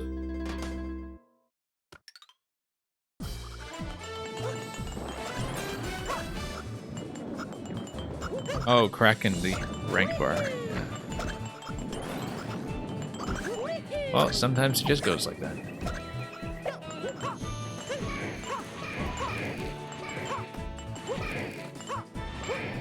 I really do think that a lot of the stuff they carved aside as app-exclusive features for Splatoon really should have been implemented into the game. There's too much stuff going on statistically that should be available to all players.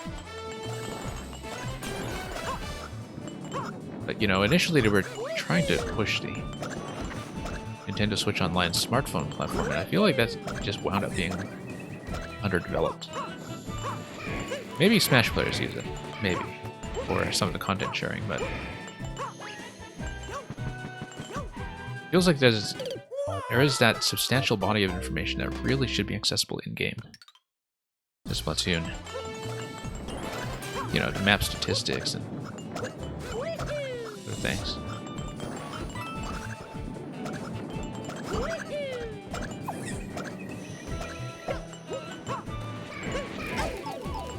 Well, Electric, the important thing is that you did finish that deadline.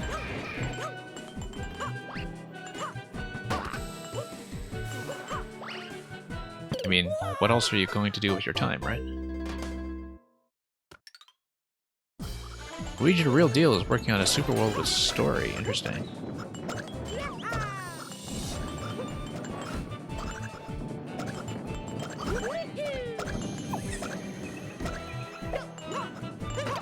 You got the majority of the exercises done in time. What subject or course, if I may ask? I was just curious. I know you do something with computer science, but I don't know if it's a particular kind of assignment that's been consuming your time lately. Nope, going too quick.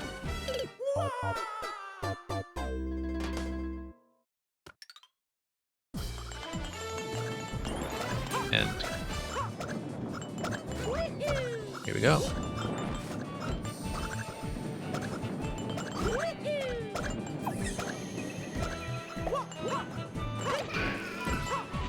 Introduction to computer vision. Okay, I see.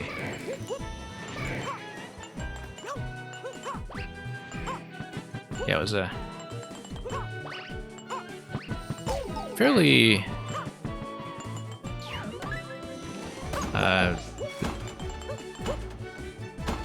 new field in terms of being established at the undergrad level.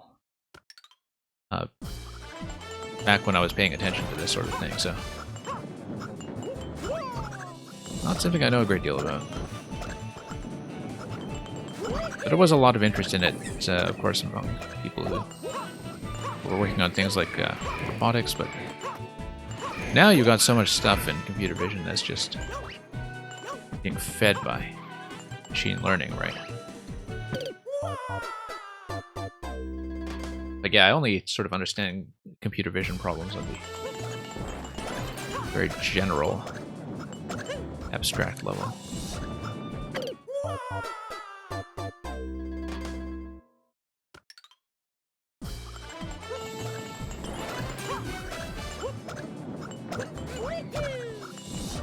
But yeah, it's sort of interesting how it is sort of the inverse of lot of the research into 3D graphics in terms of, you know, projecting onto a 2D plane. But honestly, not that complicated, you say, but you barely got it done. Oh, just due to fatigue, yeah.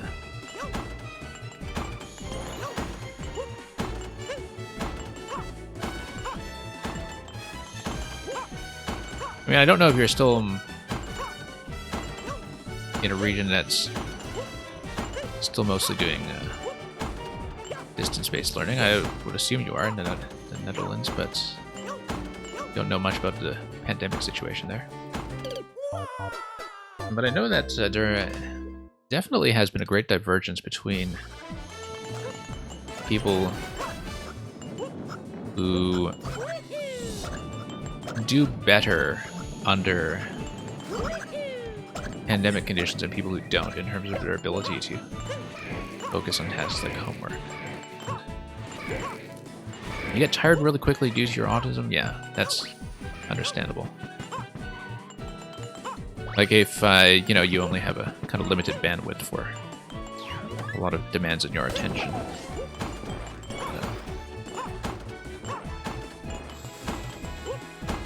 Okay. Here we go.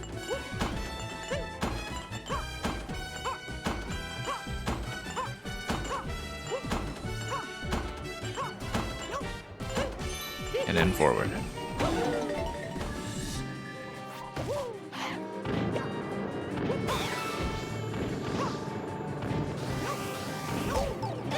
Okay, back to this guy. Still feel like that's a good consistent pattern in terms of kill order. Still a lot to improve, of course, but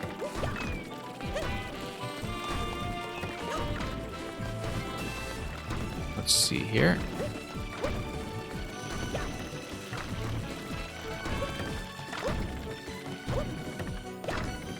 There we are. That's a landmark. What's Toad doing here? Okay. Ah, yes, this segment. Nope. Let's see if I remember.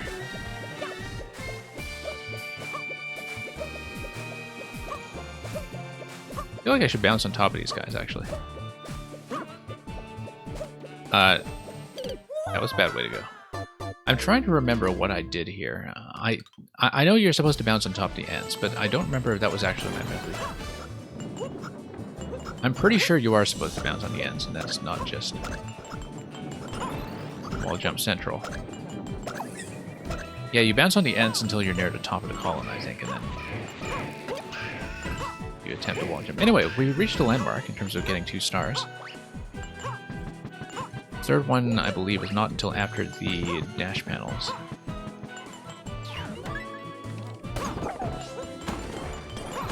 Okay. That's encouraging. That's a big step forward.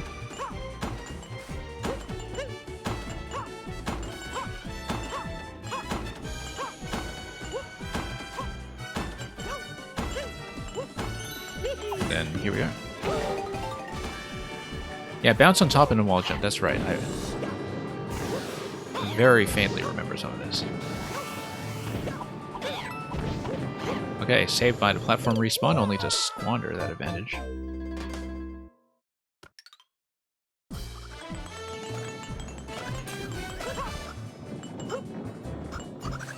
Okay, forward.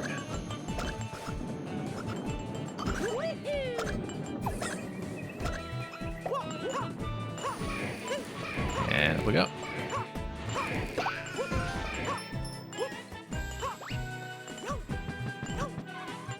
And forward.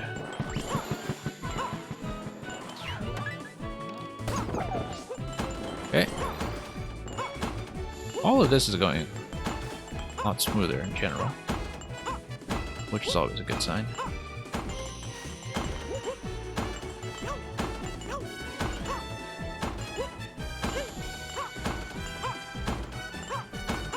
Okay, there we go. Timing is feeling really nice there now. 3D depth perception is not feeling quite as nice here.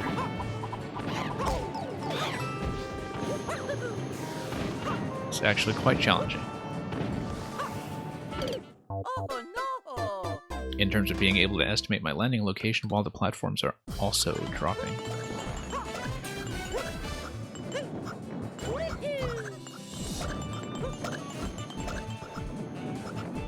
Yeah, I actually remember that being a problem with the Peach float, now that you mention it.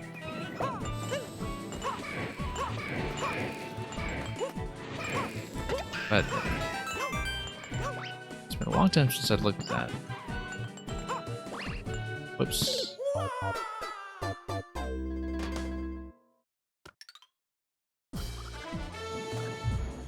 Okay.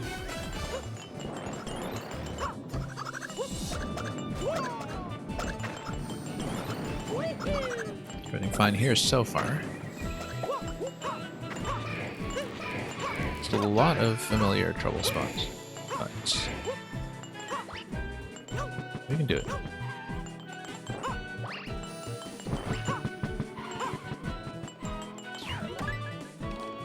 And here we go.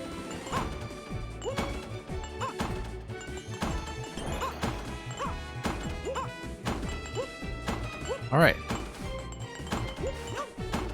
Nope. Don't know how I pulled back there. Definitely not ideal.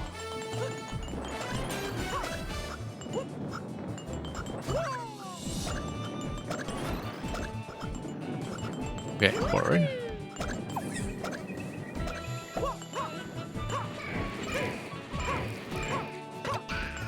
And yeah, move on here. Yeah, the initial landing is all that needs to be done. Then, once you're on that segment, it's pretty simple.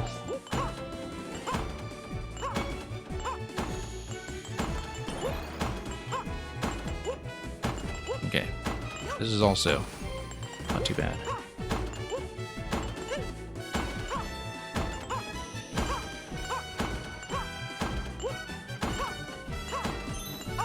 Back to the Magic Koopas. Once again, landing accuracy is the trick here. Not getting shot in the face is the other trick here. And in we go.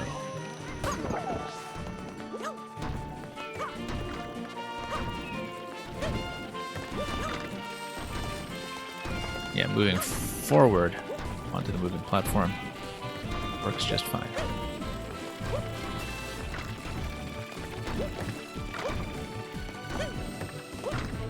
Nope. Oh no! Hesitated a bit much, just sort of had second thoughts about going forward. There. It is possible to beat that with a long jump. It is possible also to just stay behind it with a regular jump. And either method should be fine, but I really do need to commit to it.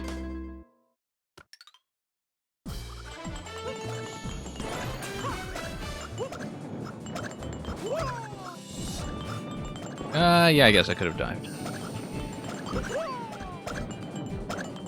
Not after long jump, though, but... Hang on.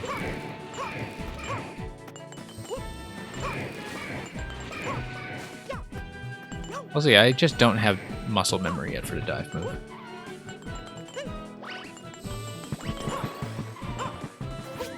Yeah, there's the dive.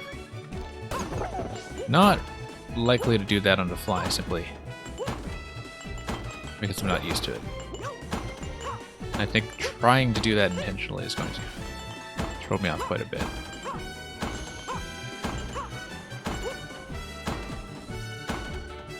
I mean, for something like this, which is a very consistency-based level, you do want to rely as much as you can on well-practiced routines that you don't have to think about. You should be trying to minimize cognitive burden. Find the things that can be done on autopilot.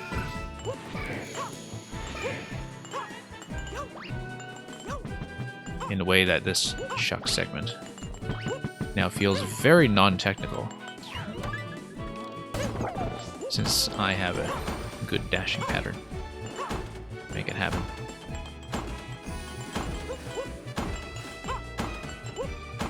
Then here we go.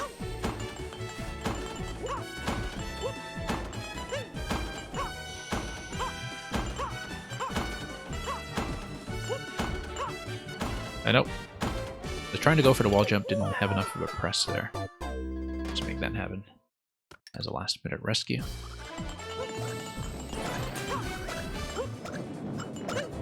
It has occurred to me that if I went for the coin trails, and I could pick up some coins with every attempt towards an eventual cushion of a few lives, but that's not going to be a smart thing to do. Well, that's also not going to be a smart thing to do, just aiming in completely the wrong direction. Okay.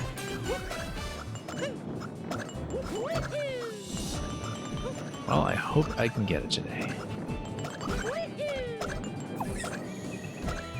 Got a lot of segments to go. Quite a few things can go wrong.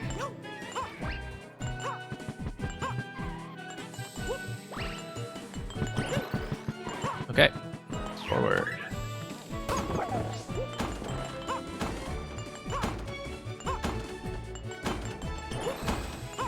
And everything's fine here. Amazing how smooth it feels, in fact.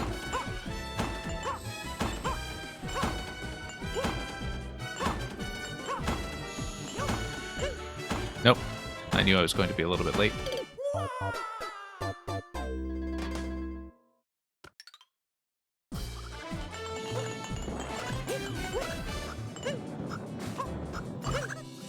Oh. That was a near miss. No, everything's fine. Everything's just dandy. Back to the chuck segment and fall.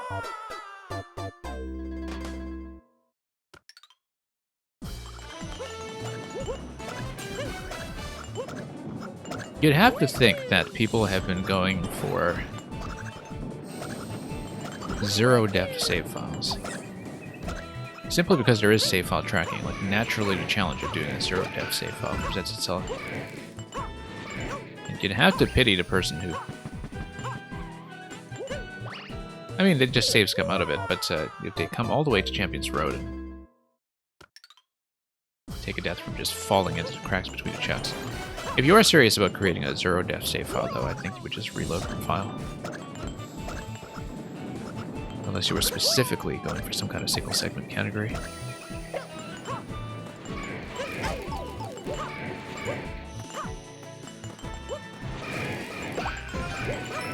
And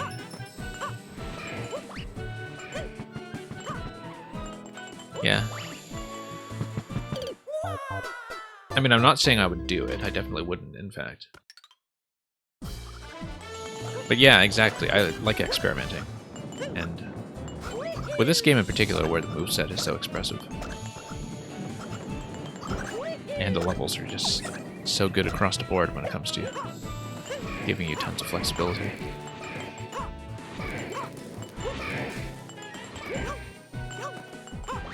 Yeah. Nope.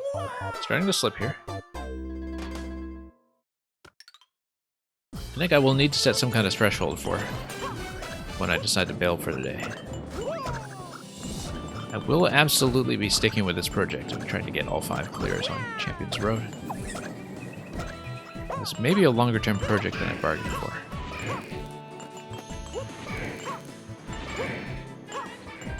But of course, this was also accounting for just how long we spent on mystery houses today. I haven't actually been on Champions Road for that long, if you think about it that way.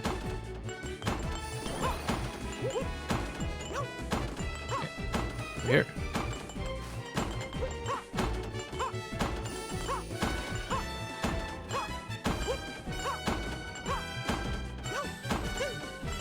Here we go. That's crisp timing. Let's not get shot in the face, and let's pop this guy instead and try to take one platform at a time as safely as I can. Okay, keeping the mushroom going into the next segment is going to be very helpful. Let's try not to lose it right away.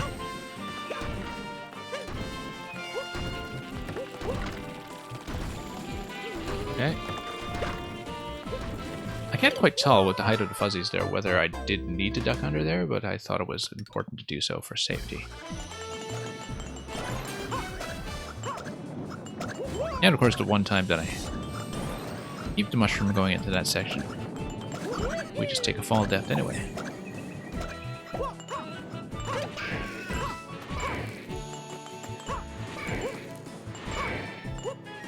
But yeah, after that it'll be ants. It'll be piranha plants.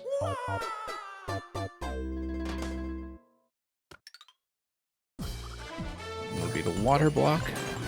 Ash panels. I feel like I'm missing something in there, but maybe I'm not. This used to be seared into my brain. I don't know if it is anymore.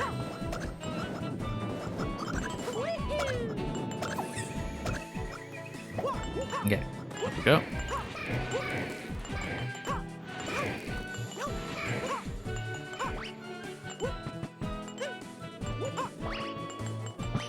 And here we are.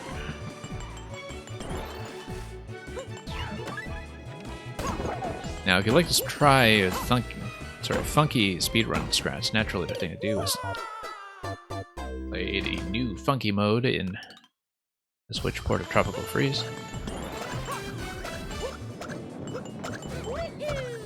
Which I did when it came out, and it was a very quick 100% because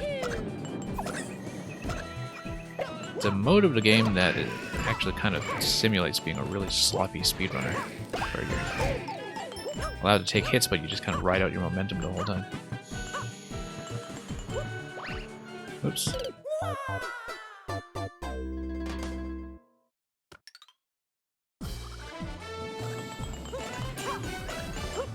Yeah, it would be nice to stream some Tropical Freeze here at some point, even though I've played the game to death many, many times.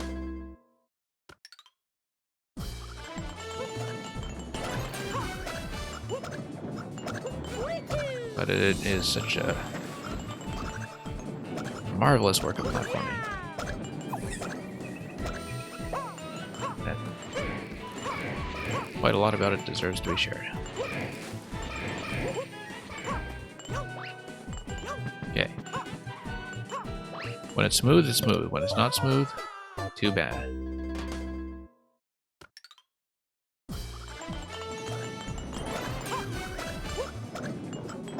Okay. This stuff is going better, at least. And up we go.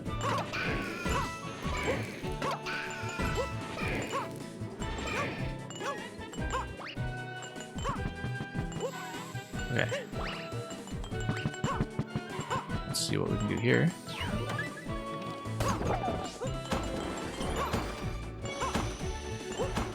It's looking okay.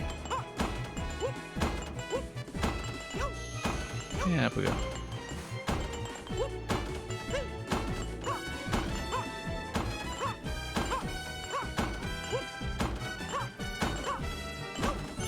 Okay. Barely made it. That was looking a little bit threatening. Thankfully not too threatening.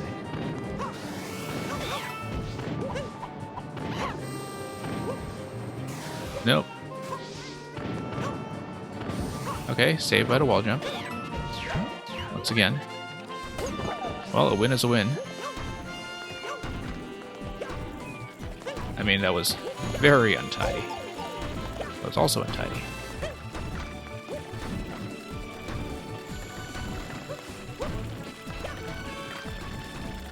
Okay, now here is the moment of truth. Given the potential for damage in this section. Back to the ants in our pants. That's right. That's right. I've got it now. There we go. Nope.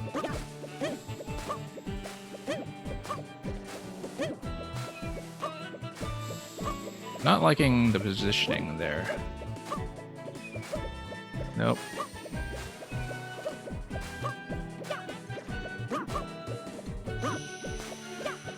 Oh no! No, I didn't have a safe way to get out the top.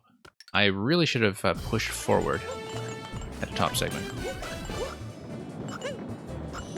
Yeah, Astra, the reason I'm not putting it on co-op,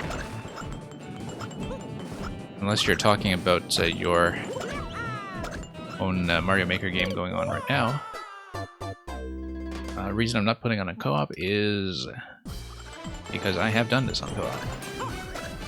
Even if it was a long time ago. And I want to get the solo clear on the file first. Although, interestingly, having done it on co-op, there was one thing that I was always wondering about. Which is when you get to the Piranha Creeper segment, which I've not seen yet on this run. The Piranha Creeper segment, back when I played it on co-op, was the one thing that I felt like couldn't actually be done straight up in co-op. Because the strategy we used to have for that segment and only that segment was to have one person bubble out. Because the problem is that the creepers retract when you do bounce on them, and so only one player at a time can actually go up. Unless you're perfectly coordinated.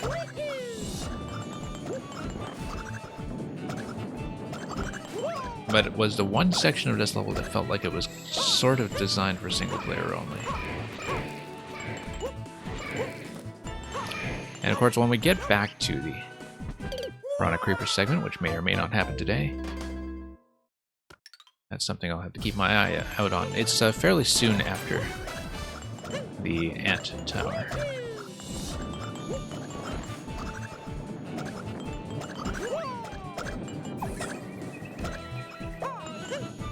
Okay.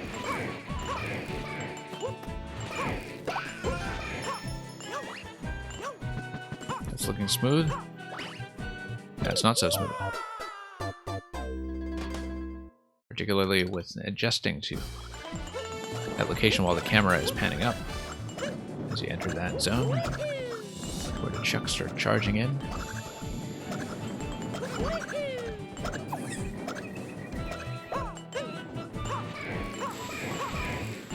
But yeah, we'll see.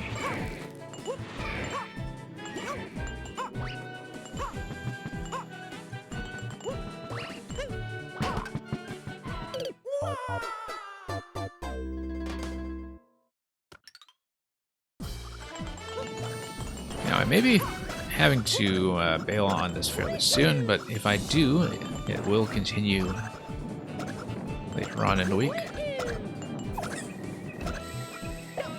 It will be the centerpiece of the streaming this week for sure, so.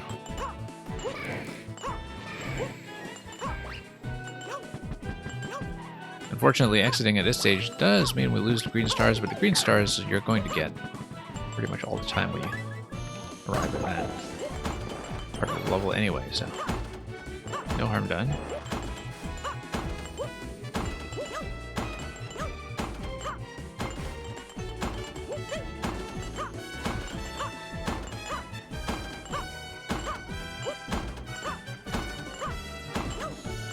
Okay. That's fine, apart from having lost a mushroom at this point.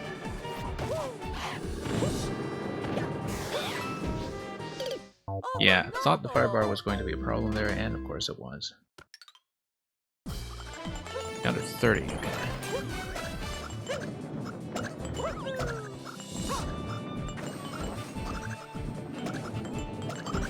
Well, we'll likely be seeing a game over at some point.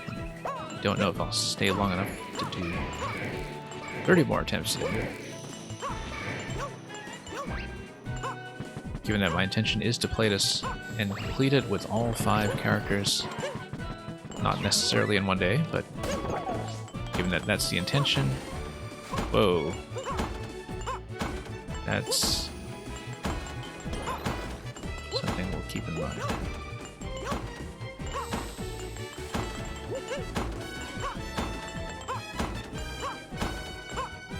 Okay.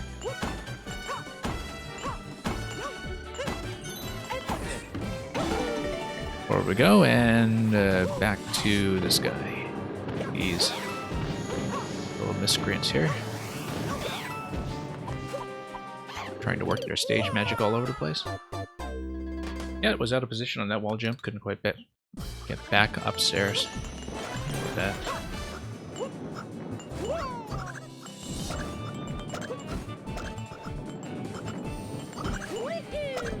In general, we could be doing quite a bit better, but it's okay. That's very much the Champions Road experience.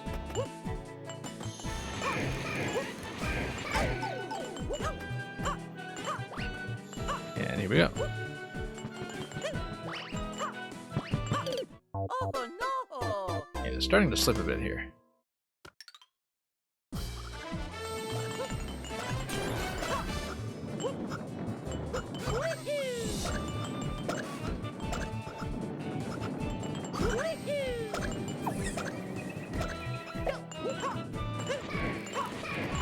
But yeah, Astro VR, good luck with getting some kind of co-op together for this game. It is well worth it, I assure you.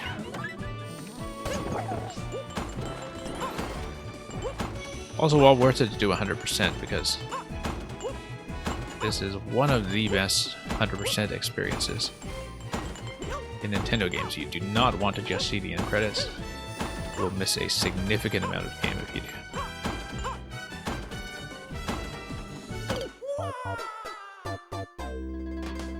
I think that's much truer of this game than it is of a lot of other Nintendo titles.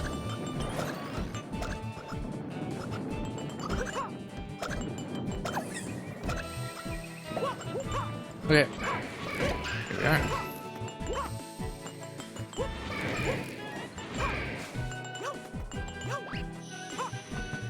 And here we are.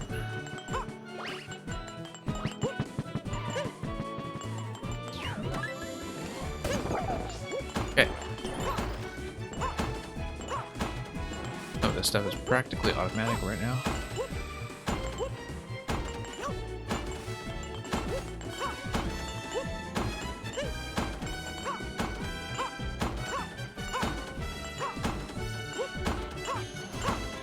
Okay. It just barely worked out.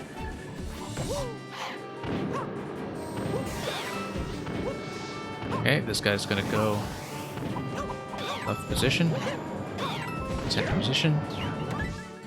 Okay, let's not fall in a pit. I always feel like I'm jinxing myself when I say stuff like that. Well, we didn't fall in a pit, but we definitely got whacked.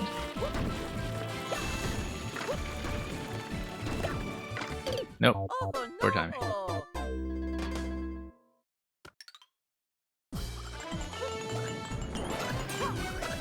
Now, there is a specific method for the swing segment. Used to have. I remember coming up with a pattern that worked out for me pretty much 100% of the time.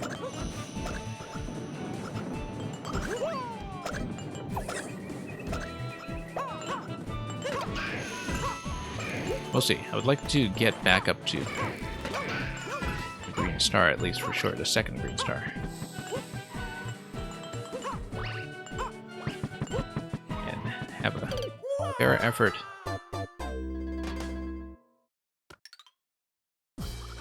put into the ant tower.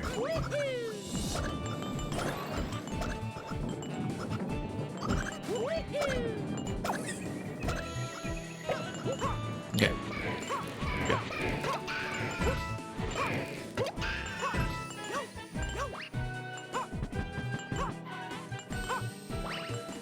This will be one of the last attempts today. Possibly even the last one, depending on how well it goes.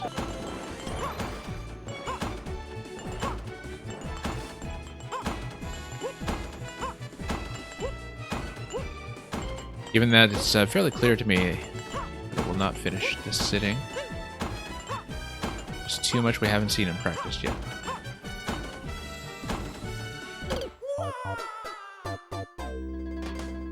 That was not a great attempt. I would like it to at least have one attempt that gets at least as far as Magic Koopas.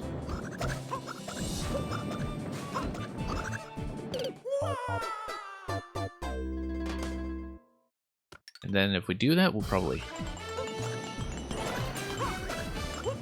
end on that or something similar.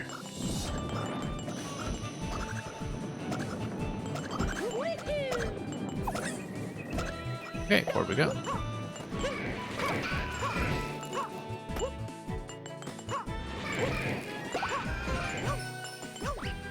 Okay.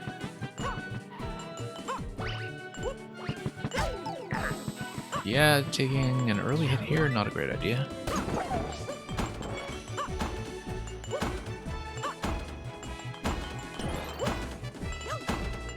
And then almost there. Oh, for this segment anyway.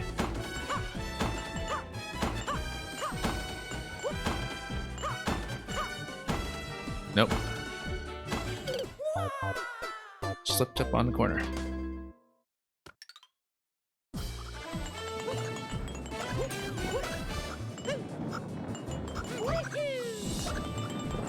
That's okay. A lot of the early methods do work reliably, so.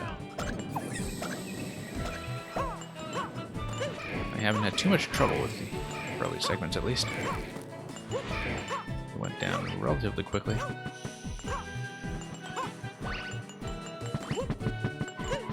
Okay, forward we go.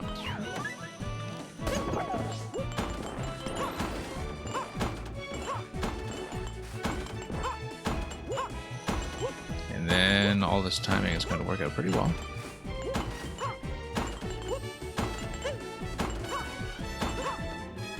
Nope, too early.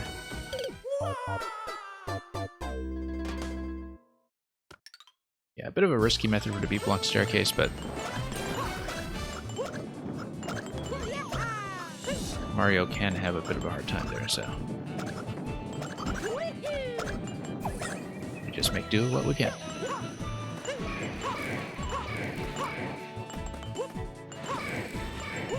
Okay.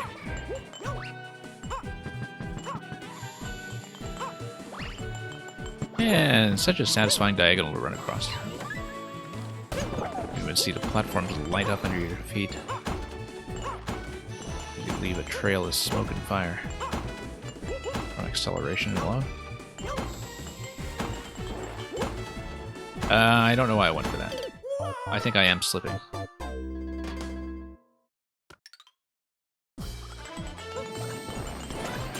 But yeah. I would like to beat the Magic Koopas at least once more. And then we'll probably call it from there, if not earlier.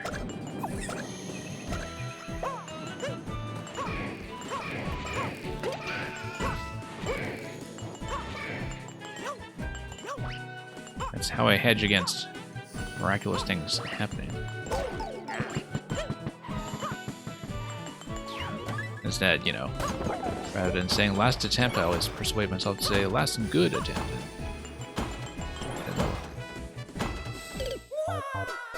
See if we've done some good in the world, but it looks like I am slipping like crazy, and so it is getting to a point in a day when I think I'm only going to be getting worse. Because there is a peak. We may have hit the peak as a temporary local maximum.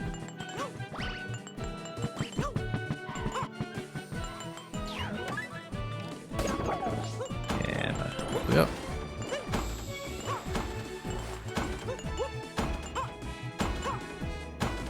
Too early.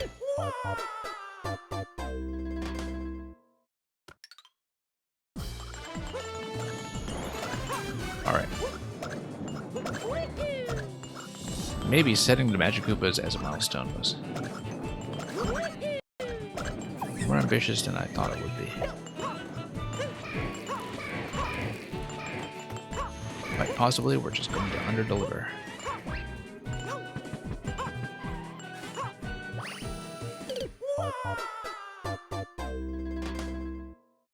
Well, down to 16 lives. I mean, could ride it out against game over if we want a certain elegance.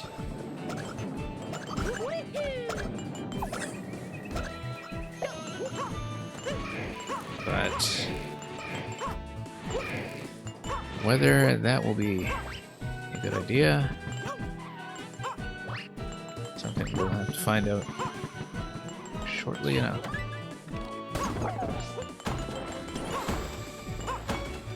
Forward and forward. Okay, looking good.